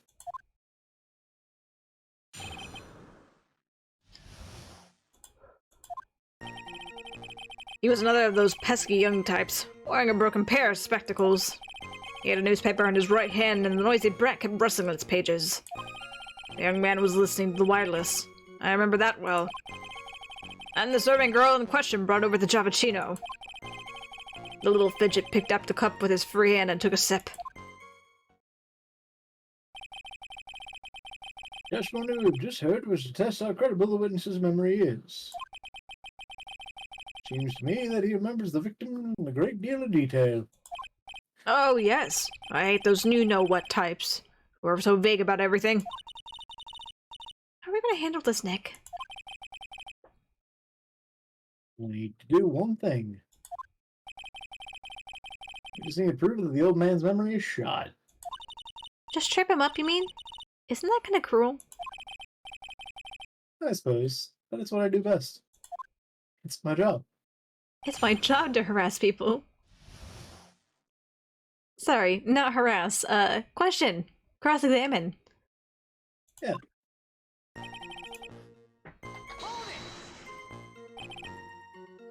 Spectacles. Dark glasses to you. One of the lenses was green, but the other was broken. Newfangled rubbish. That's why I remember him so well. He did have some kind of lens over his left eye. But I wouldn't have called it a pair of glasses. Yeah, he seemed to have been wearing some rather modern-looking shades. Perhaps I should take to wearing some and rival Mr. Godot's sharp appearance. Ah! We better come up with something sharp and quick! Guess I'll wait and see if I should challenge him about the spectacles.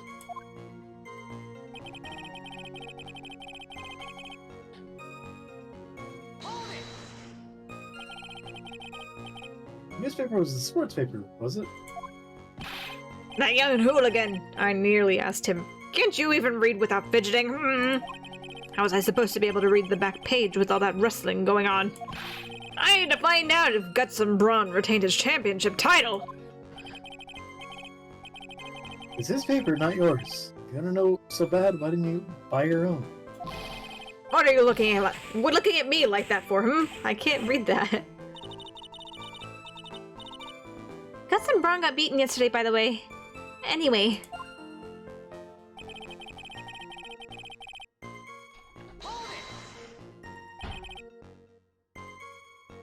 Wireless? The decadent young rascal. My day it was one or the other. Read the paper or listen to the wireless. Oh boy. And using an earpiece. It's selfish, that's what it is! I was straining my ears, but I couldn't catch any of it! Is he that desperate to listen to the radio? What are you looking at me like that for, How dare you feel sorry for me? Ow, ow.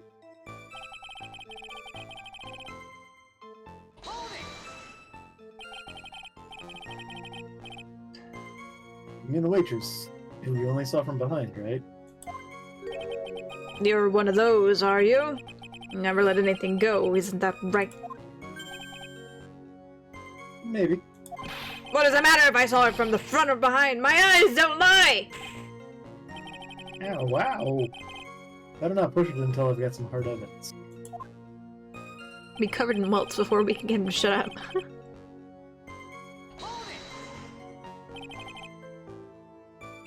His freehand? Yes. Which hand was that? Weren't you listening before, cloth ears? I said he was wrestling the newspaper with his right hand, didn't I? His free hand wasn't his right hand, then which hand was it, you moron? Ow, ow. Perhaps the great Mr. Wright has 3 hands.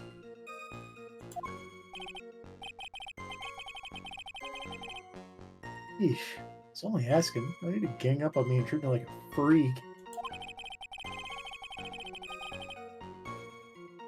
The whole point of this cross-examination is to establish just one thing.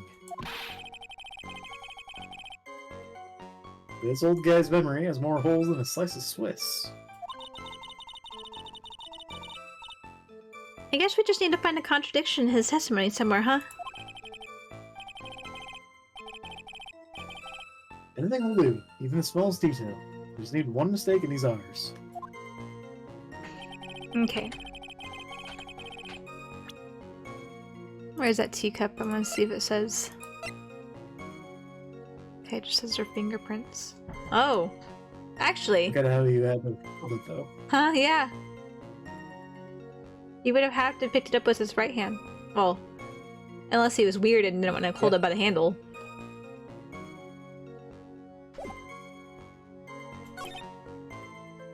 Newspaper in his right hand and a noisy breath conversely in his pages.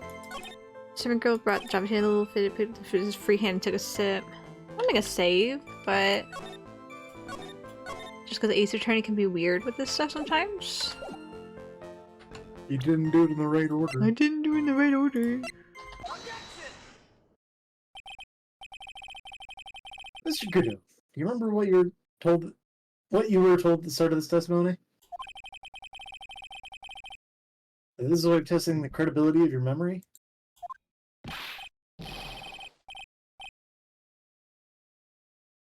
I know! There's nothing wrong with my memory, I tell you! Nothing! If I got anything wrong, I'll eat these seeds and sing the pigeon song! Well, y'all ready for the pigeon song? Care to tell us where this is going, Wright? According to Mr. Kudo, the victim is holding the paper in his right hand, while drinking coffee with his free hand, which would make that his left. Ka! What is this? Kindergarten? But I'd like the court to please take a look at this. There's the cup the victim used, correct? Yes, and on the rim, you'll notice the mark left by the victim's lips. Yes, there's a stain left by the coffee. If you consider where that stain is, you'll clearly see that the victim is holding the cup in his right hand. But how? Well, Mr. Kudo, court is waiting for your epic performance. Pigeon song time! You said you'd eat those seeds and sing the pigeon song. Ah! I mean, he likes the seeds well enough. Yeah? Mr. Kudo, I'm afraid this is simply not acceptable. I demand the pigeon song. Wait! If you think I'm going to stand here and listen to you tell me I'm mad, you're wrong! I don't care about that dirty coffee cup. I know what I saw. You still insist on your testimony.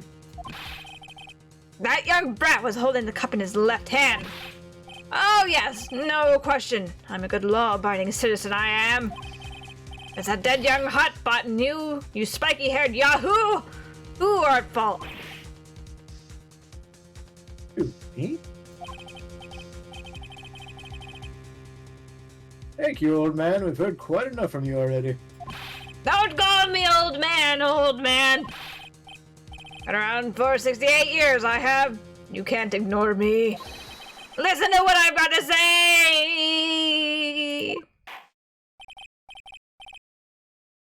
I'm sorry, Mr. Kudo, but... Sure. Why not hear a little more?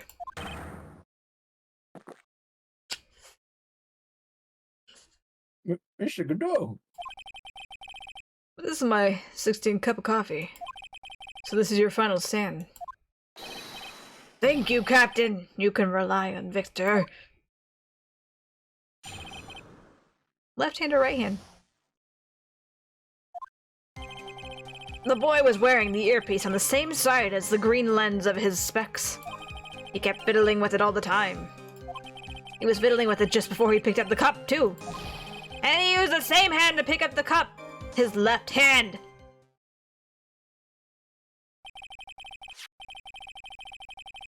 You know the victim was wearing an unusual monocle over his left eye.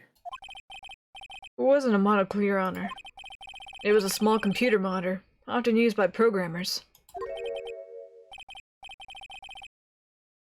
Monitor? You mean like television screen? The inside of the lens is a screen that displays computer data. It's called HMD. It's a common tool in the victim's line of work. HD, TV, DVD, CD. All these newfangled letters drive me mad, but they don't matter. I know what I saw, and I'm telling the truth. True. He doesn't seem to be lying. And those are the facts. Good old black and white.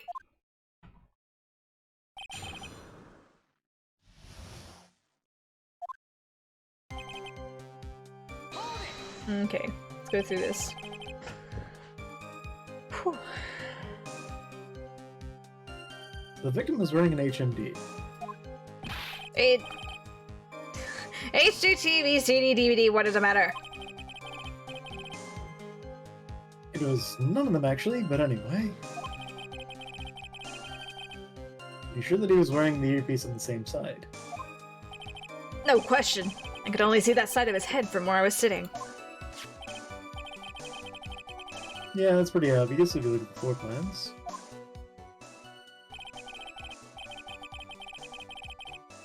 On the opposite table, you'd only have a view of the side of the victim's head.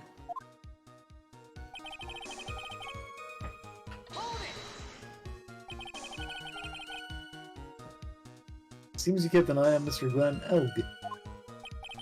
He was getting on my nerves. Rustling that newspaper and fiddling with his earpiece all the time. I don't think when I made all that fuss dying was from one sip of Javachino. I wanted to say to him, "Calm down, you young brat." Just looking at it made me suddenly speed up my seed eating. I could have choked. So I think the victim was what? A walking ball of nervous energy.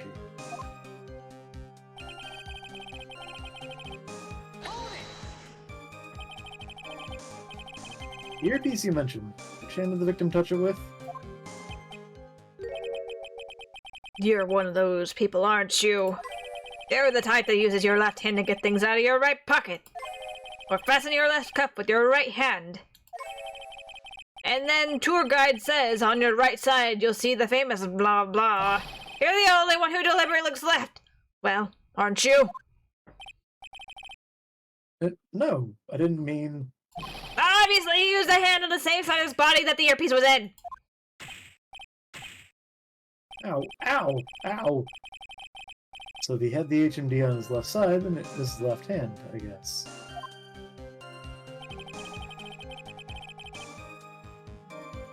Use the same cup to pick up the coffee. Seem very sure of yourself, Mr. Kudo. That's because I know what I saw, no matter what tricks you try to play on me. Looks like you really did see the guy picking a cup of coffee with his left hand. This is a dead end. Well, Nick, what do you think? I think the guy's telling the truth. Even so, something's not quite right. Then check evidence at him until he breaks. If he's not lying, there wouldn't be any contradictions in his testimony, right?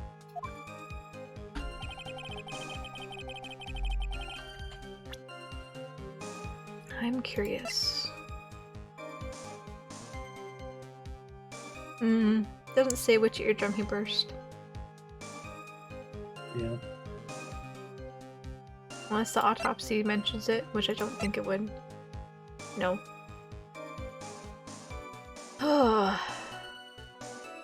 The boy was wearing the earpiece on the same side as the green lens of his specs, which would be on his left side. Yep.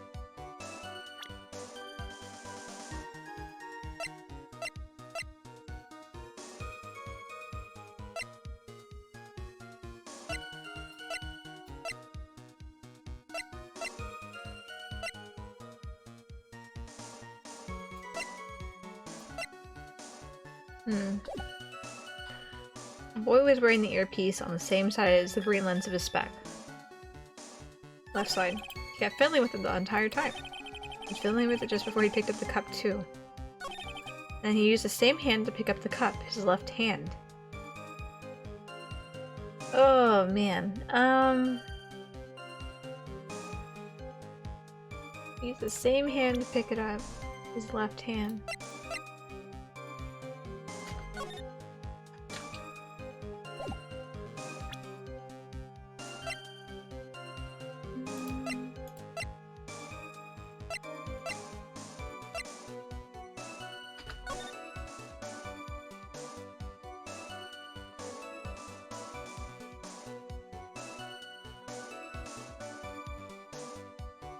doesn't really show much.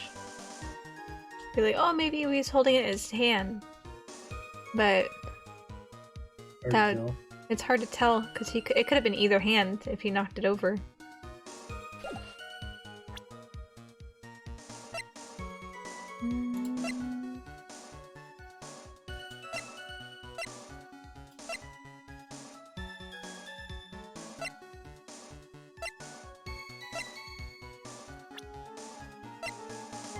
There we go. Left eardrum was ruptured.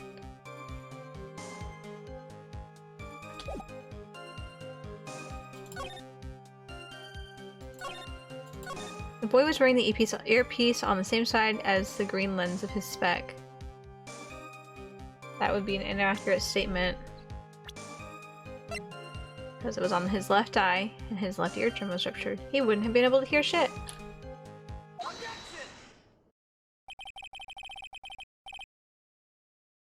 I'm not sure what the relevance of this is, but... Mr. Kudo, there's something very strange about your observation of the victim. What? You say he's wearing the earpiece on the same side as the HMD. No question. You can lock me up if I'm wrong. It was his left ear, without a doubt. I could only see that side of his head from where I was sitting. I don't think so. What did you say? You're no doubt unaware of this fact, Mr. Kudo. The victim couldn't hear with his left ear. His eardrum was ruptured. The traces of medication for his condition were found in his ear canal. That's right. It's impossible that the victim was wearing his earpiece in his left ear. Because he couldn't even hear in that ear. Is that true, Captain? It is. Beep, beep, pigeon, pretty pigeon. Lovely song. Lovely song. Order! Order! Order! Witness's testimony is completely unreliable. He only saw the waitress from behind. And he claims the victim was wearing an earpiece when we know his eardrum was ruptured. Well, Mr. Godot? A single drop of milk is all it takes to destroy the pure black magic in the cup. This old man is my drop of milk.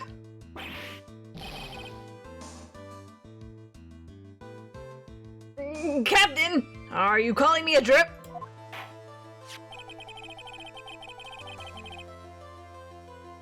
Here's the victim's coffee cup in which the potassium cyanide was found.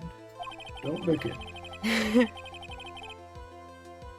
The mark on the rim clearly shows the victim picked it up with his right hand. I'll never back down! I know I'm right! The lad drank his Javachino from his left hand. Let me put you out of your misery. Clearly, the victim uses both hands. He took a sip of the cup held in his right hand, and then switched to his left. That's what the old man saw. Then lip marks would be on the other side too. Impossible. He fucking died. The witness has already testified on numerous occasions. The victim died immediately after taking just one sip of coffee. Objection! Which hand the victim used to pick up his coffee is irrelevant, Your Honor. The fact still stands, with one hand or the other. Mr. Elk drank the poisoned coffee. Like this. Sadly, Mr. Godot, that doesn't wash. And now you're dead. Part of this testimony was to establish whether the witness's memory is credible. And the results are clear. The testimony given by this witness is useless.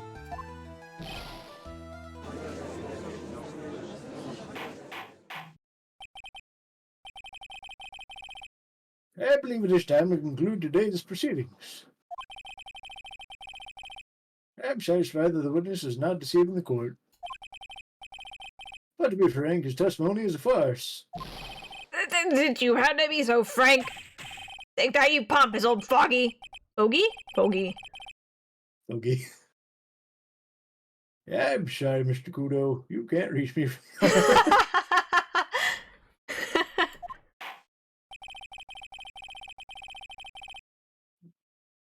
I'm ordering the defense and the prosecution to investigate this case further. That's all for now. This court's adjourned. Get the fuck out. Wait!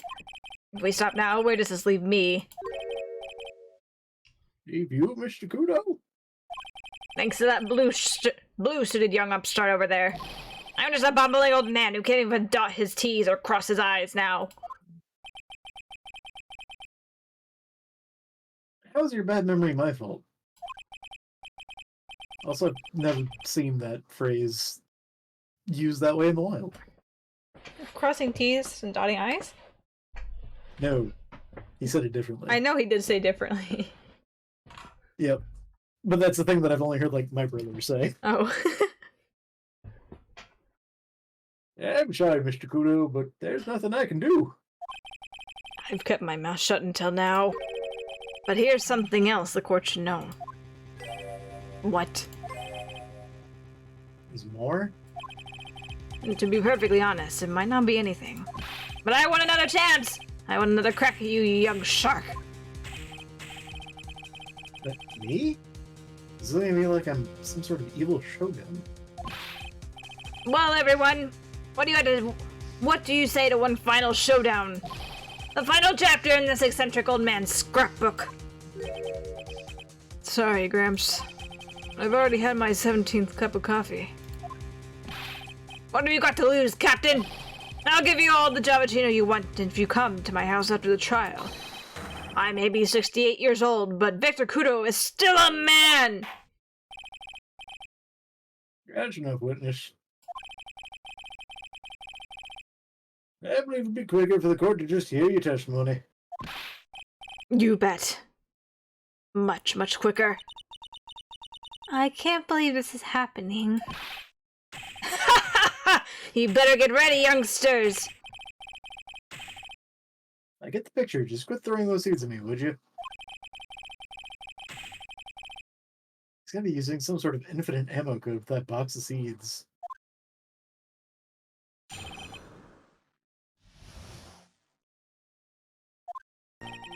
First of all, I want to stress that this might be nothing.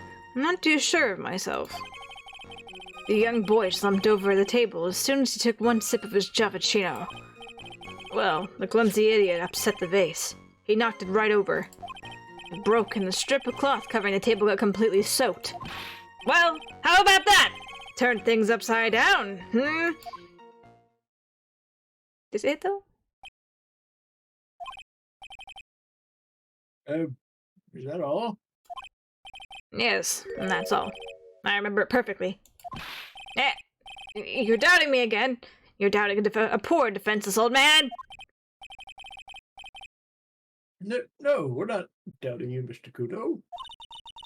Don't you get the feeling there's a question hanging on everyone's lips, Nick? Yeah. So what? Probably. That's all I can think of, and I have to cross-examine this guy. You're a bird brain. That's why that's all you can think of. It's all the seeds. It's all the seeds. Very well. Mr. Wright, your final cross-examination, please.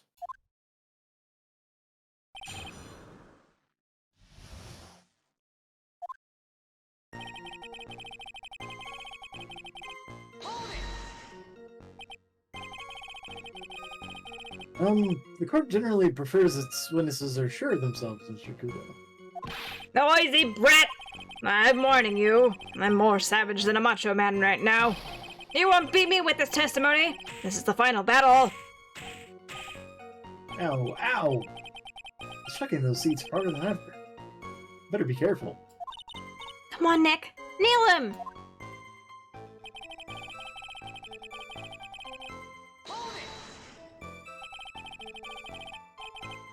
Ford has already heard that testimony, Mr. Kudo. I know that! I was just setting the mood. How else am I supposed to build up the suspense, hmm? The suspense? Yes. Now what do you think? Should I work the audience a bit more? No, please continue, Mr. Kudo, as quickly as possible. Alright. Now, where was I? Ah, yes, the young boy slumped over the table and... Before we go through this again... Anything... Crime scene photo.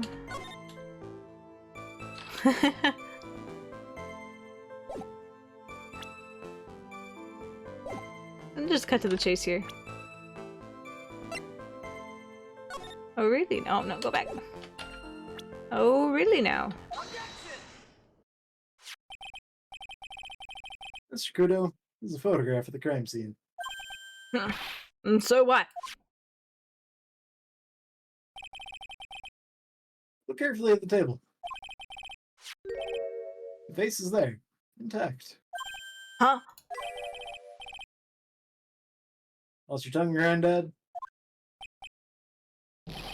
I'm no granddad of yours, hopscotch!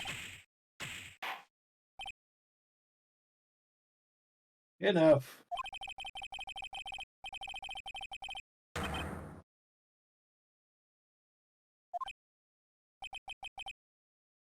What is it now? I just remembered something. Oh, please. Yes? Go on. The broken vase. Ha ha ha! It was on my table. What? Well, you see. It startled me when that young lad collapsed. So I stood up. I must have been when it fell over. The vase on my table, I mean. The vase on your table. Yes, it was on my table. As how my groin came to be completely soaked, oh my god.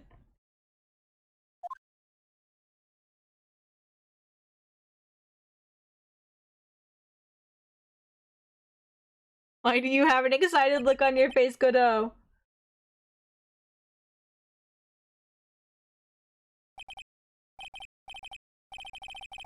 Thank you, Mr. Godot. You've certainly earned your kudos for today.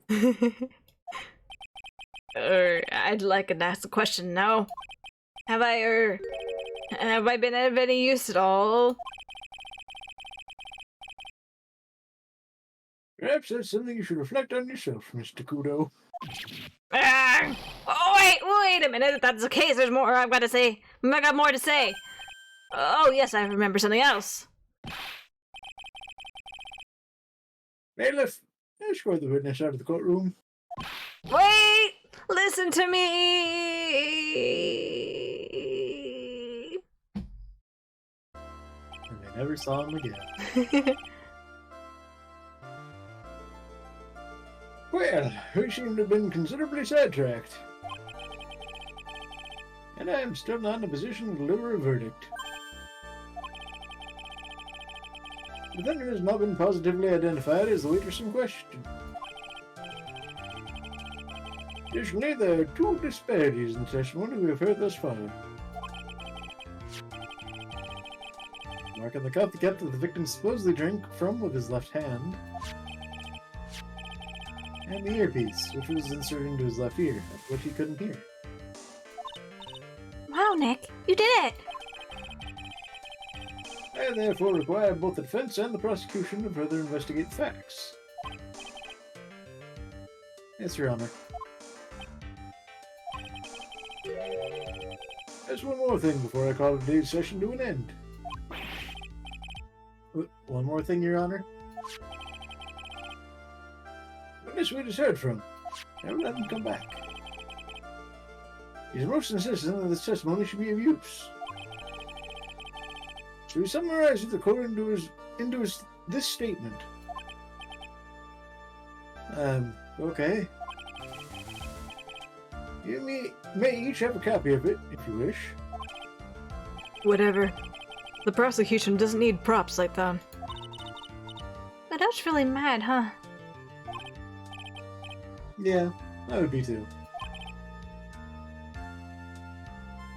Very well. Here you are then, Mr. Wright. There are 3 copies. My own, yours, and Mr. Godot's. Yes, Your Honor.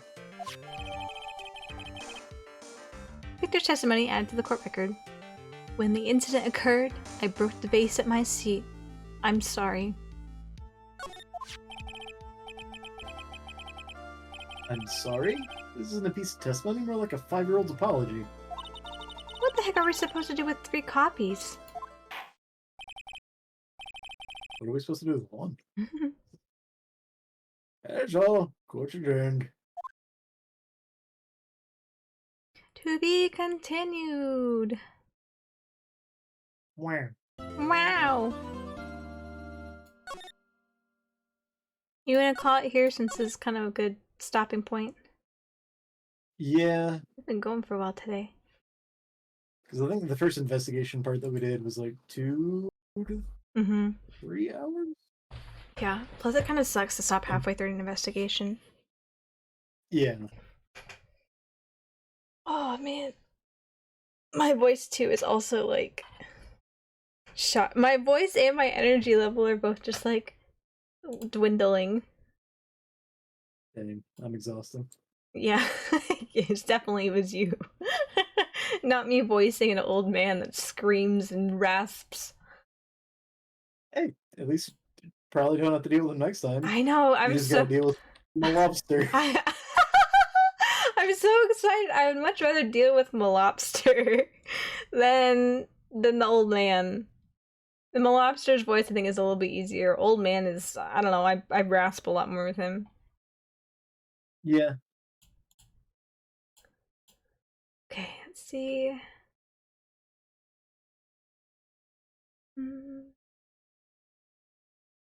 Time is it? Almost midnight.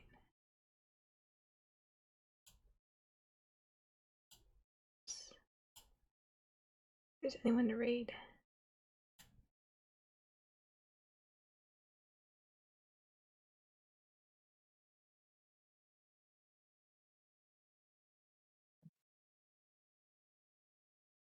Looks like Frost is on. We can go over to Frost then. Okay, how do I close off streams? It's been too long. Time. So I streamed 2 days ago. I did, but that was like, that's not. We're not in the swing of things yet. It takes me like a week or 2 to get in the swing of things. When I'm at a habit, it takes me a minute. But yeah, so we're gonna go ahead and call it here for tonight since this is a good stopping point here. We'll probably pick a day next week to continue this along and do it weekly like we have been doing. So look out for that. In regards for the rest of the week, though, tomorrow night, I believe, is it 8 o'clock Eastern time?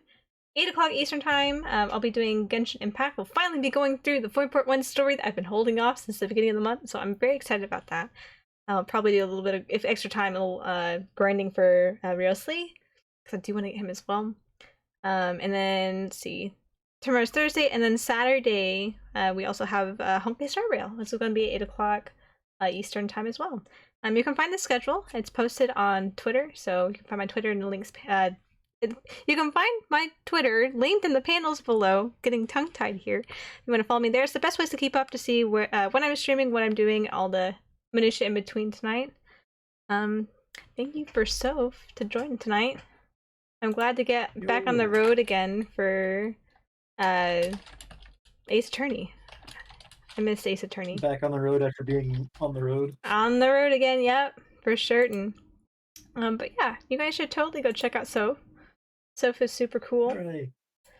I've totally streamed in the last 7 months. Yeah, for sure. But still, you should totally go check out Soph. Soph's awesome.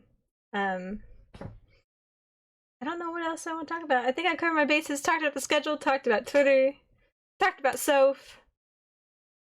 Pretty much it. So we're gonna go raid out to one of my mutuals. His name is Frost. He's planning PlanetSide 2, which looks like it's some sort of shoot 'em up game, an FPS. But yeah, so I don't have a raid message, but let's give him some love as we go over there. Until then, I'll see you guys tomorrow night. So have a good night, and bye-bye! Bye!